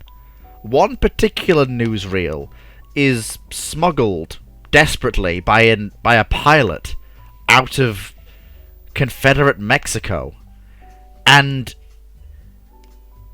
what it shows is horrifying. In a ceremony in Mexico City, which in the dead of night, on a massive platform, illuminated only by a burning cross, Wilson stands, addressing a massive white crowd, and both Klansmen, and Confederate soldiers, wearing a cross armband, the symbol that the Klan had been wearing. He declares that this city shall henceforth be known as New Jerusalem, and to ensure the safety of the white man in the Americas, the Confederate States is no more. It is now the Holy Protestant American Empire, with himself as Wilson the First, Emperor of the Americas. Nobody ever bothers to tell anybody in Richmond about this, and they continue fighting over control of the Confederacy. Which no longer exists. Everything Correct. That is west of the Mississippi is now wholly American Empire territory. Yep. And while coalition forces have been concentrated on trying to seize what they thought was the heartland of the Confederacy, well, formerly Confederate Texas has been fortifying. Indeed. It is not. It is not. Coalition could probably seize Texas. Could probably seize this new American empire, but right now they have their hands full. They still have a lot of active military formations running around in what used to be the American South. They're continually trying to check cities off the list. They take Charlotte in January of 1898. No, 1901. Yeah, they take Charlotte in 1901, they take Raleigh in 1902, and just continually moving along, still facing increasingly disjointed and increasingly less mechanized forces. And it's worth pointing out that at this point there are a lot of Confederate co-belligerent forces, most importantly the Confederate Marine Corps, fighting alongside the Allies as a co-belligerent. Yes. They also note that in a very, very significant number of cases, they make significant headway against forces of the Confederate States Army or of the militant wing of the Klan, because those forces were more concerned about arraying in defense from each other than from the coalition. It's also worth pointing out that the Neo-Confederacy was not a long-lived institution. As soon as it became clear what abomination had been born in what was Mexico and the Western Confederacy, the Confederacy re-emerged as a Jesus Christ, we're actually not that bad, chief, and we actually have a name that stood for something. Yes. Resulting in Free Confederate forces rather than Neo-Confederate. Indeed. To say that the war wound down, at least in the East, by about 1903, with the Confederacy being redeclared as a state in 1905, with everything east of the Mississippi, and New Orleans being just a border zone west of the Mississippi being blown out by Allied strategic bombers to ensure that there is a safe zone between Confederate borders, between Holy Empire borders and the Mississippi. Here's the deal. Has the United States ever recognized Confederate sovereignty? They did they were forced to in the war where they lost in 1868. Okay. Does the U.S. attempt to press its territorial claims? No. Okay. Because the Confederacy, as it stands in 1905, is a state that has abolished slavery, is about to hold its first... Mahan is acting as a standing president, and is about to hold the first proper free elections, guided by the US, and in close cooperation with the US, modelled on US elections. They have freely allowed Allied troops to watch over the ballot boxes, and have disarmed every Confederate army troop that exists, and also disarmed their own Marine Corps, leaving only the Navy, in order to ensure that they can be... I wouldn't even leave them. Well, the Navy has to... Well, the Navy is allowed to stay because they're worried about the... Because the Navy never fought in the war. It's technically not being a belligerent. I mean, maybe. And also they want to keep this state on side because the Holy American Empire, which is the most abominable state you can imagine. Like, think of all the worst excesses of fascism, National Socialism, and then times it by 2. Yes, that first new Confederate election will be held in 1910. Indeed. Reconstruction, such as it is relatively lenient. Unfortunately, there is a greater foe to fight. Because oddly enough, in a weird way, the Confederacy is a liberal state now, because everything hardline, everything bad, everything racist went across the Mississippi to the Holy American Empire. There's still a lot of racism. There's just not a lot of slavery or human rights abuses. There are historians and many commentators, even at the time, would later very heavily criticize the coalition government for the relatively light stand and relatively little punishment that many former Confederate officers and civilians would, for the relatively lenient punishments levied against various former Confederate personnel during this period of Reconstruction. However, the reality of the matter was that they couldn't afford to piss off the population of the Confederacy because they had, well, bigger problems to worry about. The Holy American, the war with the Holy American Empire, there would be a 3-year break while both sides gathered their strength. Although the Holy American Empire used this to, I'm not going to use the word brutal because that's not strong enough, horrifically put down what had been Confederate Central America. And I mean, horrifically. They burned the Yucatan to the ground. Regardless. I have some other stuff I've got to go do, Fleet, so are you good putting a pin in it here? Yes, we will leave this world in 1910. The Confederacy stands as a shadow of its former self. A black tide in the form of the Holy American Empire stands dominant over what was the Western Confederacy, Mexico, and Central America.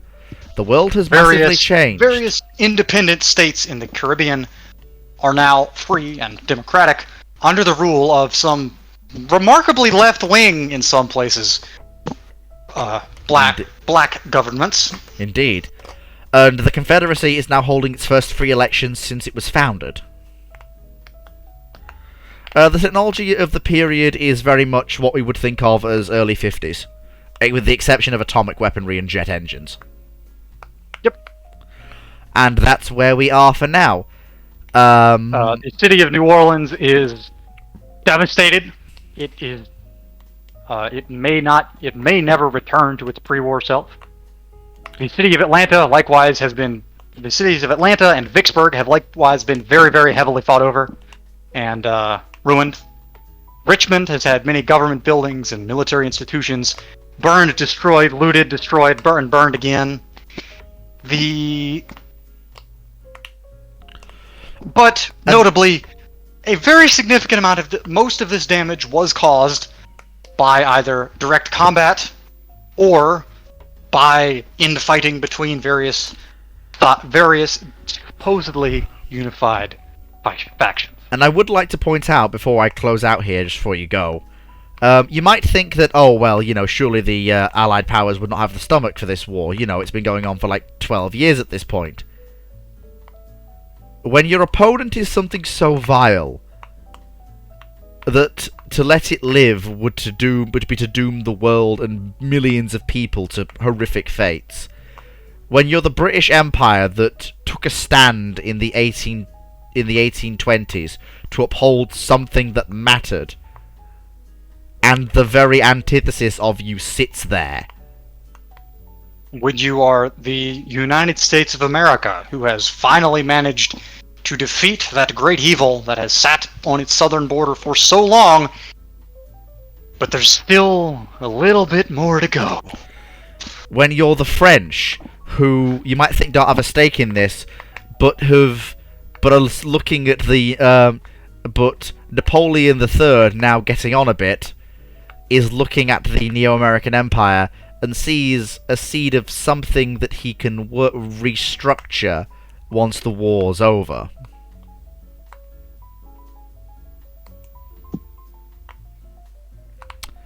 And that's where we are right now. Thank you very much for watching. I'm going to end the recording here, but I'd just like to say a quick goodbye, and also allow my colleague to say a quick goodbye. It's been a great pleasure, and we hope to catch you next time. Indeed. Take care, folks, and we'll catch you next time.